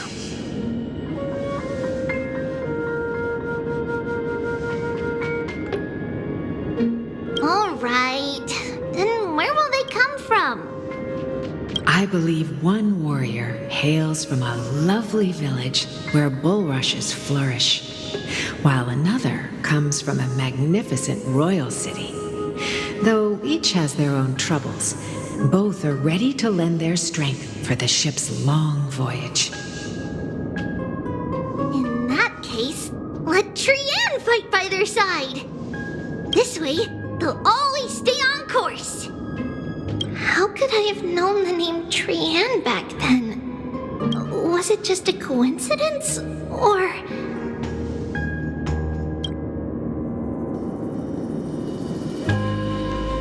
Learning can change your destiny! When navigating at sea, you need to know both astronomy and geography. Isn't Yanis's knowledge enough? Oh, sweetie. The ocean isn't like the land. It's easy to get lost. That's why it's important to learn to recognize the miracle of Aquila. Alright! Even though my brain is already super-duper smart, I'll still try my very best! Circe also favors children who try their best. They will send a wise scholar as everyone's teacher to help you reach your dreams. I want to be a teacher too! Oh, wait. I'm super-duper smart. So I want to be the teacher's teacher! Why not? But if you're going to be a teacher, you might need to tone down that hyper energy of yours. Then Trinan can do it! She's well-behaved and would make a great teacher! Mama and the others always said that I had a great memory. But now, I can't even tell if this is a memory or a dream. Come, let's line them up.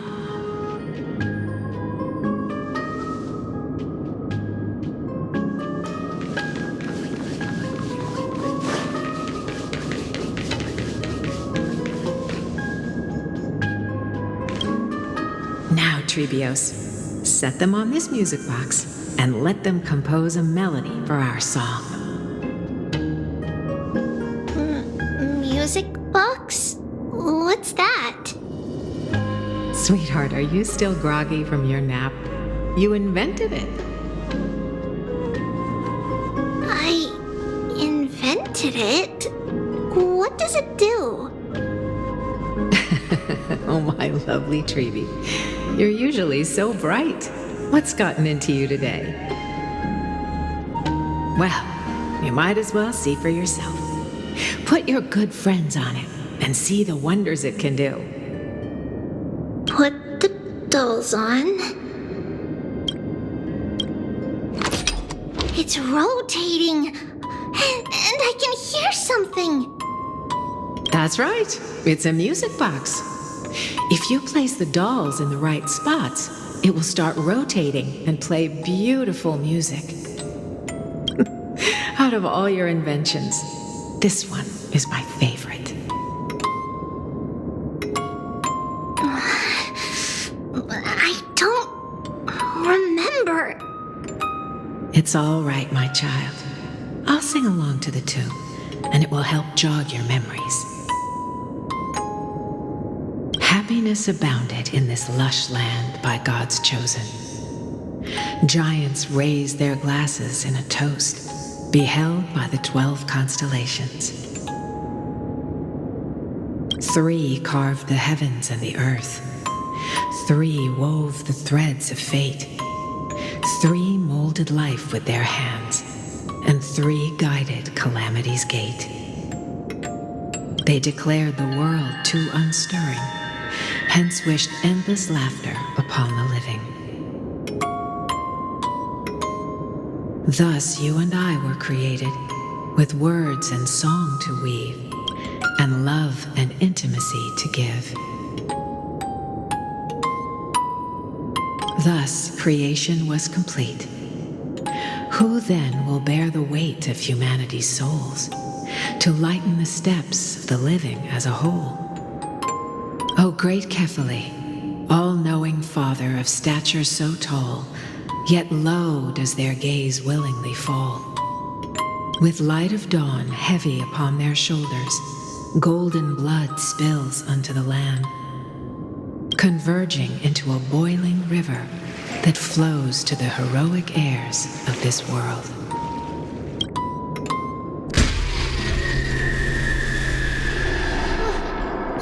What's going on? Oh, Yanis, please lend me your ears. In the black mist, as death and fate draw close, on the bloodied earth, the living dead, but ghosts. What is this world? It mirrors your maze-like fate. What is this world? A silent lament without a trace.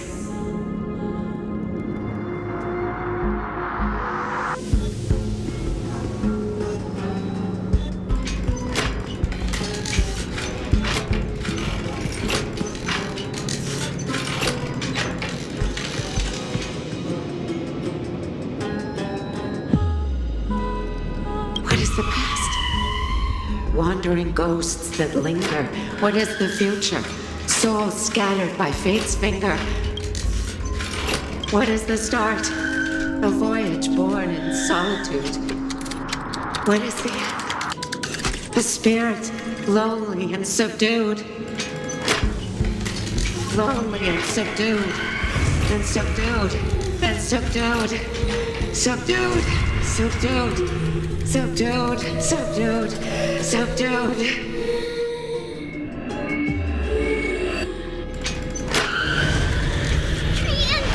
Trian! Mama, what's going on? Run! Kremnos, run! The black tide has arrived. Where can I go? What's this? Why? Are there ghouls everywhere? This is the sacrifice of a holy maiden. You won't make it to the end. Only one person can. I know! It's fine if we can't reach the end. Our minds are made up. Go. Bid your farewells, Kremnos. Time is running out. Mama, are you going to leave me? My sweet girl. I will never leave you. But remember this, Trevios.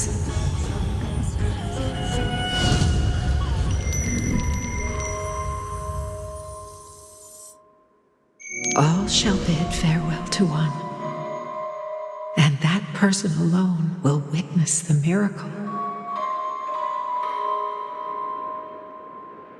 Since your mind is made up, then traverse the black tide and dispel the fog for Amphorius. I shall see you tomorrow, my dearest Trevios.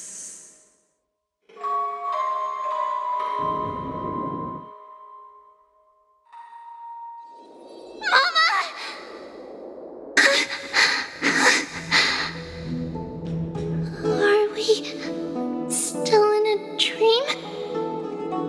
you have a nightmare? Maybe. But it's been a long time since we had any dreams.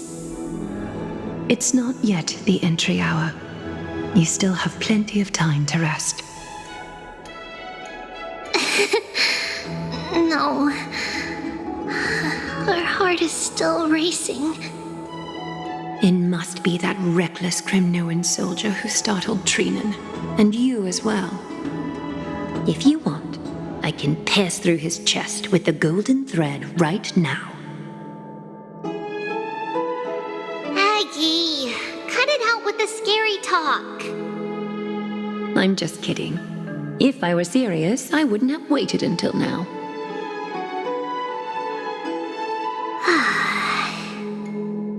Do you want to talk about the dream? Keeping it bottled up is not good for your health. We had a dream about Mama. The dream itself was nothing. It's just the timing that feels a bit unsettling. You mean... It's Trian. Even if we refrain from ever using the power of the Century Gate again, her soul continues to slowly drift away from her body. There isn't much time left.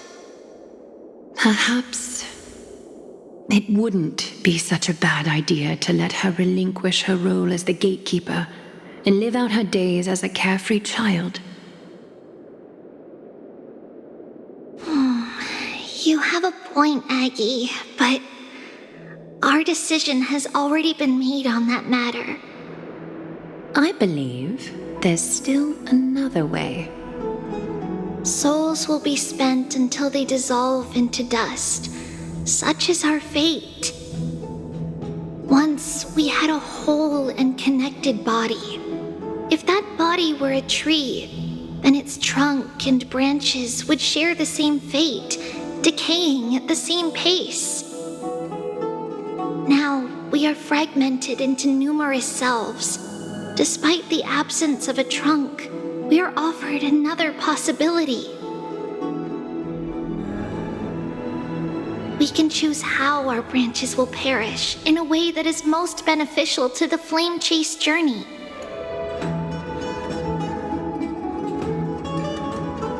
Compared with saying farewell to one person, watching many fade away before me is even more sorrowful.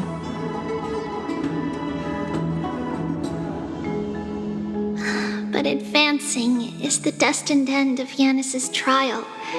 There's no retreat in our path. Don't feel sad about saying goodbye to us. We have already agreed on this, right?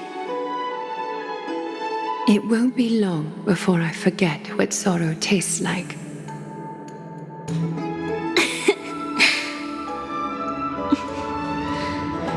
So, what would you like for breakfast, Aggie? What? Where did that come from? After all this talking, we are feeling a bit hungry. Plus, it's nearly the entry hour now. Do you remember when we first met, Aggie? You were still a little one, and we caught you secretly eating oatmeal late at night.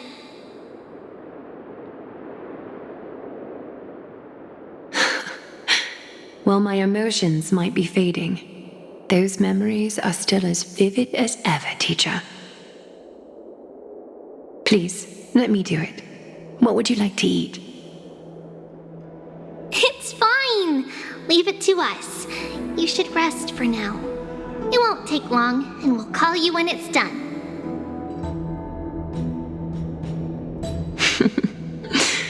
In that case, thank you. Then, see you tomorrow, Aggie.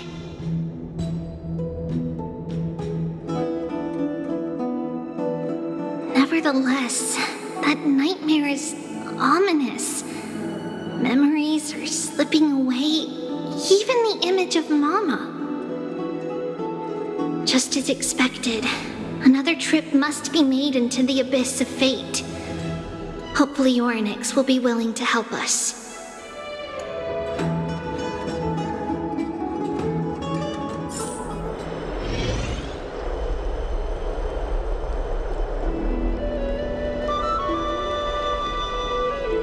Long time no see, Professor Anaxa. Who are you? It's been a while. I'm the one who once overthrew the entire classroom in that spiritual physics lecture. Oh, it's you. No way. Do you really still remember that, Professor? I remember that glib tongue of yours. What brings you here? Surely you're not here to reminisce. You could tell. Of course. You only beat around the bush when you have a hidden agenda. That's not true. I'm here to seek enlightenment, as always. Could you please teach me everything you know about the black-robed swordmaster?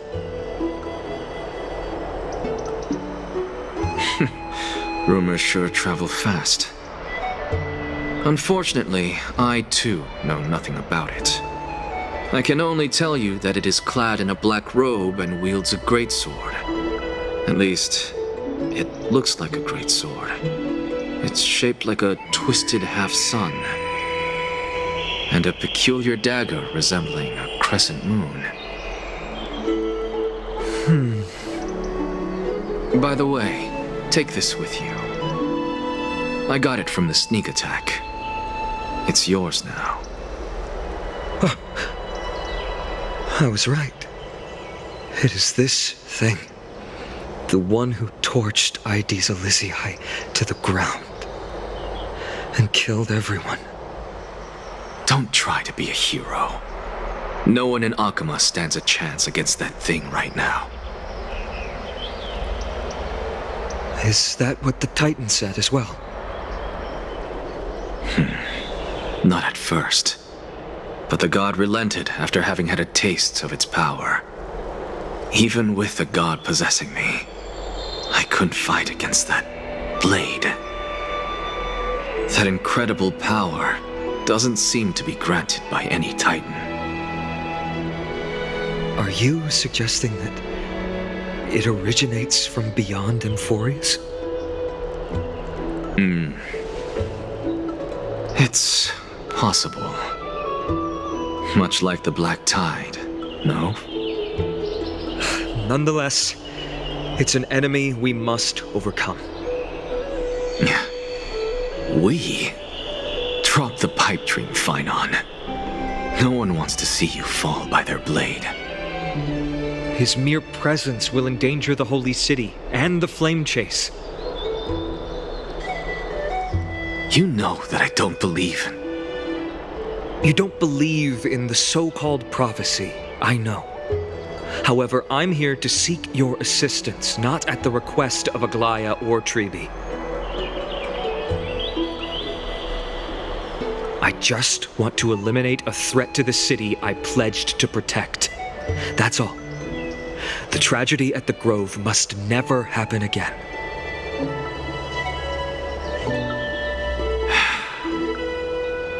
Take a seat. Since you are sincerely seeking enlightenment, I suppose I can tell you one more thing.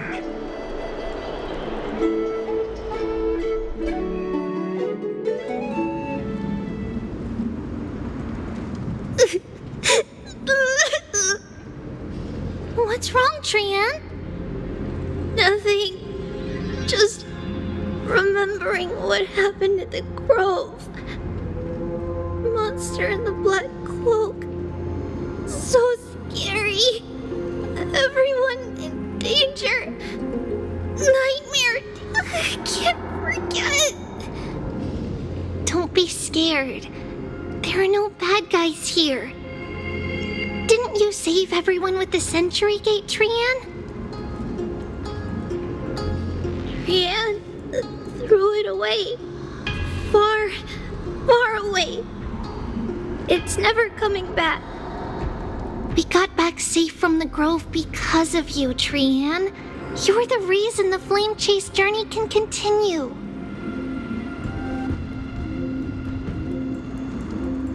Sorry, Trian feels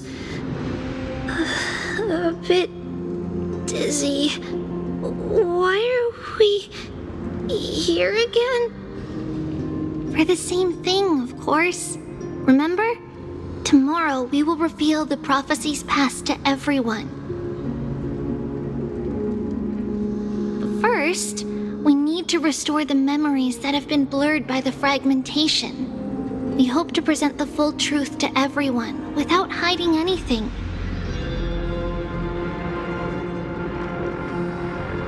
Since Yanis caused the fragmentation, we can only turn to another Titan, Orynyx, for help. Also, remember to get breakfast ready for Aggie before the lucid hour tomorrow. Oh, yes! Trian remembers now! Oh, on that note, we had better prepare some saffron before we meet with the Titan.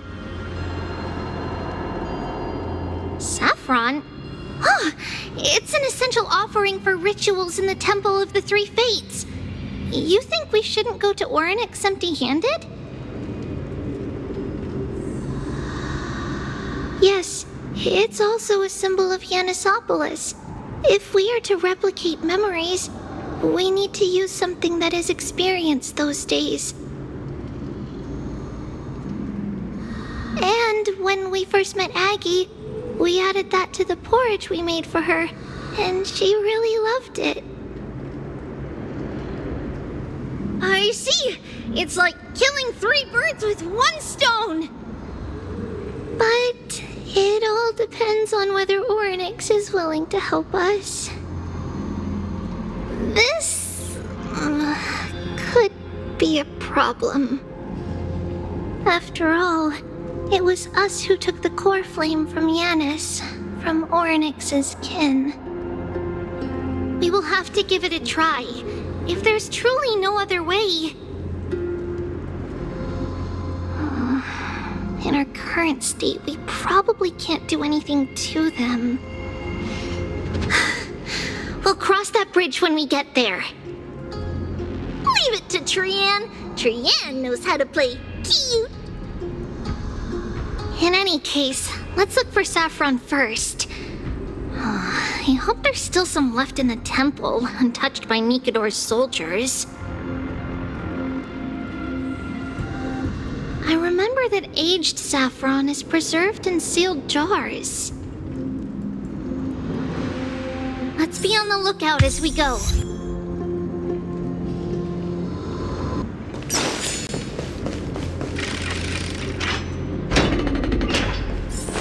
It's a dead end ahead. Turn back, teacher. What? Aggie? No, it's an illusion.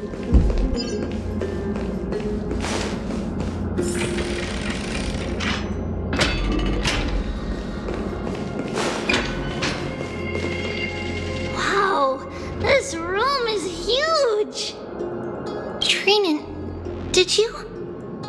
Yeah, I saw it. Was that a warning from Orynyx? What are you two whispering about? Treeby? Trinan?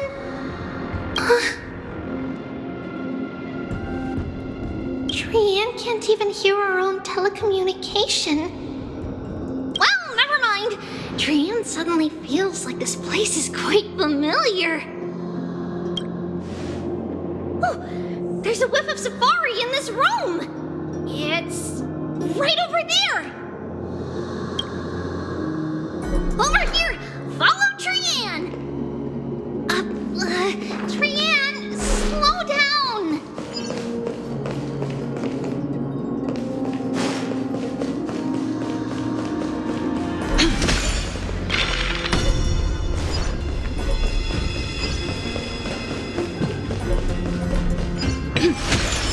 Even if separation is our fate, a futile death is not the solution.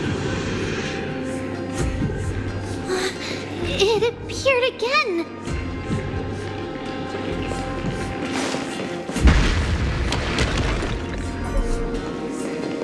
Right here! I summon thee, Oryx! Stir up ripples of past reverie! Something's appeared! Wait, we should read it first.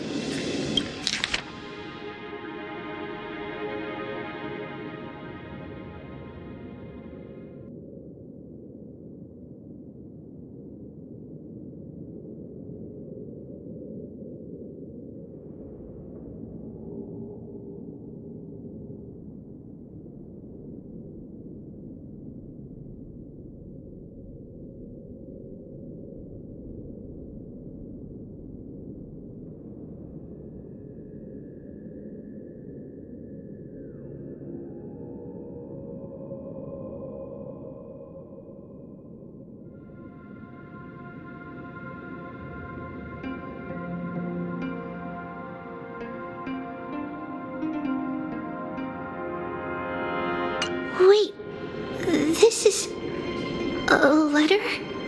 It mentions something about Saffron and Trepios? Isn't that name... Never mind that for now. Why is this letter here? And how did Trian sense it? Could it be our lost memories? Is it possible that we were already noticed by Oryx and entered their trial? But why haven't they said a word? Oryx has the whims of a child. Perhaps they're toying with us on purpose. Come on, this isn't the right time to be playing games. Separation and death are two sides of the same coin. Reconciliation doesn't come easily for a mortal. Are these visions also fragments of the past?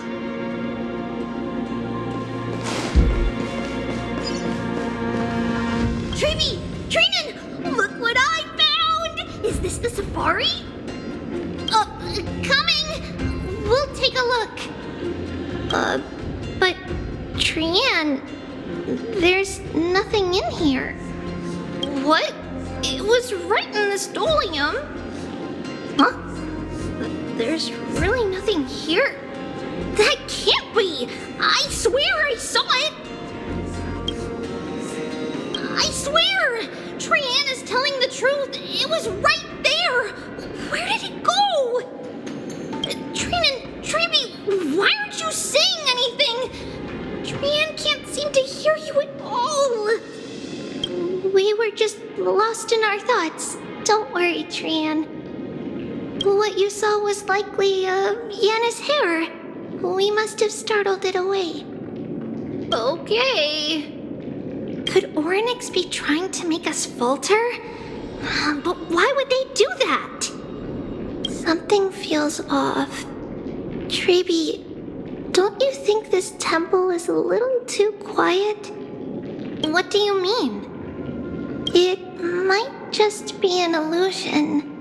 But Trinan wonders, is Oryx really putting us through a trial?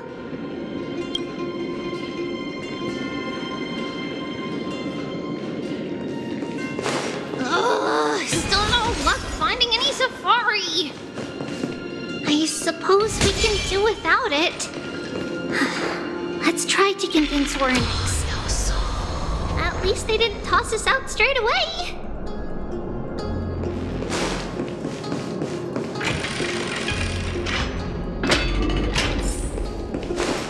Whoa, Trebi, Trinan, look at this! So cool! There are so many of us now! Man, it's really quiet in here. Do all Titans live in dark places like this?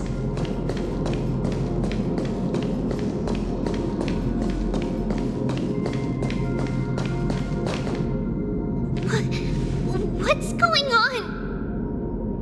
Oryx disappeared?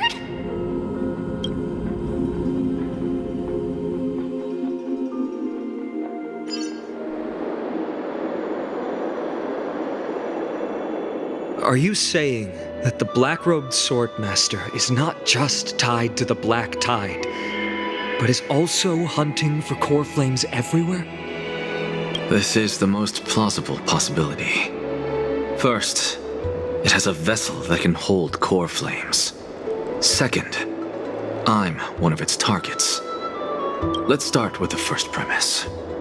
Its peculiar ceremonial blade can interact with a Coreflame, as evidenced by the pull I felt when it stabbed into my chest. I hypothesized that the blade can sense, absorb, or even retain Coreflames. The second premise is even more explicit. When it was engaged in fierce battle with many of us and was heavily distracted, it remained consistently focused on me. Or rather, on the Titan Ceres inside me. So it's plundering the flames.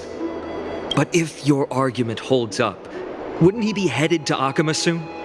The Vortex of Genesis is full of the Titan's Coreflames. Not necessarily. Let's call that person the Flame Reaver for now. If my presumption holds, that person has 3 targets. The first target is me. The second target is Oryx, who hasn't yet fallen.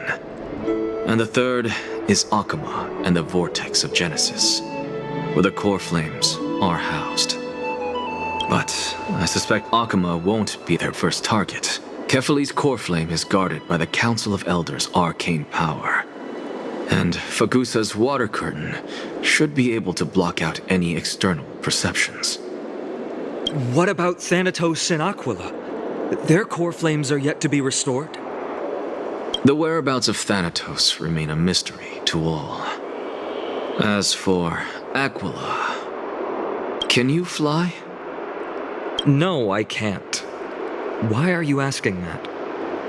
Can that Swordmaster fly? Good point. But what if he does grow wings? If they had wings, I wouldn't have made it out of the grove alive.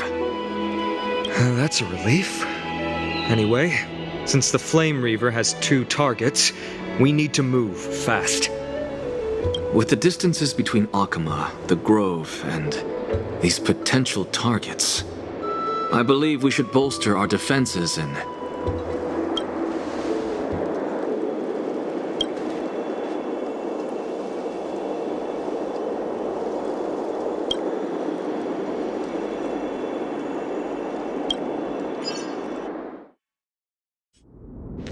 Oryx! Are you in here? No response at all. Did they foresee that we were coming and hide in the fog? Or...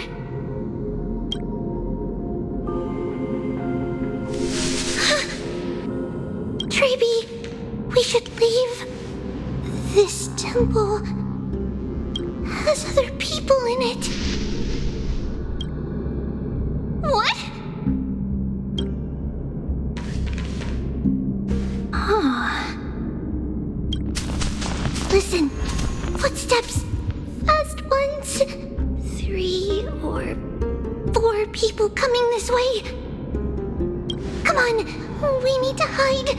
Whoever they are, we can't let them see us. Trebi, Trinan, come check this out. What's this? Trian feels like it's so familiar.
Is she back?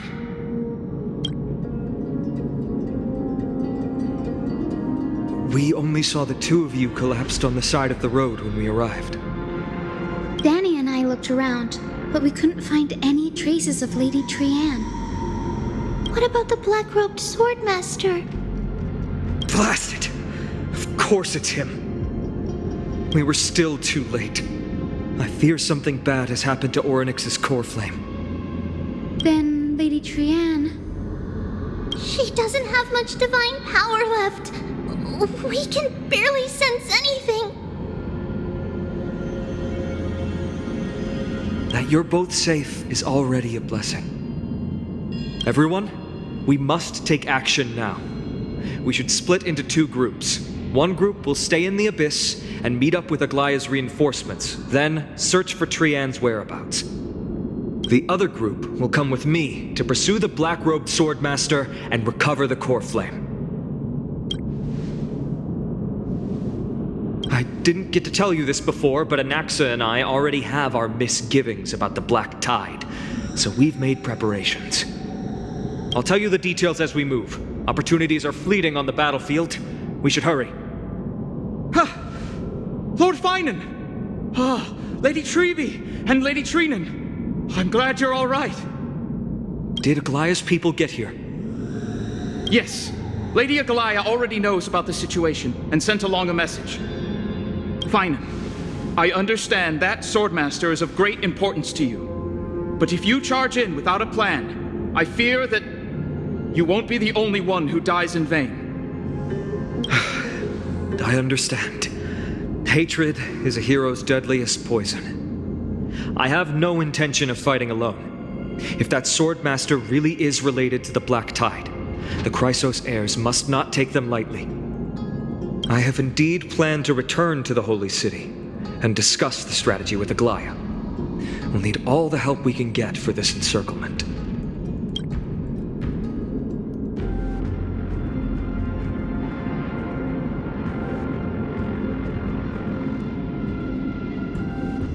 Trinan will stay in the Abyss too.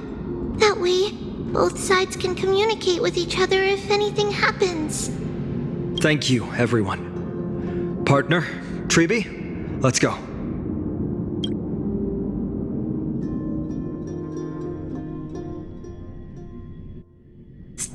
We're back, Aglaya. You should have come to me first, Phainon. Aggie, there's no need to scold Snowy. Wakama is currently in grave danger. I know. It's beyond my imagination that the only two titans humankind can still rely on fell in such quick succession. I've never seen the golden thread pulled this taut, as if it could snap at any moment. Phainon, tell us your plan. Time is of the essence.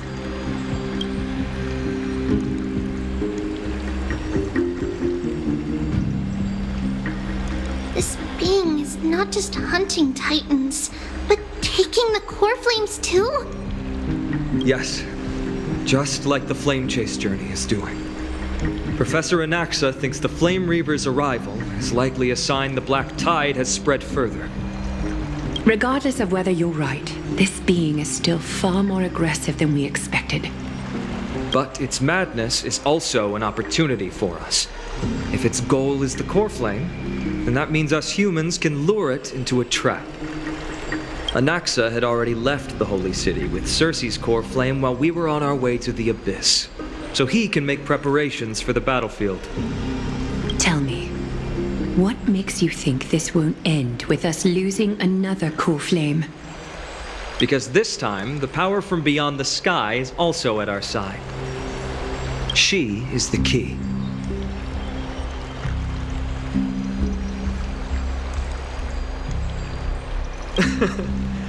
We need your other companion, too. Ma'am, do you mean me? I see. Phainon, that battlefield you mentioned, is it Castrum Kremnos? Yes. I'm sure everyone remembers the astonishing miracle our partner here performed with her companion during the battle with Nikador, and how they awakened Castrum Kremnos' past. That will be the key to our victory. We will use Orynyx's power to once again open a passage to the past and lure our enemy inside. Then, we'll seal the Flame Reaver in the maze of time. Impressive. Orynyx has fallen, and Yanis's divine power already belongs to Akima. Once we take back the Coreflame, the Swordmaster will have no means of escape. It's very clever, using the element of surprise instead of brute strength. Can you do it, little one?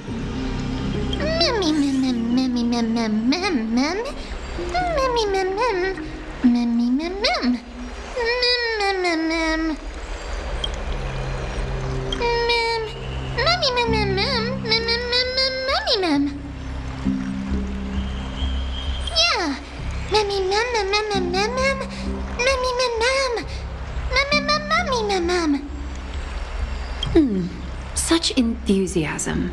I'm glad to see you're confident. By the way, the Council of Elders declared a state of emergency when Trebi went missing. Kynus and her following have heard tell of the incident at the Grove and are galvanizing support in secret. I fear she'll make her move before the next assembly of the citizens. What are they plotting? That short-sighted politician likely believes the Chrysos heirs have outlived their usefulness and is making preparations for her next step. That ugly side of humanity is something we'll have to deal with eventually. But that's a problem for another day. I've sent Castoris ahead to the council with a message. She should be able to keep the situation under control for the time being. Phainon, it is my hope that we can come to an understanding on this. We must take down the Flame Reaver in one go and retrieve the Coreflame, and in doing so, grant ourselves an advantage against the Council of Elders. Of course. You may count on me to lead the charge. I apologize for tasking you to spearhead the plan once again, but Akima is currently beset by enemies from within and without. The situation brooks no delay, and we have precious little time to confer and discuss the plan with you. That being said, you are the key to our success, and I shall respect any decision you make. I may not be as masterful as Trian when it comes to the Century Gate, but even I can open a nice big gate if I have enough time. As for whether we can take back the Coreflame, that will be up to Anaxa's capabilities. Based on what I know of him, he can do it. I'll be honest, we can't. But the Flame Reaver will have to step over my dead body if they wish to do you harm.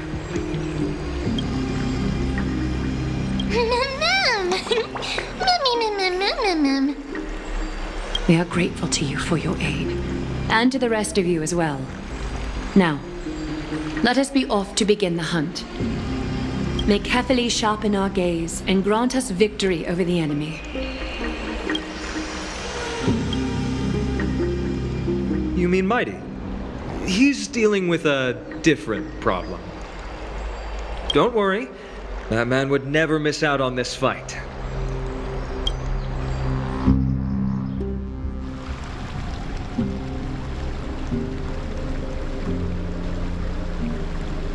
Farewell, my dear friend. You must lead us back home.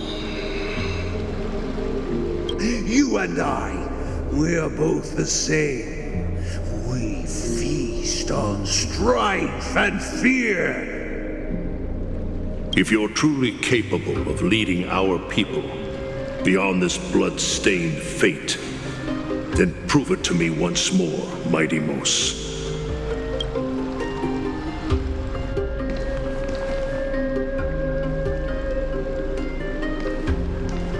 I knew you'd be here. I heard you're about to set off on an expedition. That's right.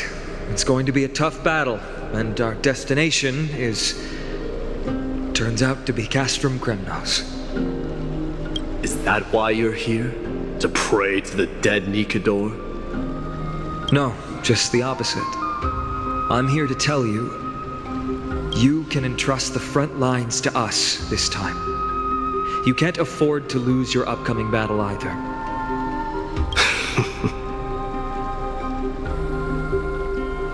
Have you heard the story of Geocles the Mountain Breaker? Sounds like you've spoken with Cartonis.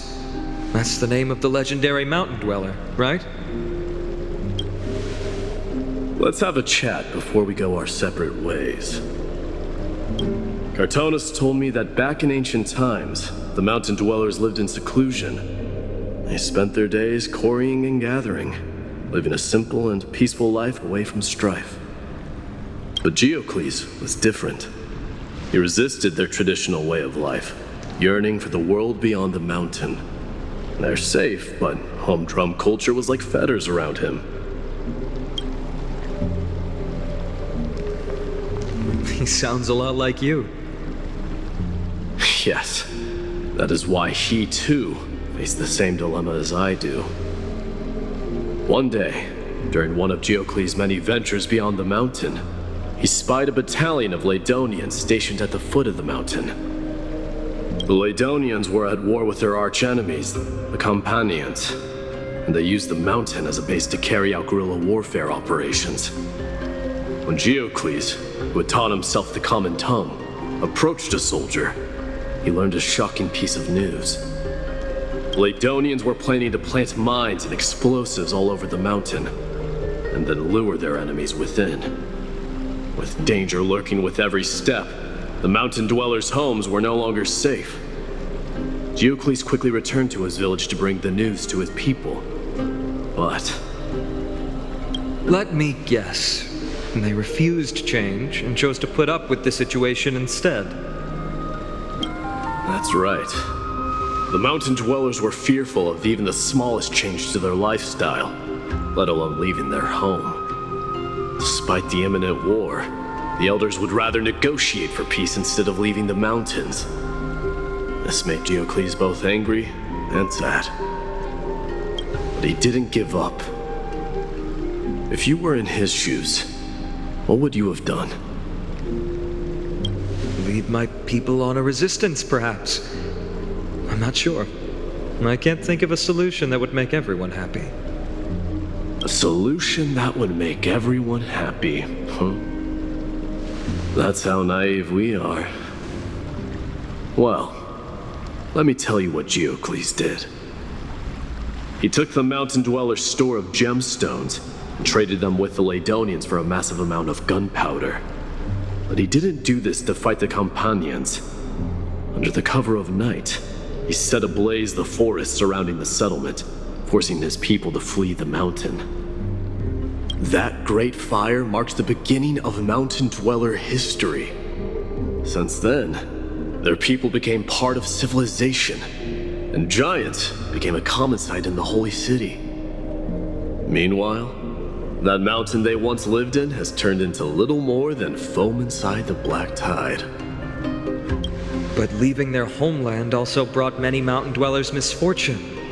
They were hunted by Kremnoans or enslaved. Indeed, that is undeniably also part of their history. But that is Geocles for you. The merits of his actions, or lack thereof, have been scrutinized by many, but historians nevertheless hail him as the Mountain Breaker. Why do you think that is? It's simply because he took action and enacted change with his own hands. He didn't try to make everyone understand him, nor did he even waste time trying to make everyone happy.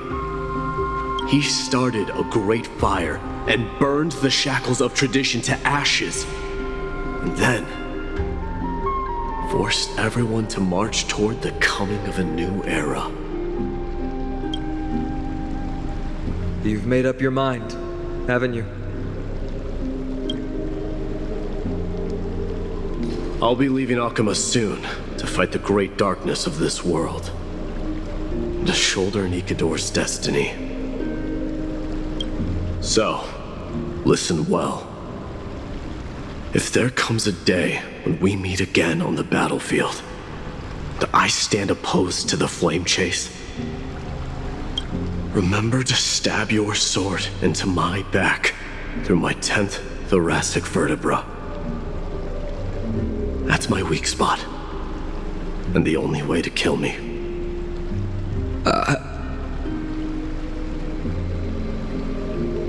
You have my word.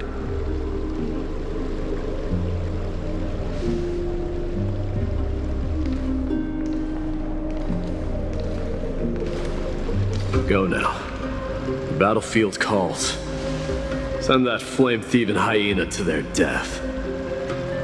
And if you find yourselves with no other recourse, pray to that blade in the sky. And loudly call out the name of the new god.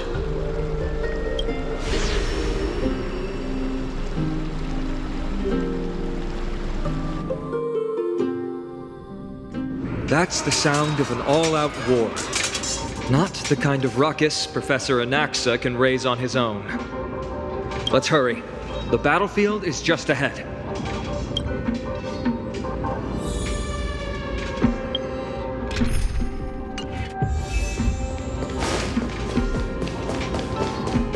No way. A Kremnoan?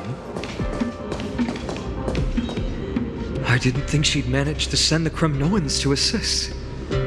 Brave warrior, what's the situation on the front line? And Ackerman, why are you here? What? Didn't Aglaia tell you? We have been instructed to assist you in trapping the Flame Reaver. Aglaia, that vile usurper. I spit on her name. Our king will be back soon. He'll be able to deal with you and that black road.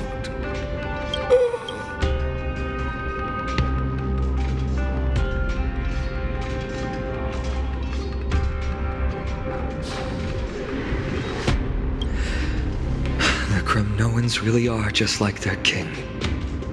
Rest in peace. May your glory last forever. Did they come to fight on their own accord? Or... I can still fight. You must become king. Nikador is with us. We're almost there.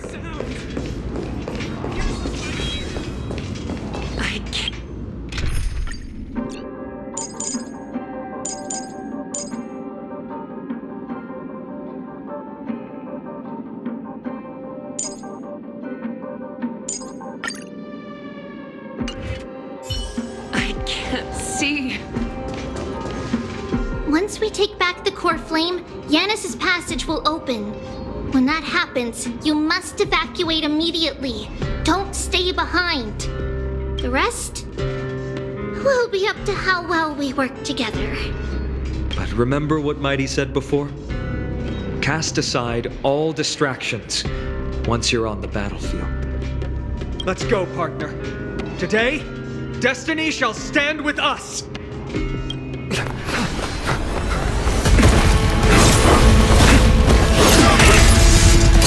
Finally.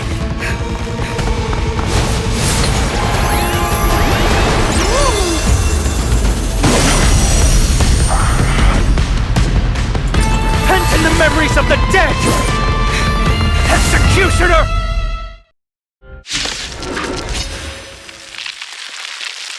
You sure know how to keep a man waiting. Any later, and I fear the tightening of sacrifice. Frail child of humanity, 'tis more effort keeping you hale and whole against that blade than it is in seeking the truth of the word.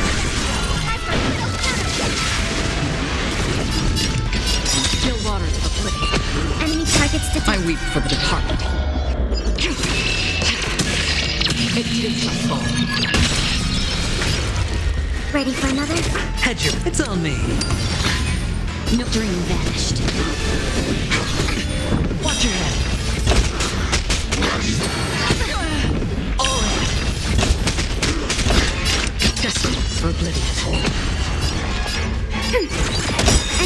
signet markers activated. Time for a good old counterattack. The dice have bust. Or maybe I'll take it all. Clouds scattered. Dreams of a... Let us dance once more. I weep for the departed. It too shall fall. Return to the green tree. Another journey on the still waters of oblivion. I hit the mark. Spend freely. Share good fortunes. Free will, destiny for oblivion. Am I ready for another? Return to the green tree. Watch your head. Trying to overwhelm us with numbers. Lit up! Take them out! Oh, what a spirited display, deliverer. The dice have been bust. Or maybe I'll take it all. Enemy data signet markers activated. Time for a good old counterattack. Another journey begins. I weep for the departed. Get ready, Bob. Can't hold out much longer. Quiet.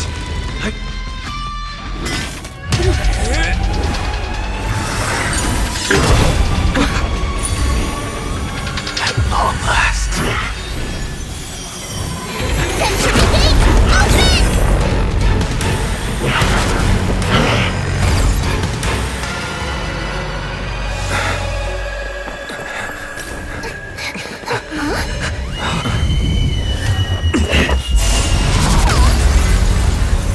How embarrassing. You didn't come down from the sky? This city is mine anyway. So why shouldn't I go through the front door?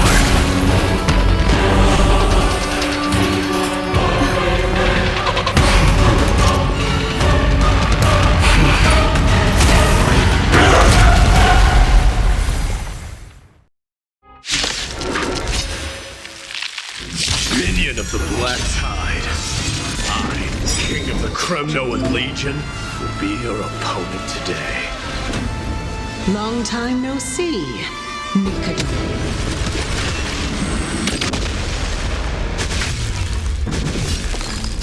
Share good fortunes. Destiny for oblivion. Commencing support. Sure, I'll play along. No holding back. Dreams of a... Let us dance once more. Clouds scattered. Free will, or was it fate? I weep for the departed. It too shall fall. Still waters of oblivion. Such petty tricks.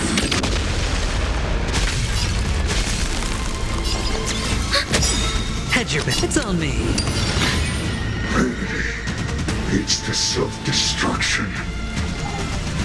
I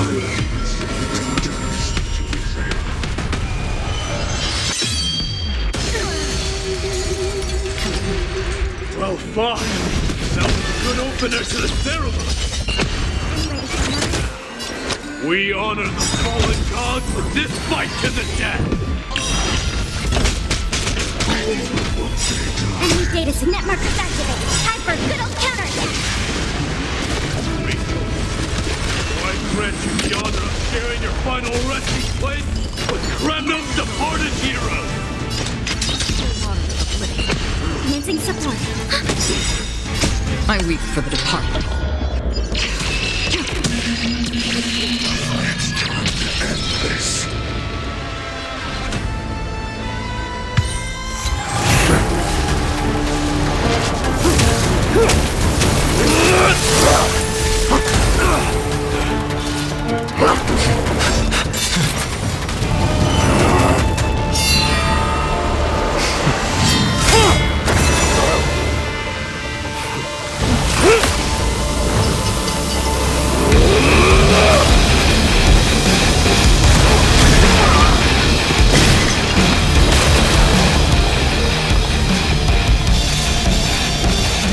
Heroic souls of Strife. Heed my call! I am the Lance of Fury. The agony this world needs!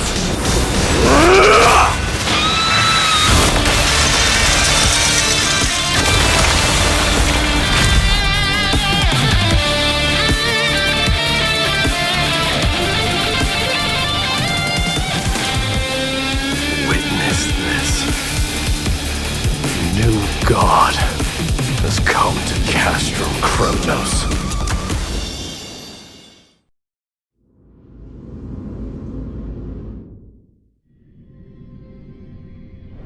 Look! The warriors have returned! But are the rumors true? Has Orynyx fallen? It's as the Council of Elders said. We face a dangerous threat. Yet the Chrysos heirs are only inciting more chaos. They don't care about the people's safety. They really gave the Coreflame of Strife to a Kremnoan at the end. What a noisy crowd. This doesn't feel right. It's probably because Orynyx is gone. Orynyx was a generous titan in the eyes of the people. They graced us with miracles, allowing humanity to reap many a convenience from the past. What they don't know is that the Titan didn't do all of that of its own volition. Regardless, the Titan has fallen, and we must surrender Orynyx's Coreflame. A meeting with that woman again so soon? I just can't catch a break. Professor Anaxa, why don't you find someplace to rest first? Matters that require Aglaya's attention are piling up. You two meeting again will, forgive my honesty, only distract her. Just try to stay on your best behavior, if you know what I mean. That's not up to me, I'm afraid. I've been trapped in her prison the moment I set foot in this holy city. The price of having a Titan living in my head, I suppose. Don't worry, I don't want trouble either.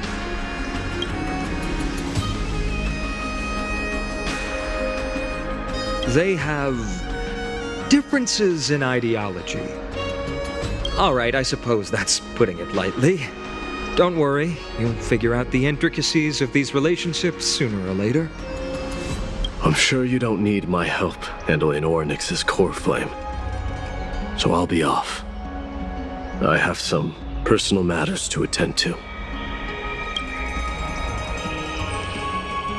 It somehow feels like D has closed himself off even more after he completed his trial. Yeah, a lot has happened in the past few days. You've been lost in thought for a while now too, Treeby. Did Phainon bring news? Yes. She has found Trian. She was at the bottom of the valley outside the temple. But that's where the good news ends. I'm sorry. It's all right. They also found someone else besides Trian. He was no better than a corpse when Trinan and Hyacinth arrived. He had suffered more cuts than could be counted and leaped off a cliff from a great height, all to free Trian's body from the clutches of the black-robed swordmaster. What a brave soul. Do we know who he is? Yes. It's Kradaros.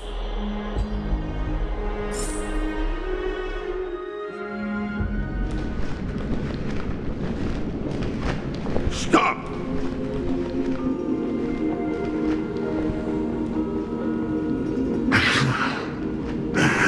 If you want this girl dead, you'll have to kill me first. How ludicrous. Your body made of flesh and blood as it is will not survive more than a single strike from me. Better to die in battle than return even in glory. As a Kremnoan, I know not the fear of death. She's lost her divinity. I have no interest in an empty shell. But answer me this, child of strife. Why do you raise your shield for? As the leader of the God Shield Brigade's elite, I protected the king against the Black Tide with this very shield. And I've done this over and over, hundreds and thousands of times. A pathetic killer like you could never understand the weight it bears. Pity. And crumble like rusted iron. Good! Supreme glory shall be mine, as I indulge in the libations and incense offered by my descendants. Come, let us fight! For Kremnos! For my king! For Amphorius!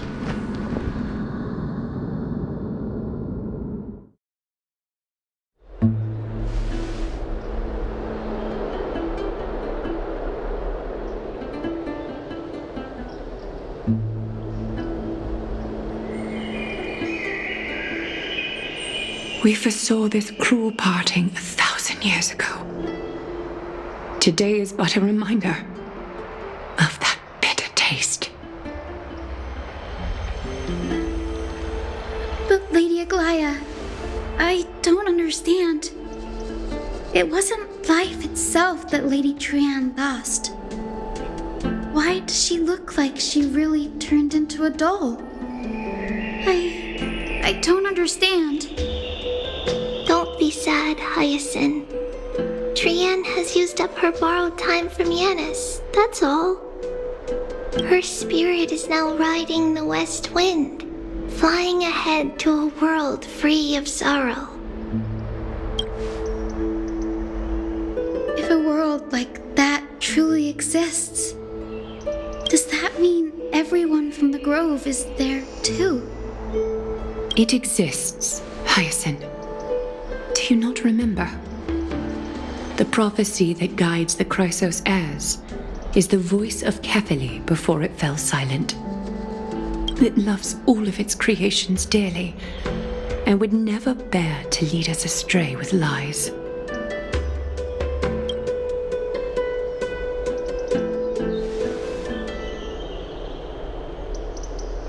What about the Kremnoan veteran? How is he doing? The Twilight Courtyard has done all we can. Even so, we've only managed to keep him from breathing his last. I had to use the Sky Priest's techniques to help him to walk again. But if light ever disappears from Akama for good... No. Let's hope that never happens.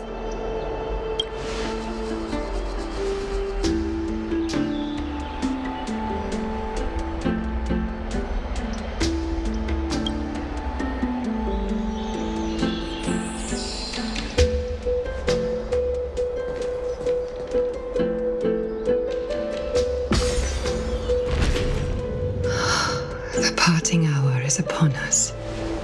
Yet the golden thread runs slack. The heroes have returned with their spoils. Everyone, please take this opportunity to rest and prepare for what awaits us. You've returned unscathed and brought tidings of triumph. Truly a moment worthy of celebration.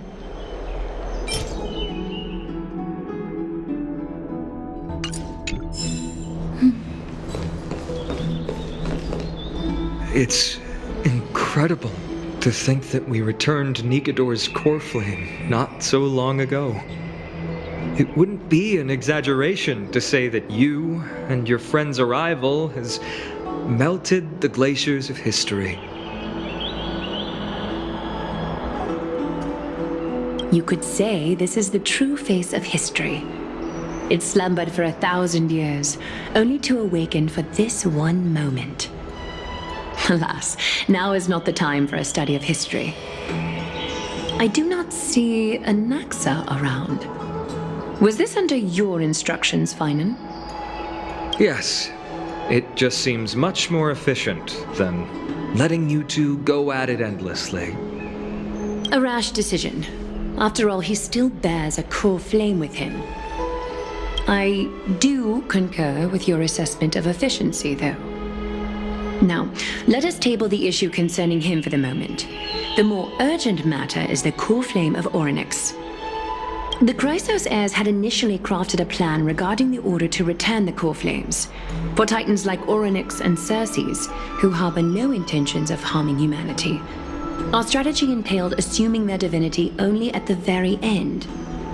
But this unforeseen turn of events has thrown everything into disarray. If we don't return the Coreflames to the Vortex of Genesis, and we leave the Titan's divine positions vacant, we can't even begin to imagine the disaster that would follow.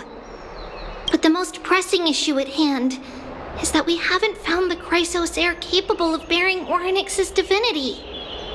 Phainon, Castros, Mydei, and Hyacinth. Trepi and I devoted a millennium scouring the world, only to find these few people. Only a chosen few possess the capacity to assume divinity, the elite among the Chrysos heirs. We would never hastily extend our invitation without first verifying their potential to bear such power. Yet we cannot compel anyone into divinity, as it would be no different from sentencing them to the gallows. Truly a dilemma. Yeah. How about letting her give it a try?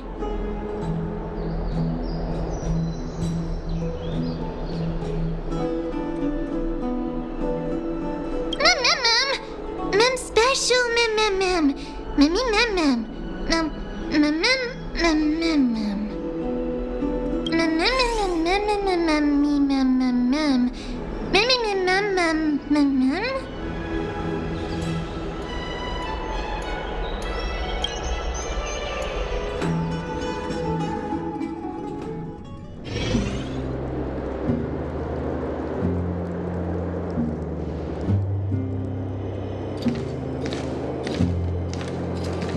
I see the Reaper has forsaken you too, teacher. It simply put my life in the hands of the Twilight Courtyard. That priest girl's medical talents are truly exceptional. She might be far from the ordinary girl we envisioned. But this isn't about me, Mighty Mos. I saw it. You finally decided to embrace your own fate. Power of Strife is stirring a tempest within me as we speak. My bones have turned into steel, and my blood is seething in a blaze. Past rulers of Kremnos could only aspire to this might, yet I have merged with it. I've made history, and henceforth divinity and kingship shall coexist as one. Indeed, you've realized the aspirations of every former king of Kremnos.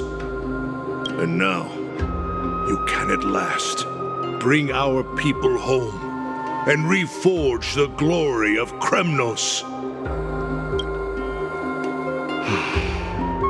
Unfortunately, I harbor no such desire. What? What do you mean by that? Over 2 millennia past, devotees of Nikador's might banded together beneath their feet and erected a city of their own. Ever since then, Kremnoans have served as the blades wielded by the god of war, following the Titan's path in its conquest. Yet, gazing upon our history through the lens of my newfound divinity, I now see it with unprecedented clarity. This history is sheer absurdity and inferiority. People surge onto the battlefield like ants, plundering and slaying for their own greed, only to be trampled upon like ants. The city and the beliefs that Kremnoans hold so dearly alongside the supposed tradition. Mere anthills that could be crushed with a single touch in the eyes of the Titan. You! Are you trying to strip Kremnoans of the pride we've amassed over thousands of years with mere words? That pride holds little significance, Kratoros. Now that I've assumed the divinity of Strife, my next step will be to renounce the title of king. No! No! Convey my message to every Kremnoan. This is an order. Do not do this, Mydei. I beg you! Our history commenced in the year 2506 of the Light Calendar, concluded in the year 4931. I, Mydei, last king of Castrum Kremnos, son of Gorgo, do hereby proclaim the Kremnoan dynasty comes to an official close today. You have killed us. You have killed us all. No. I am granting you a new beginning. What is this? My mother's signet ring. It served as a symbol of kingship, and I now imbue it with a fresh significance. Take it, and rally those who have lost their identities. Convey the words of Mydei, now ascended to divinity.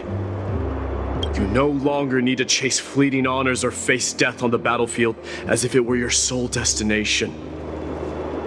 However, you must adapt to fit into the city you once observed with indifferent eyes. A cruel fate awaits Amphorius. No matter how illustrious a dynasty may seem, crumbles to rubble and gravel before formidable foes. Yet, you shall tread the only path out, one that leads to a brand new world at its end. Why task me with being your messenger? Why not explain all this to them yourself? Because only humans can guide the path to be trodden by humans. It's not the lot of humans who crave the power of gods and spiral into madness for it, but humans who stand ready to raise their shields high to protect the lives behind them. I failed to save that child. That is irrelevant. As demigods, they have long been prepared for it. What truly matters is that you showed up there and shielded her. The one who persuaded Aglaia to set me free that night. Was that you, Mydei? Yes. She's not one to easily make a concession. What did you offer her? I staked my mother's name to guarantee the integrity of your soul to her. And I promised her that I would dedicate all I have to the flame chase journey. And what is next, Mydei? Where will you be headed now? To the place where I belong, to fulfill my promise. The madness that has plagued Nikador and the darkness that has consumed Amphorius. It's now my turn to fight against it. There are some people to meet with before I leave. Let's go.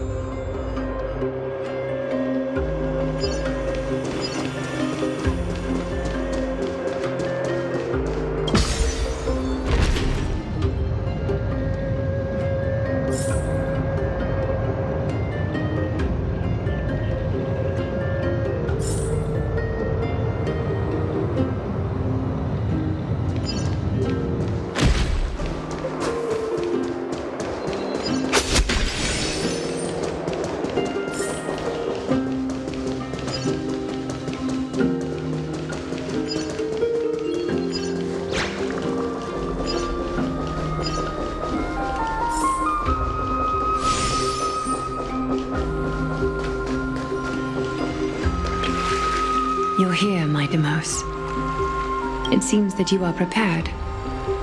Yes. You aided Akuma through yet another trying ordeal, and my gratitude knows no bounds. Isn't that exactly what you wanted? Not everything unfolds according to my plan. In the current state of the world, I can only proceed one step at a time.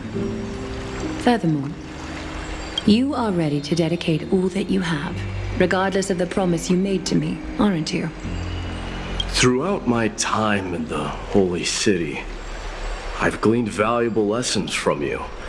Strategy, leadership, and adaptability to change. Yet, it's only recently that I've come to realize the truly remarkable quality you possess.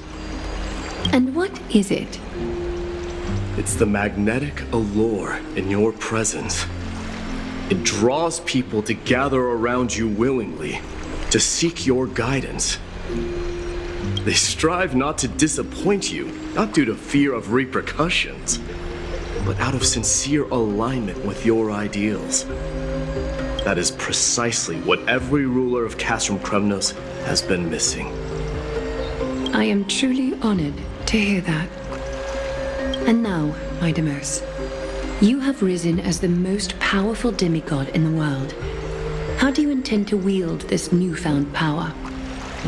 I shall see Nikador's aborted mission through to completion and become the strongest bulwark for Amphorius to defend against the Black Tide. I will secure enough time for the flame chase journey until you manage to lead everyone to reach the miracle of Genesis. Mydei, a new chapter awaits Amphorius.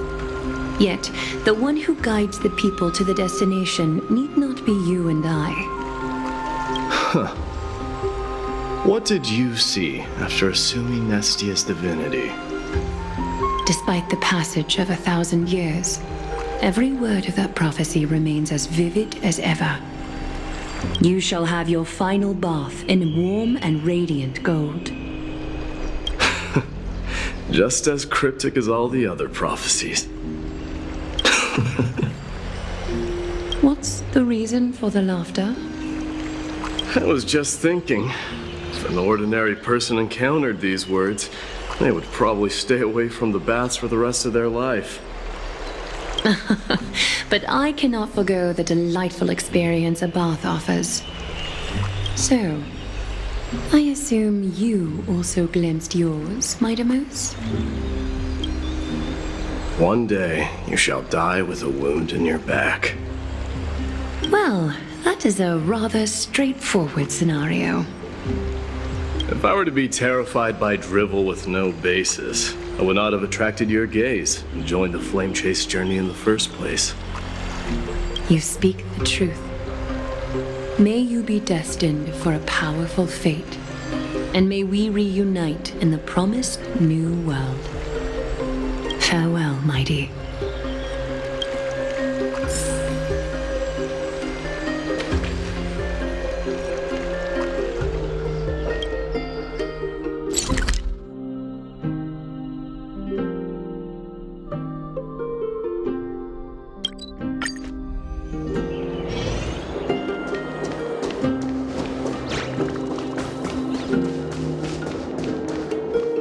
Is Lady Trebios not here? Lord Mydei!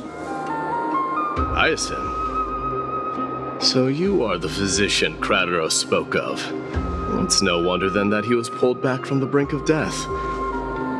You have my gratitude. I can take that as a compliment, right? I've heard about what happened at the Grove. I'm deeply sorry for your loss. I've heard far too much about death and grief recently. To quote Lady Trebi, we should all focus on tomorrow, shouldn't we? That's a valid point. You've always been the most optimistic one among us. Well, I must say, it feels quite incredible to see a new demigod standing right before me. You should prepare yourself as well. Humanity has already taken hold of Strife, and And one day, they will also reach the sky. Do you really believe I can do it? Even my ancestor, that hero of legends, couldn't conquer the Coreflame of Aquila. Given your good rapport with the demigods, you should know that the path to assuming divinity is never limited to swords and spears. You've always been so perceptive, Lord Mighty. Rest assured, if fate has truly selected me, I'll be ready. Right. You are here looking for Lady Treby and Lady Trina, no? They're not around at the moment. Is there a message you'd like me to pass on to them? No need. I've already bid farewell to Aglaya. Meeting with the Oracle is simply a matter of courtesy. You've bid farewell? I'm heading back to Castrum Kremnos to fight against the Black Tide. In all likelihood, I will never again return to Akama. Oh. On second thought, there is something that I'd like you to help me convey to them. I'm all ears, Lord Mighty. I'll make sure to convey every single word. Tell them that there is no longer a need to send scouts behind enemy lines. With a single message, the Lance of Fury will target anyone who dares oppose Akama.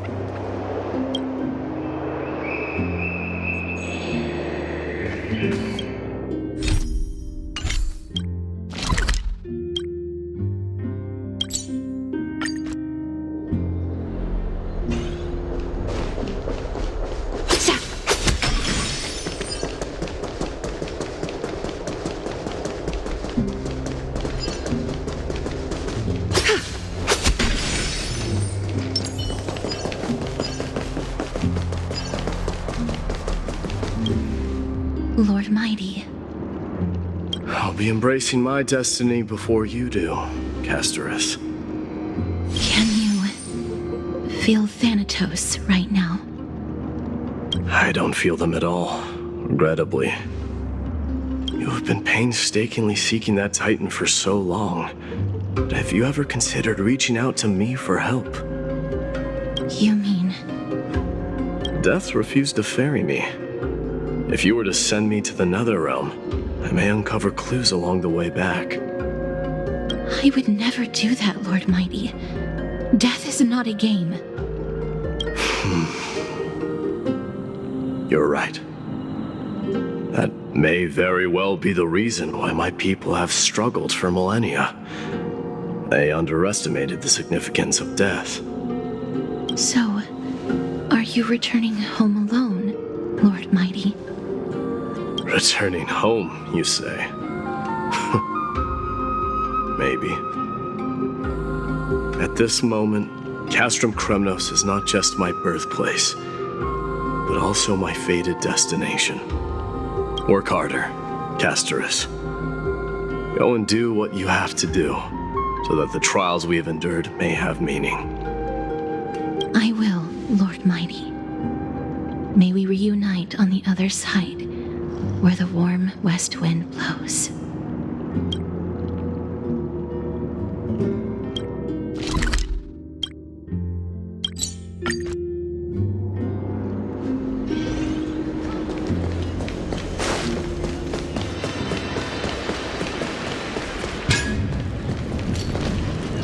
The King of Kremnos, without the signet ring, but looking more like a king now.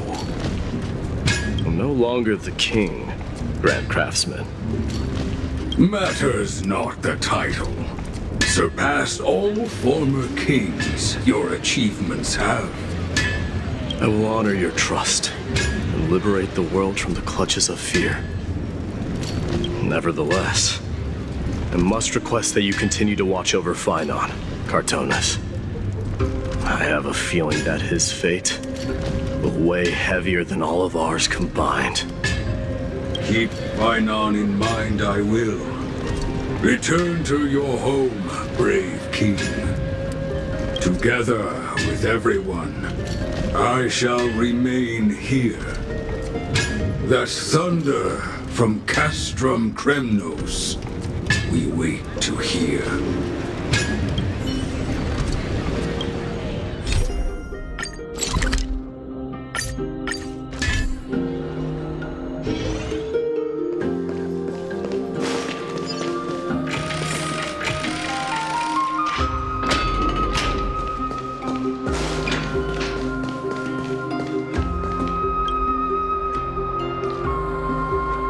Outlanders? No. Trailblazers. I will soon make my way to Castrum Kremnos. If all goes according to plan, this may be our final meeting. I just want to let you know that I appreciate everything you have done for Amphorius.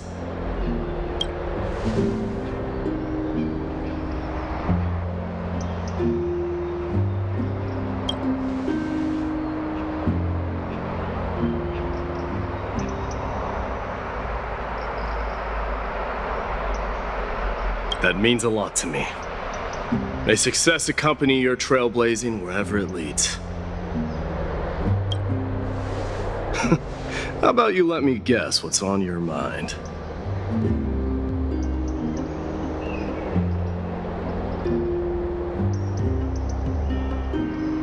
Are you thinking about saying something inspiring?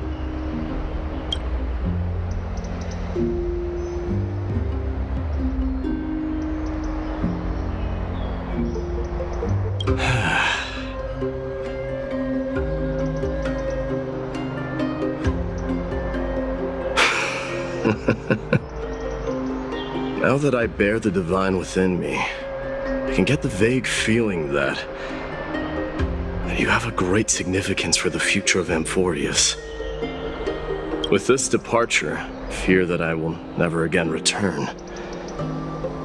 Can I entrust you both to watch my back and to continue supporting the flame chase journey in my absence?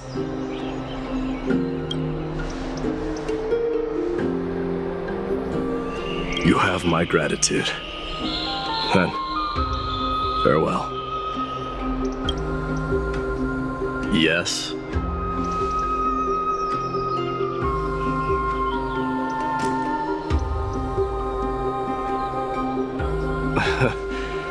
Sure, let's do it.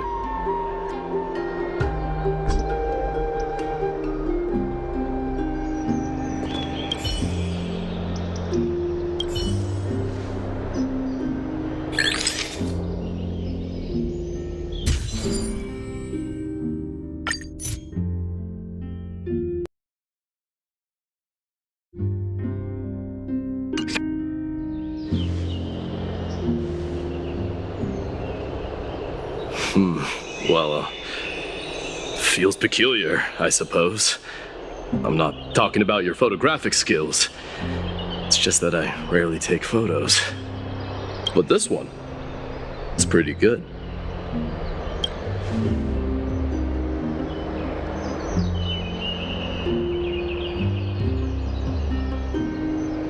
I wish the same for you during your time in Amphorius.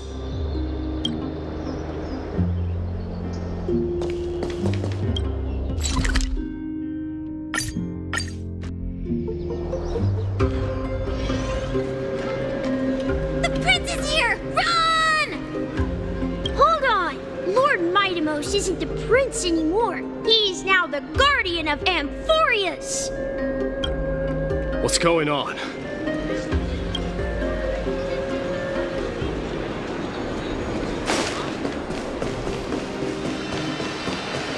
We salute the guardian of Amphorius.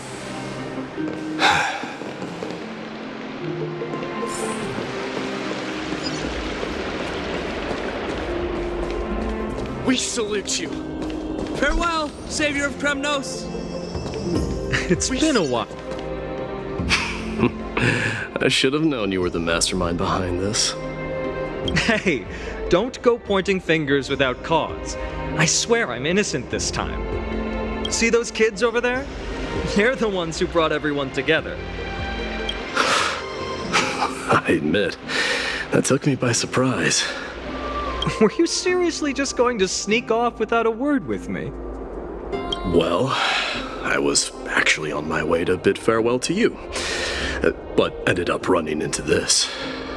Oh, that's quite an honor, I suppose. We better not leave them waiting too long, don't you think? The road to Castrum Kremnos from here is long.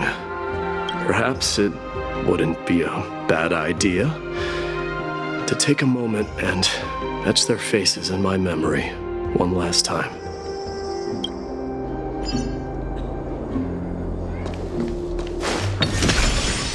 I think I see more than just the Kremnoans here. Kremnos.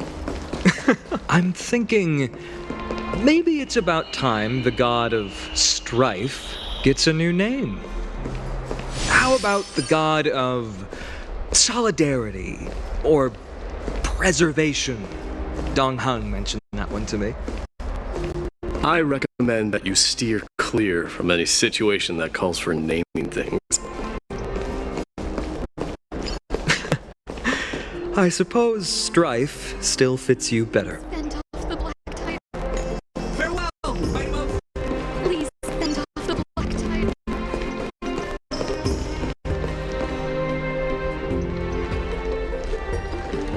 All right. It's about time for us to part ways.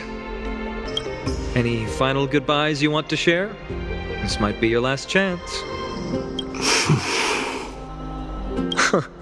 Why so quiet?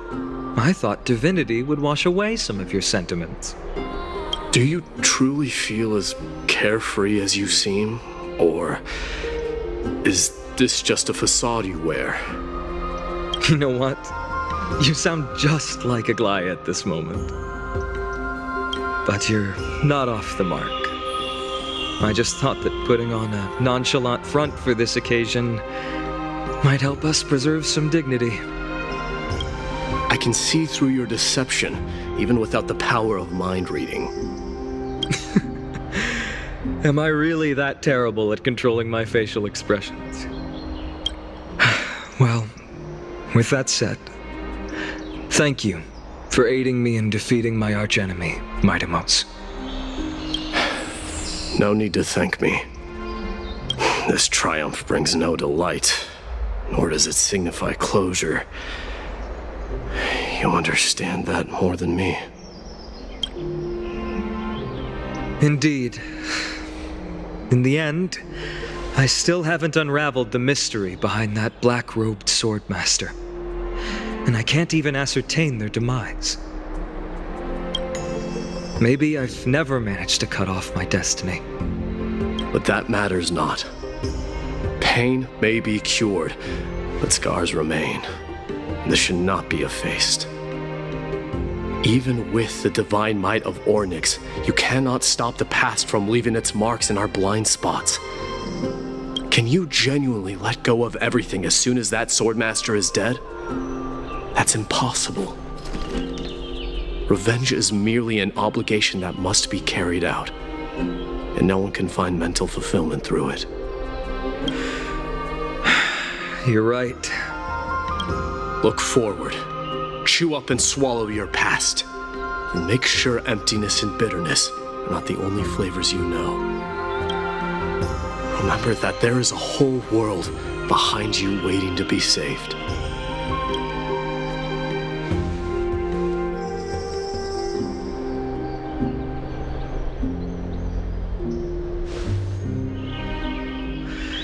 I will keep that in mind.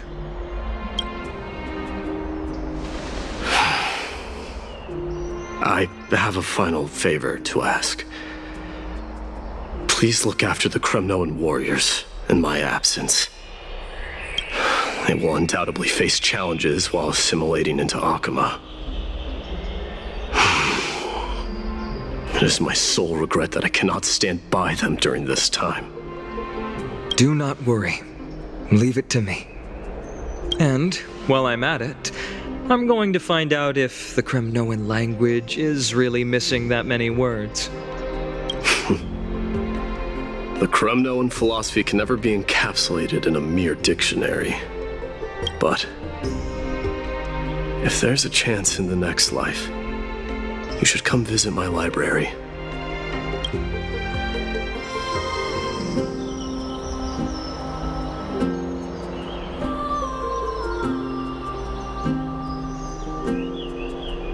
I'll be on my way, Deliverer. Remember to stay alive till the final act. Yes. Same goes for you. Don't die too easily. May triumph always be yours, Mydei.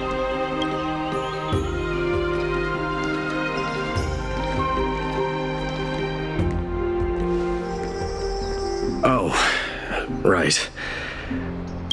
One last question.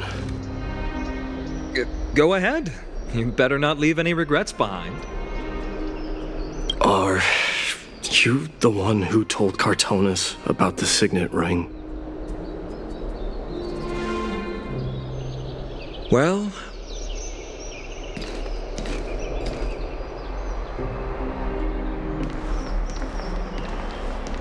who knows?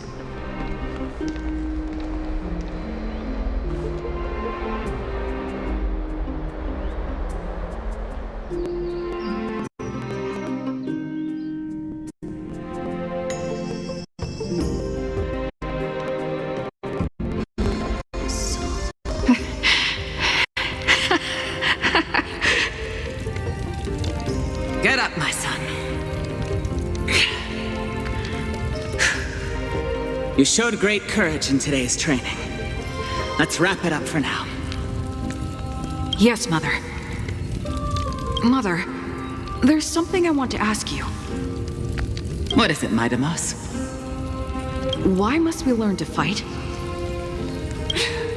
It is for glory and honor, my son. For Kremnoans, mastery of swords and spears is ingrained from birth. And the battlefield is our destined end. Is that really the way it is, Mother? What makes you say so? Because you don't sound entirely sure. You're right, Mydei. I once believed those words, without question. Until your father cast you into the Sea of Souls. It was at that moment I realized how everything I believed in was utterly hollow.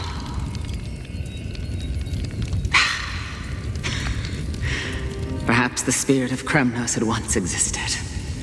But as greed bloomed in the hearts of humanity over the years, such spirit had long faded alongside our glory. I no longer put my faith in any oath or doctrine. Now I have just one role.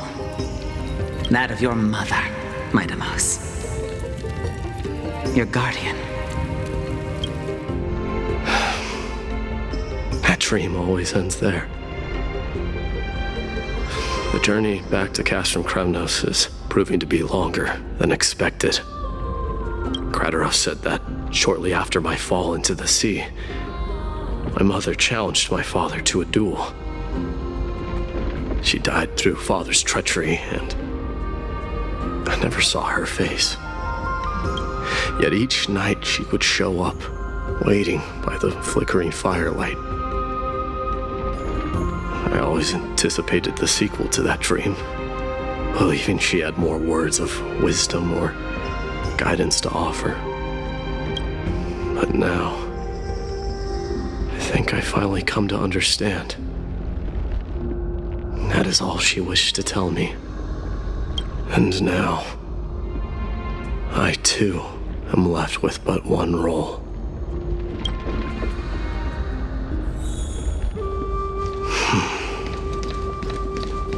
It is time for this journey to reach its end. Look! Mydei is back!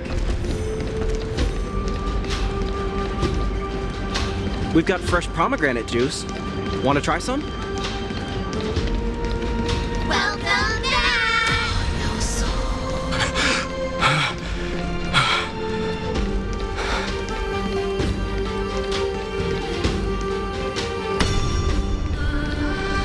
Say, come and check out what I just wrote. Mydei! Did you just come back from training? It's been a while. Welcome home, Mydei. Have you found something?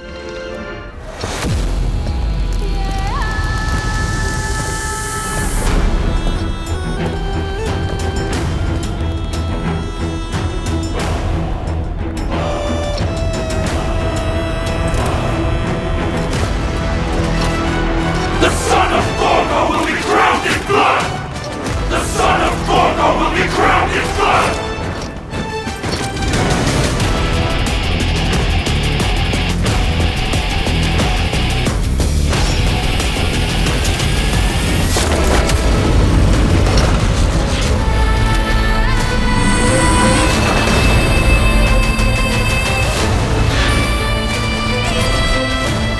Mother,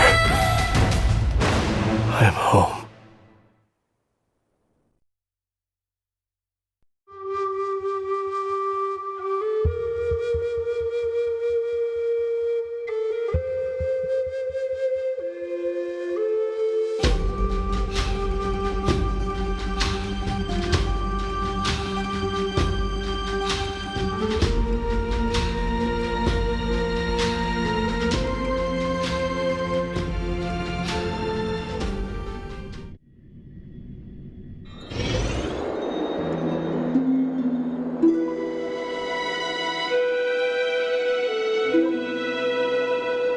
We smell sunlight and the wind of Akama. This was your favorite spot, wasn't it, Trian? Lady Trian, why did it have to end up like this? Take it easy, Cass. Departure is a part of life. It's just that ours isn't as tumultuous as it is for ordinary folks.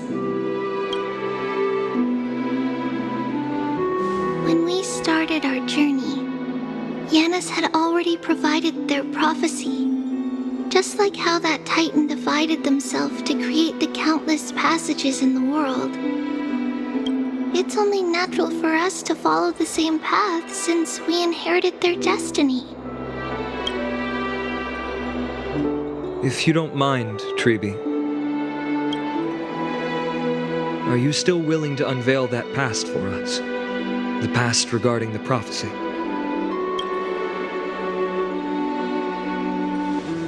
What do you seek to learn, Snowy?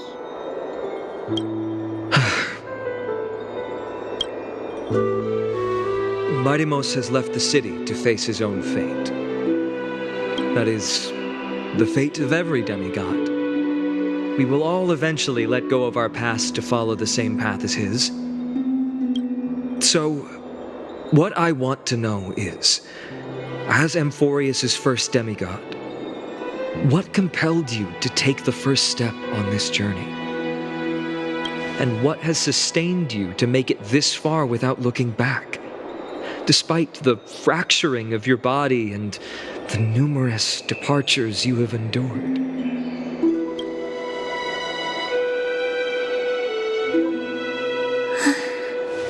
All right. Teacher, are you sure about this? Dee is already doing what he has to do. What reason do we have to keep it from them? Let's go, everyone. Let's go to the abyss of fate and see how it used to be. That's great. Thank you. Trinan, would you mind? Treeby, are you not coming with us? I want to stay here with Trian for a bit longer. I see. We'll be off then. Take care. Since you have made your decision, then let's proceed as you wish. See you later, teacher.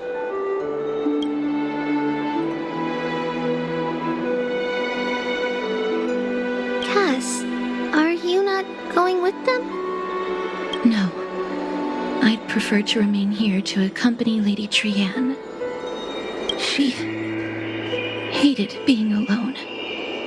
What's this? A little gift that I had hoped to deliver to her personally, though fate had other plans. Oh. So you saw us arguing that day? Yes. I figured Lady Trianne would like it a lot, so I bought it. I see. Cass, you know, I recognized it immediately that day. It truly is an authentic piece from Yanisopolis. Then why? It's just that Trianne had forgotten far more things than I. For example, she forgot that this glass object meant something unfortunate according to the traditions of our homeland. I'm sorry, Lady Treby. Should I...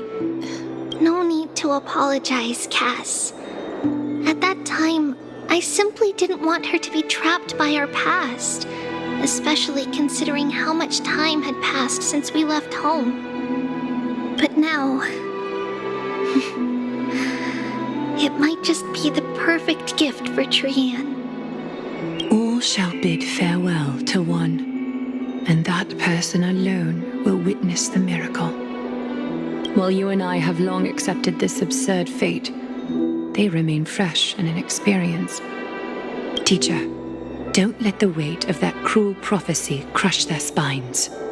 But it would be even more cruel if we allow them to ignorantly fall before the gates of the new world. They will eventually need to know the truth. We just need the right opportunity. This, to me, feels like the right opportunity.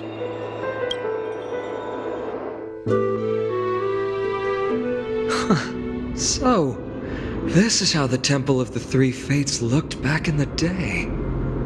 At this point, Yanisopolis still resides under Aquila's protection, yet it is already fated for decline, and only contains a beautiful facade.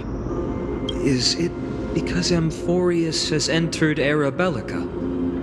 Yes, Strife remains distant from this part of Amphorius right now. But in 5 years' time, at the same entry hour, this temple will become the source of another war. Then, where are you at this time? Right over there. Why does she look somewhat different? It's because we don't quite recall how we used to look. Oh, my apologies. Please don't. We should be the ones apologizing. Come, everyone. It's time to witness our last conversation with Orynyx.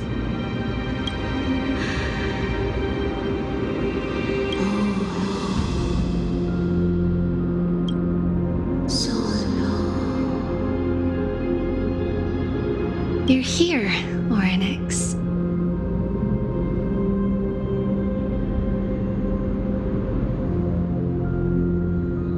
This is our memory, so your senses are also aligned with the Trebios of that moment.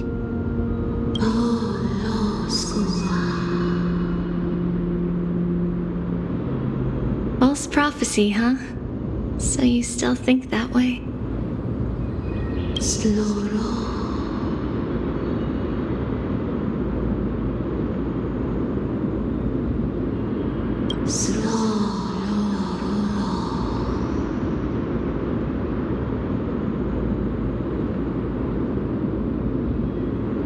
But the black tide has already arrived, and Yanis remains in slumber. If even the god of passages, known for guiding mortals, cannot resist this catastrophe, then what can we do against the incoming destruction?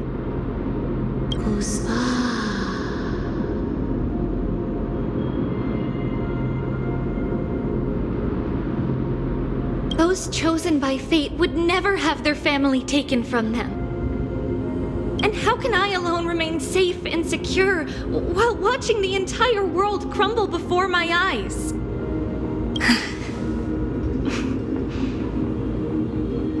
This might be our last conversation, Orynyx. I will do everything I can to protect you from the Black Tide.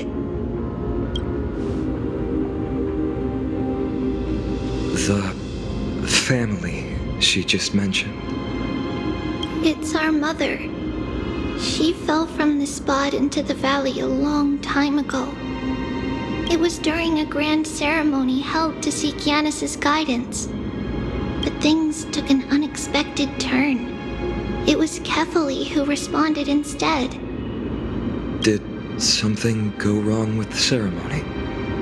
Yes, but those two occurrences were in fact unrelated. Kefali's response was simply a coincidence. On that frosty night with treachery abound, as the Holy Maiden of Yanisopolis met her demise, the world-bearing Titan also fell in another corner of the world. Let's keep up with her. This story, she should be the one to tell it. That thing ahead. It's the altar of Talantin. But that's not our destination. We're heading to the left. This place used to be passable.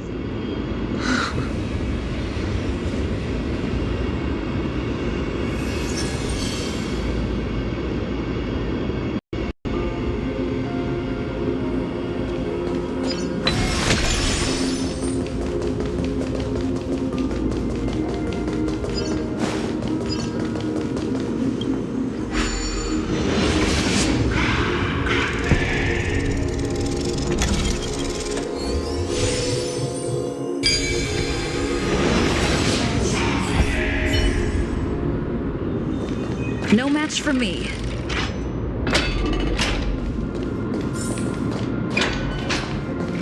I never thought there would be such a hidden space in the abyss. This is the Archive of Prophecies, an important ceremonial site back then. Is this Yanis's maze that Phainon used for divination in the past? Not only that, it also serves as a lock. Our childhood abode lies sealed within.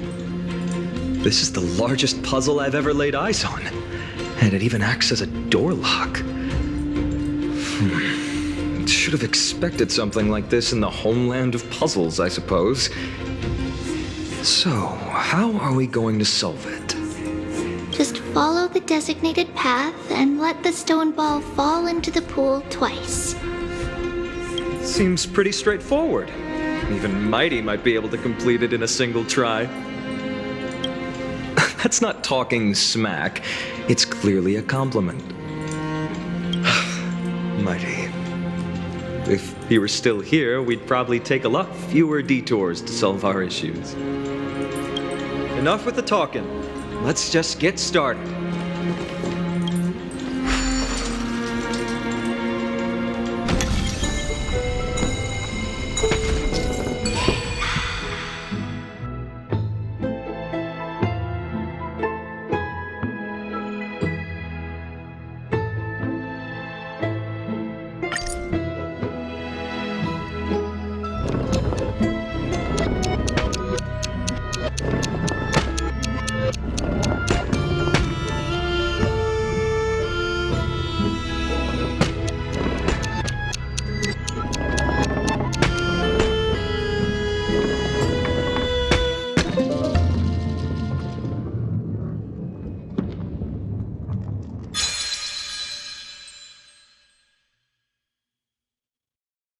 Impressive.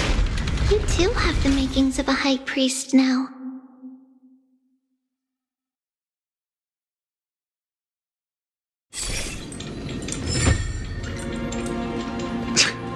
Getting that stone ball to the endpoint looks pretty tough. My hands are shaking just from looking at it.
The secret door is open.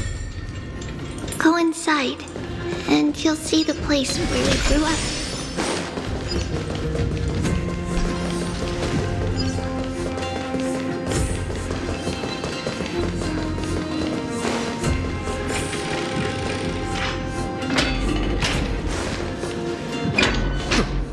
You grew up in a place like this? By the time we were born, the role of the Holy Maiden had already diminished to a mere title. Those in tune with the Titan's guidance are bound to become messengers for others. To maintain appearances, those in authority added some embellishments. And with Mother around, our childhood wasn't entirely without joy. Even so, I still find it hard to imagine. 20 years can go by in no time. Phainon, for most people, 20 years is a long period of time. Right. Becoming a demigod sure changes how one lives through time. It's hard to believe it's been so long. Your power is exceptional, Little Gray. This place looks exactly as before. Let's explore the room a bit.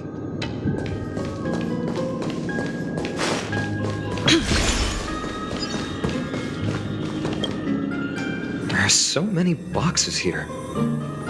These should be our belongings. What's this? A red glass fragment? We were still very young the first time we saw it. Mother came back with a beautiful glass piece, but her face was streaked with tears. She simply placed it on the table. It looked so sparkly that we couldn't resist playing with it, but we ended up breaking it by accident. Mother didn't get angry. She simply held us quietly for a long time. It wasn't until we were older that we learned in Yanisopolis, if someone gloriously died for destiny, the Holy Maiden must pick a piece of glass from the volcano's quarry and polish it, then give it to the deceased's family.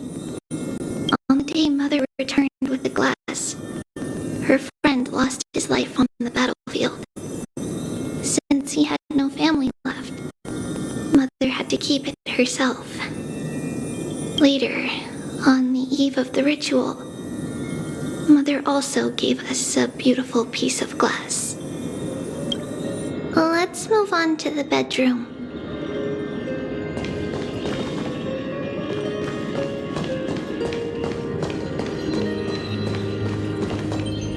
It's Trebios. Just as expected. It's time to get going after all. Mama, are you going to that ritual tomorrow? That's right, my sweet girl. What's the matter? I wish I could go too. I have something to ask Yanis. Oh. What do you want to ask? I want to know how to chase the black tide away. Ah, I see. Unfortunately, it's a secret ritual, and only I can preside over it. If you want me to consult the Titan on your behalf, you'll have to promise me something. What is it? Be a good girl and go to sleep now. And whatever you dream of, don't be afraid. Just sleep through the night until morning comes. Until the next time Aquila opens their eyes. Can you do that for me, sweetie? That's it? Of course I can! Trebios is the most amazing Holy Maiden of Yanis! Well, little Holy Maiden. But why, Mama? Because this ritual might take a long time. How long? Tomorrow, my sweet child. I'll be back tomorrow. If not tomorrow, then the next tomorrow. If not, the tomorrow after that. But if I still haven't returned for a very long time, that means the ritual has succeeded. It means I've found a way to chase away the black tide and reach the new world on the other side. But for various reasons, I can't return to bring my sweet girl with me. But I'll be waiting for you there. As long as you stay brave and kind, we'll meet again in that new world. It's the end of the west wind, the black tide's other shore. A radiant sea of flowers, blessed and protected by the gods. In the rosy horizon, you'll see a silver white shoal. It marks the end of your voyage. A haven, free from storms, cold, and heavy rains. No sorrow can linger there. That is where I'll be, waiting for you. Wow, that sounds just like the island from my dream. Oh, I know. I'll turn the moon into a ship and the stars into sails to go find Mama. Pinky promise? Pinky promise. As long as you sail toward tomorrow. As long as the sun will rise for the next day. Our wishes will come true together. If the final murmurs of the Titan are true, if such a place really exists on the shore beyond the black tide at the end of Genesis, then our promise still stands.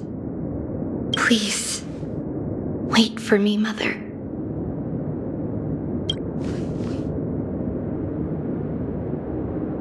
After those 10 years of darkness, when Aquila opened their eyes for the last time, we finally set off.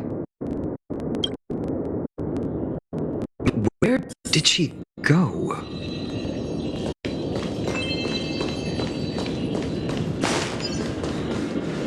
This way. Now, we'll go through this shelf. But how? With Yanis's power?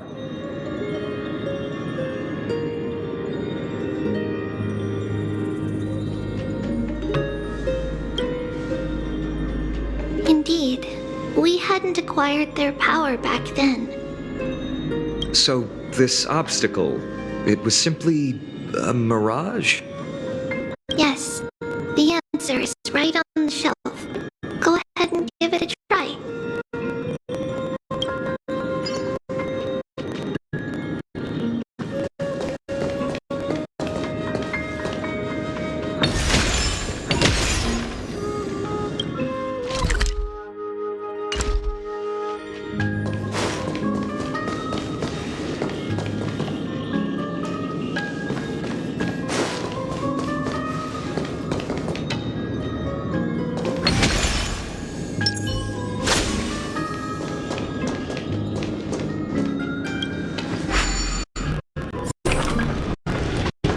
It's a secret passage.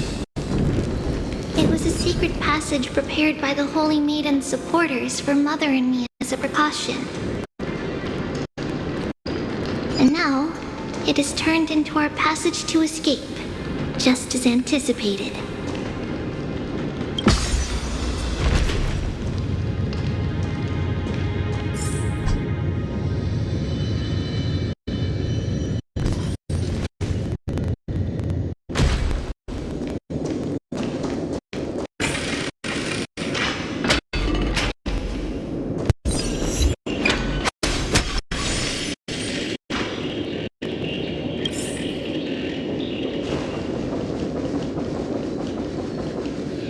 The path to the temple was in quite a state. Did someone do it on purpose? No surprise at all. Some people caught on to what we were planning and tried to intercept us. While others were willing to clear the way for the Holy Maiden. I can't move it. I can't climb over it either. I can't move it. I can't climb over it either. Time Titan? Is that you?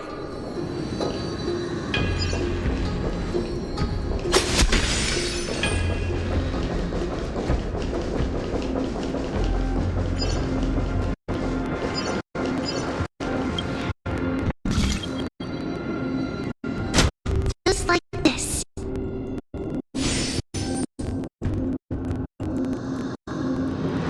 Regardless of our actions, the past will remain unchanged. It was someone else who helped Trebios in the actual events of history.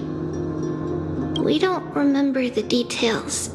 As for why memory recreated the past to be like this, it must be because it's closer to the answer within our heart. The passage is now cleared.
Ornaments.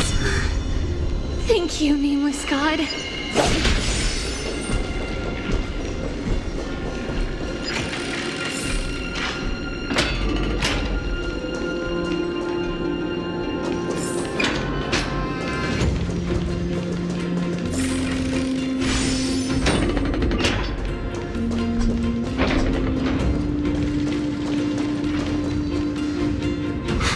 Whoa! It looked truly magnificent back then. Relax. Take it easy. All these people, they're just civilians, not enemies, correct? Mostly, but it might not be the case later on.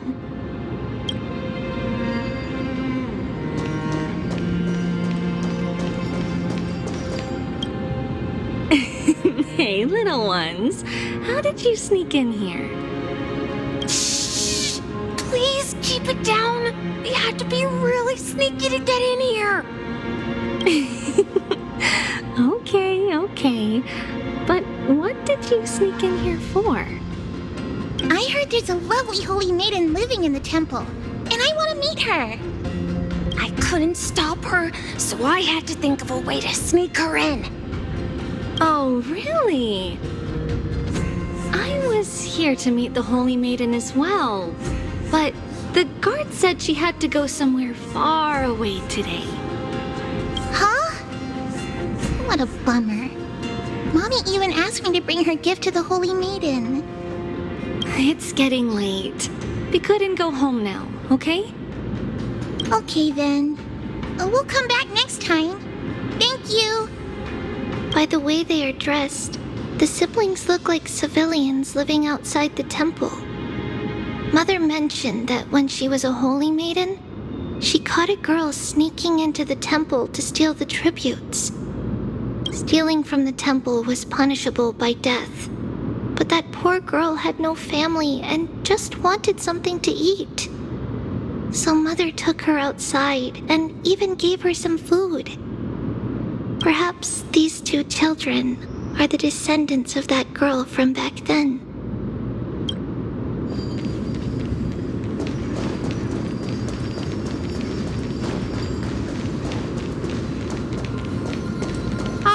Lady Maiden.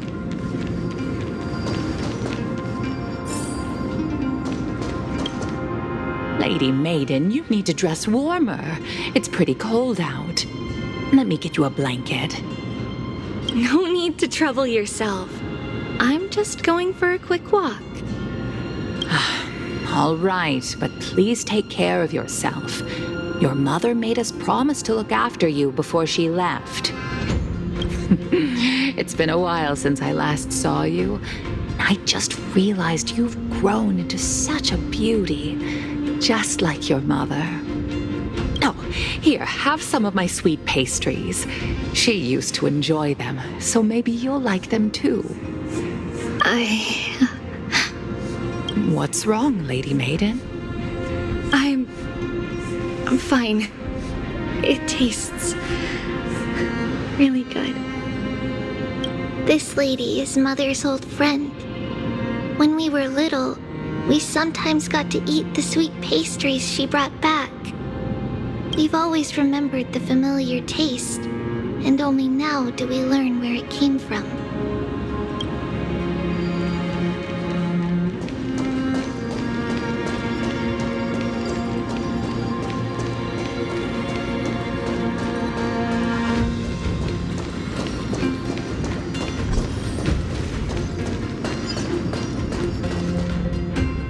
Apologies, Lady Maiden, but the Janus Vault is under maintenance today. Perfect. That way, no one will disturb me while I'm talking to Mother. All right then. May Janus guide your path. The Janus Vault? It's where Janus's heart lies and the Coreflame is kept. Just enter on the left. It's also the place where Trebios was born.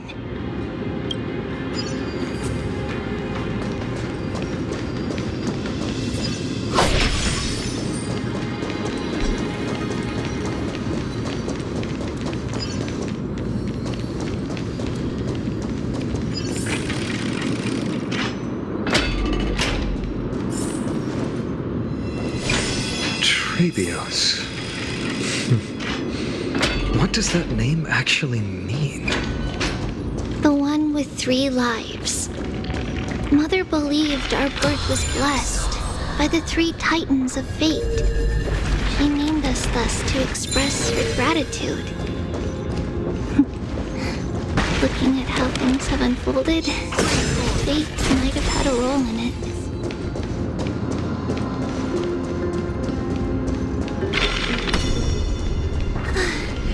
Finally, the Janus Vault is right ahead.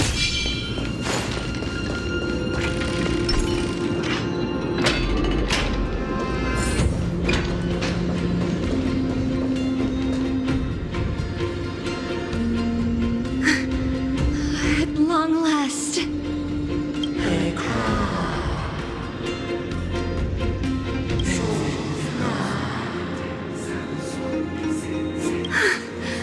I knew there was some sanity left in you, Janus. Just as I thought, you too have been confined.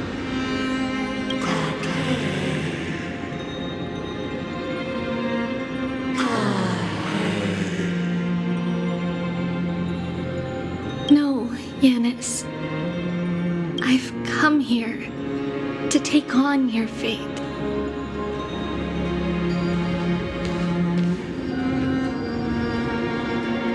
The blood of the Lamb, and the strength of my blade-wielding right hand.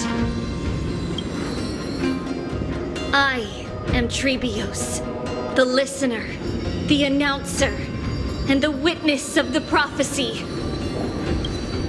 I, the Holy Maiden of Yanisopolis, the Walker of the Infinite Paths, have come forth to assume your duty.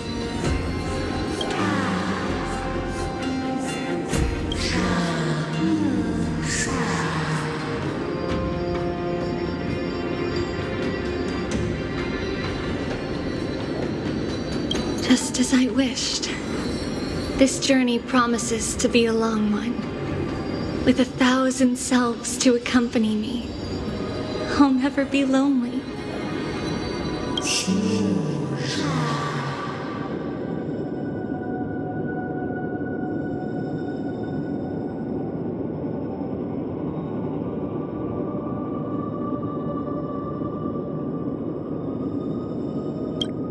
No matter.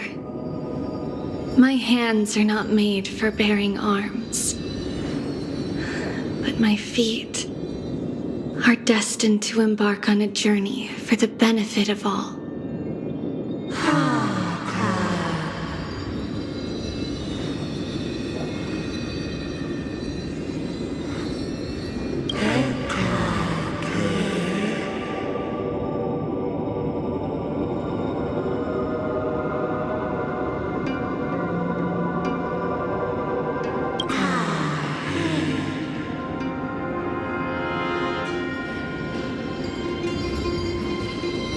Without a doubt, Titan.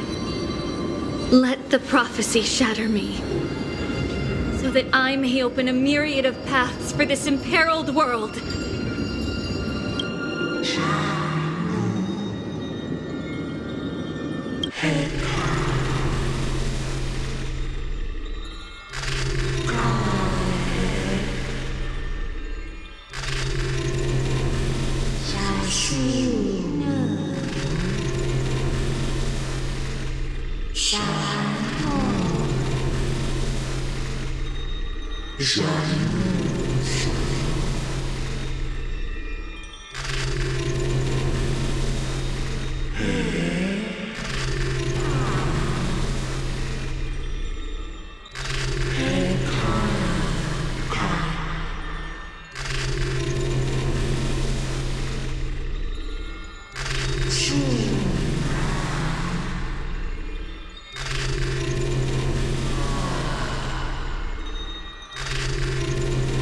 I understand, Yanis. Thank you. Now, may you rest well.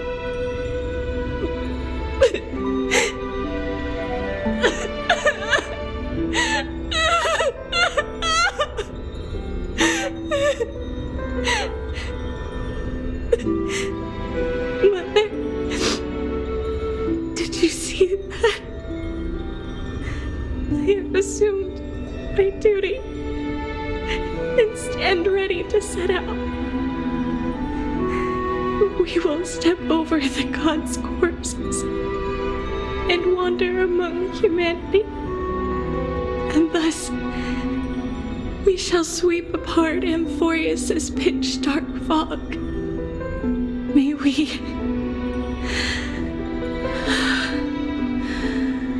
the world follow the myriad paths trodden and reunite at the end of the west wind, where flowers bloom in spring.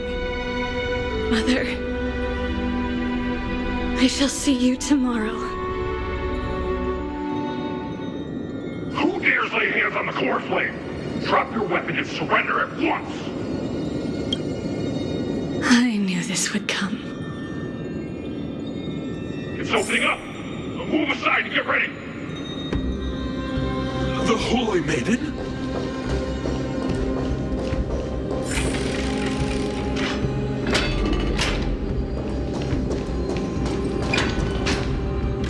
What's happening here? Lady Maiden, where's the thief who stole the Coreflame?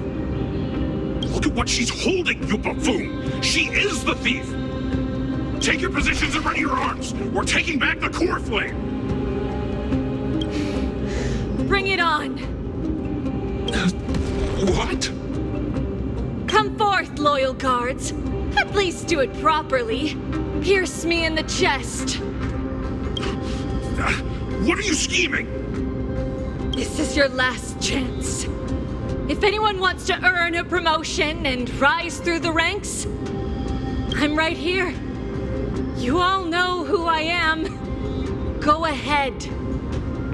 However, if there's still any loyalty within you, step aside for the Holy Maiden. Otherwise, by the decree of the Holy City's Codex, Anyone who dares to harm the Holy Maiden shall face execution! Captain, what should we do?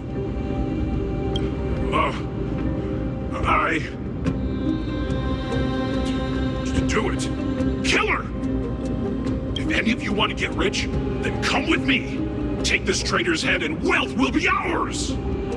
We can't just stand by and do nothing. Let's move, partner.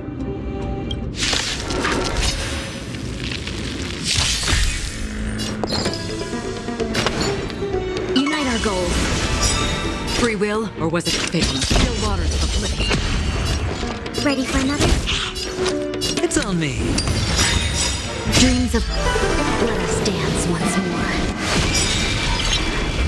No dirty tricks, all right. I weep for the departed. It too shall fall.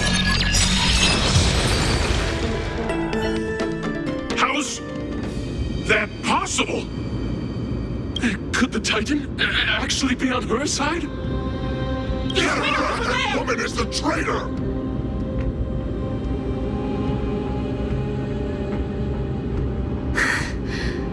I should go. Let's keep up.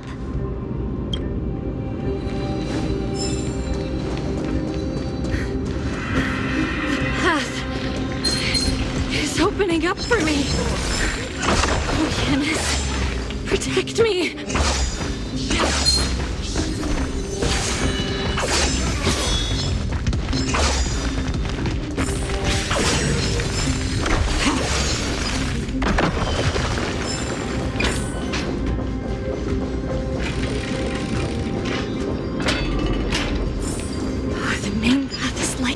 Guarded.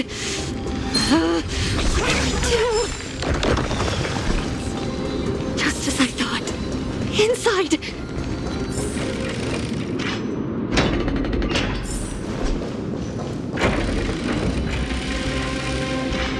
There are guards here too.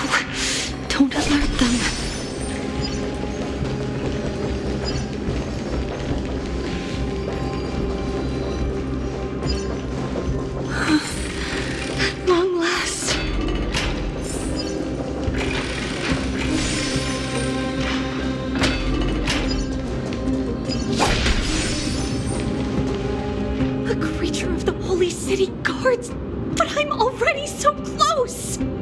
This should be the last fight. We have to help her get through. But I don't get it. This has been puzzling me for a while now. Who has been aiding Trebios in her escape?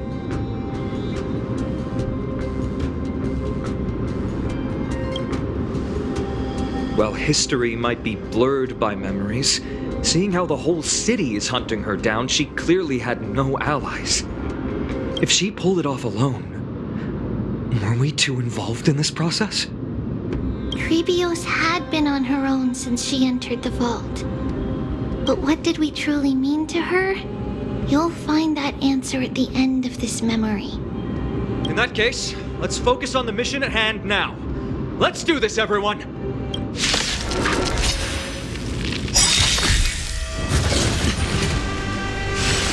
No dirty tricks, all right. There'll be a way. Share good fortune. Enemy data net markers activate. Time for a good old counterattack. Dice have been kept. Bust. Or maybe I'll take it all. Watch your head. Another journey begins. Still waters of oblivion. I weep for the departed. It too shall fall. Needing support. Ready for another? Hedge your bets.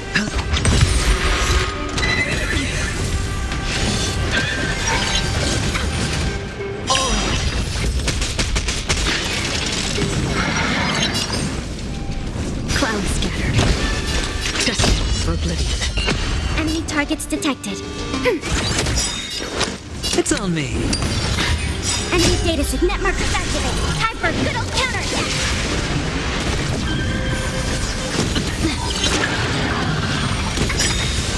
No holding back. Dream vanished. Still waters of oblivion. Commencing support. I weep for the departed.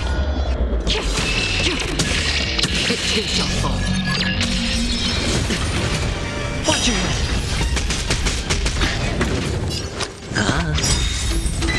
No dirty tricks, alright.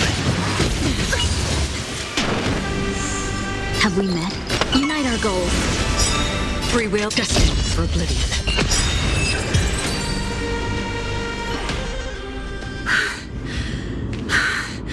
Finally, beyond this gate awaits a boundless world. This is where my journey begins. God of passages, can you see me? I will complete the path that you started. No response after all. Yanis, may you have a good dream. I can't stay here much longer. It's time to leave.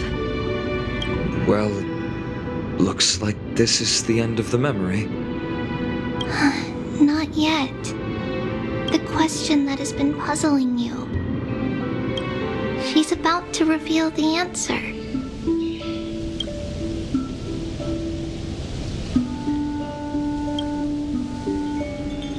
But nothing happened. What was making her or you hesitate at this moment?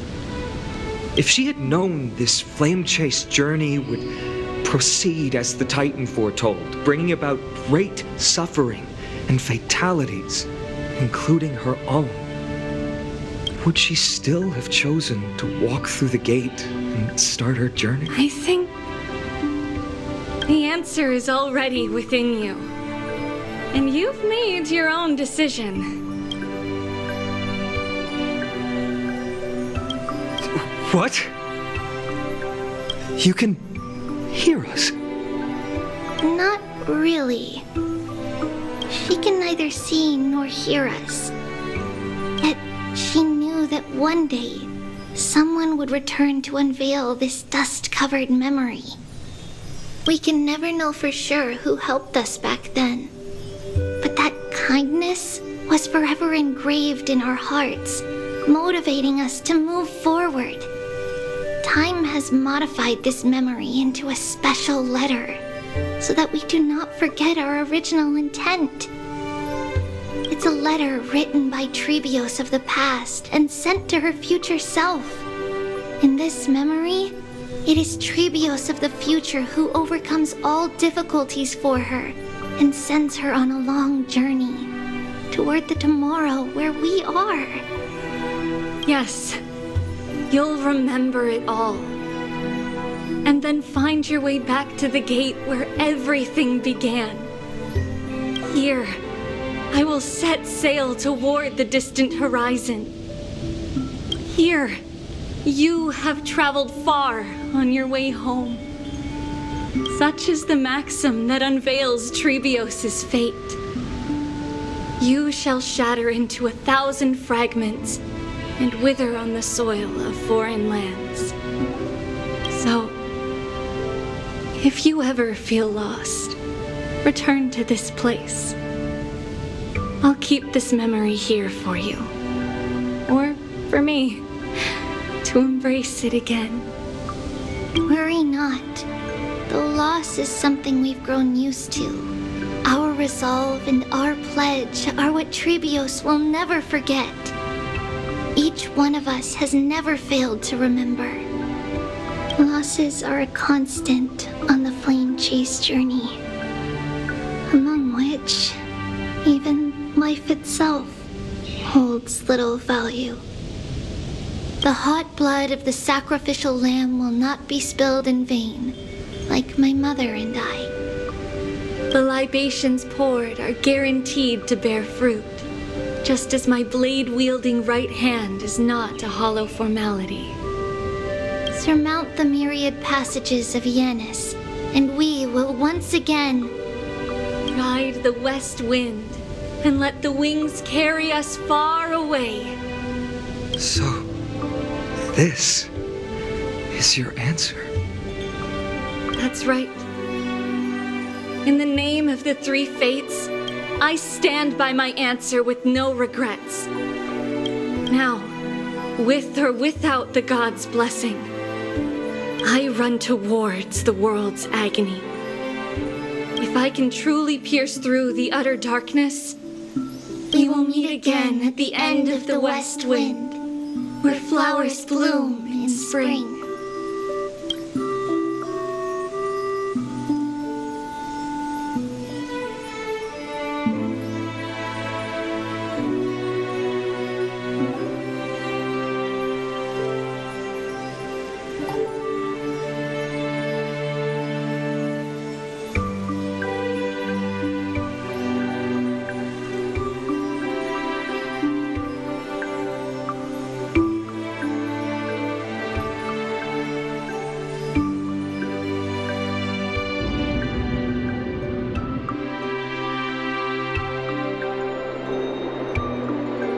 Lady Trebe, do you still think that everything will be fine tomorrow?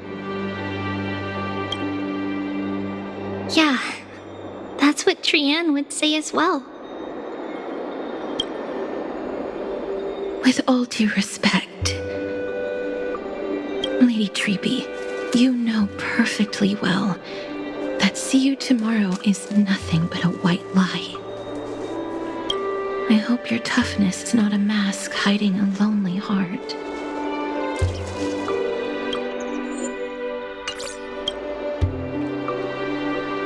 Cass, that's not a lie. See you tomorrow is the greatest prophecy in the world. Prophecy? Listen, in every corner of this land, every heartbeat carries a prayer for that prophecy to come true. It may be that only a few heroes will bring tomorrow to the new world, but the prophecy of leading everyone to tomorrow belongs to all in Amphorius. But not everyone has the chance to see tomorrow. How can such words be called a prophecy? Because people believe it will come true, and they are trying hard to hold on to that belief. Even as the world teeters on the brink of collapse, everyone is pressing forward, longing to reach farther and move toward tomorrow. And that is why a holy maiden exists to lead the world toward tomorrow, and why Yanisopolis' prophecy unfolds as passages. Fate is not about the outcome, but the journey. It's not the flowers that bloom at the end of the road, but rather the paths that lead beyond the gate, where people tread toward the sea of flowers.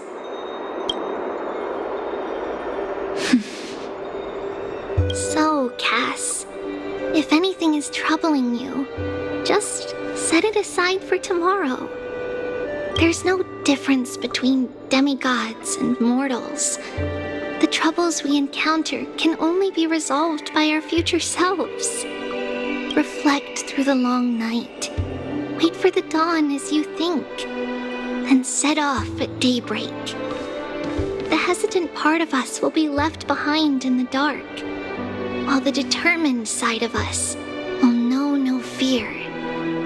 Because that's how Trebios has journeyed so far to spread the prophecy. Beckoning the morning sun and the tomorrow it promises to bring. We will now continue the journey and face our destiny. We will step over the gods' corpses and wander among humanity, and thus we shall sweep apart Amphorius' pitch-dark fog. And at the end, all will reach that silver-white shoal. That end of the journey, that new world and new tomorrow. It is a haven free from storms, cold, and heavy rains. No sorrow can linger there. We've made a promise to meet again at the end of the west wind, where flowers bloom in spring. See you tomorrow, Trianne. See you tomorrow!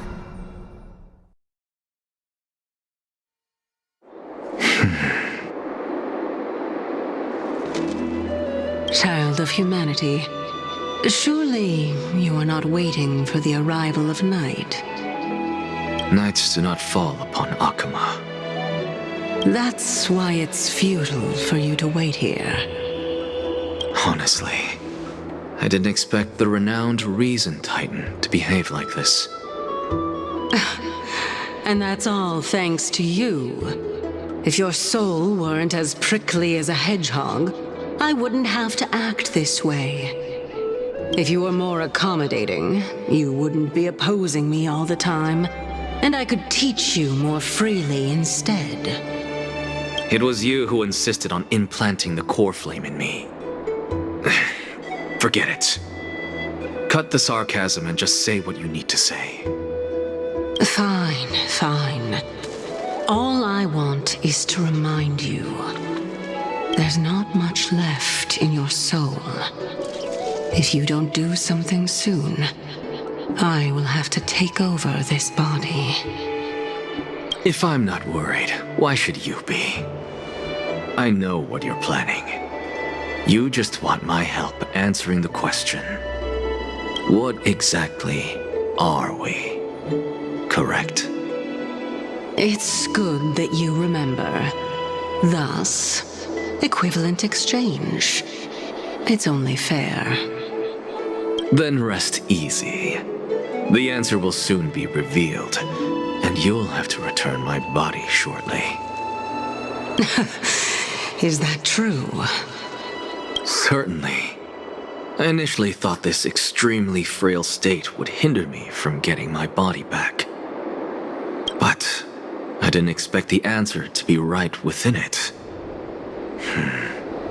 That saved me a lot of trouble. I don't even need the black-robed swordmaster's ceremonial blade. That's certainly worth celebrating. Regrettably, I can't carry out the upcoming experiment alone. The girl who's walking with death, is she fully prepared? Be patient, Titan. If we're always so guarded, how can death reach us easily? Unfortunately, on behalf of Okima, I must ask you to slow your pace. I forgot about you. My apologies. A child's words are always carefree. I'll just dismiss these words as nonsense from a cheeky child. Come now, conceited performer. It's time to address your relationship with that Titan.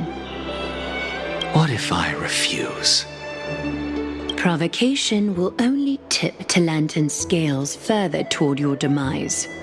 There's no need to go to such lengths. Oh, monster neither human nor divine.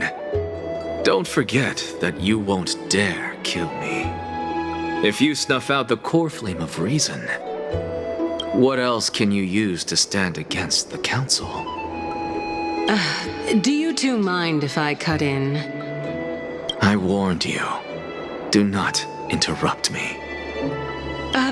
I just have been meaning to ask. Does death really matter to you? What do you mean? What I mean is, before I implanted the Coreflame into your heart, you were already a silent, cold corpse.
this long day passed for Akama. Some people arrived, and some left forever. Just like every other day of this journey, where we, stumbling, move forward. We have long been prepared. If we are to chase the flames, then we must grow used to farewells. And yet, no one back then could foresee death. Its arrival would always be so sudden and so momentous. Even little Gray, coming from beyond the sky, could not escape the Reaper's two hands. And what people gained and lost in that trial of death was far heavier than life itself. Just like the destiny that the prophecy revealed for Cass. At the end of the Sea of Flowers, the souls of the living shall warm thy fingertips. And after an embrace, there shall be eternal separation.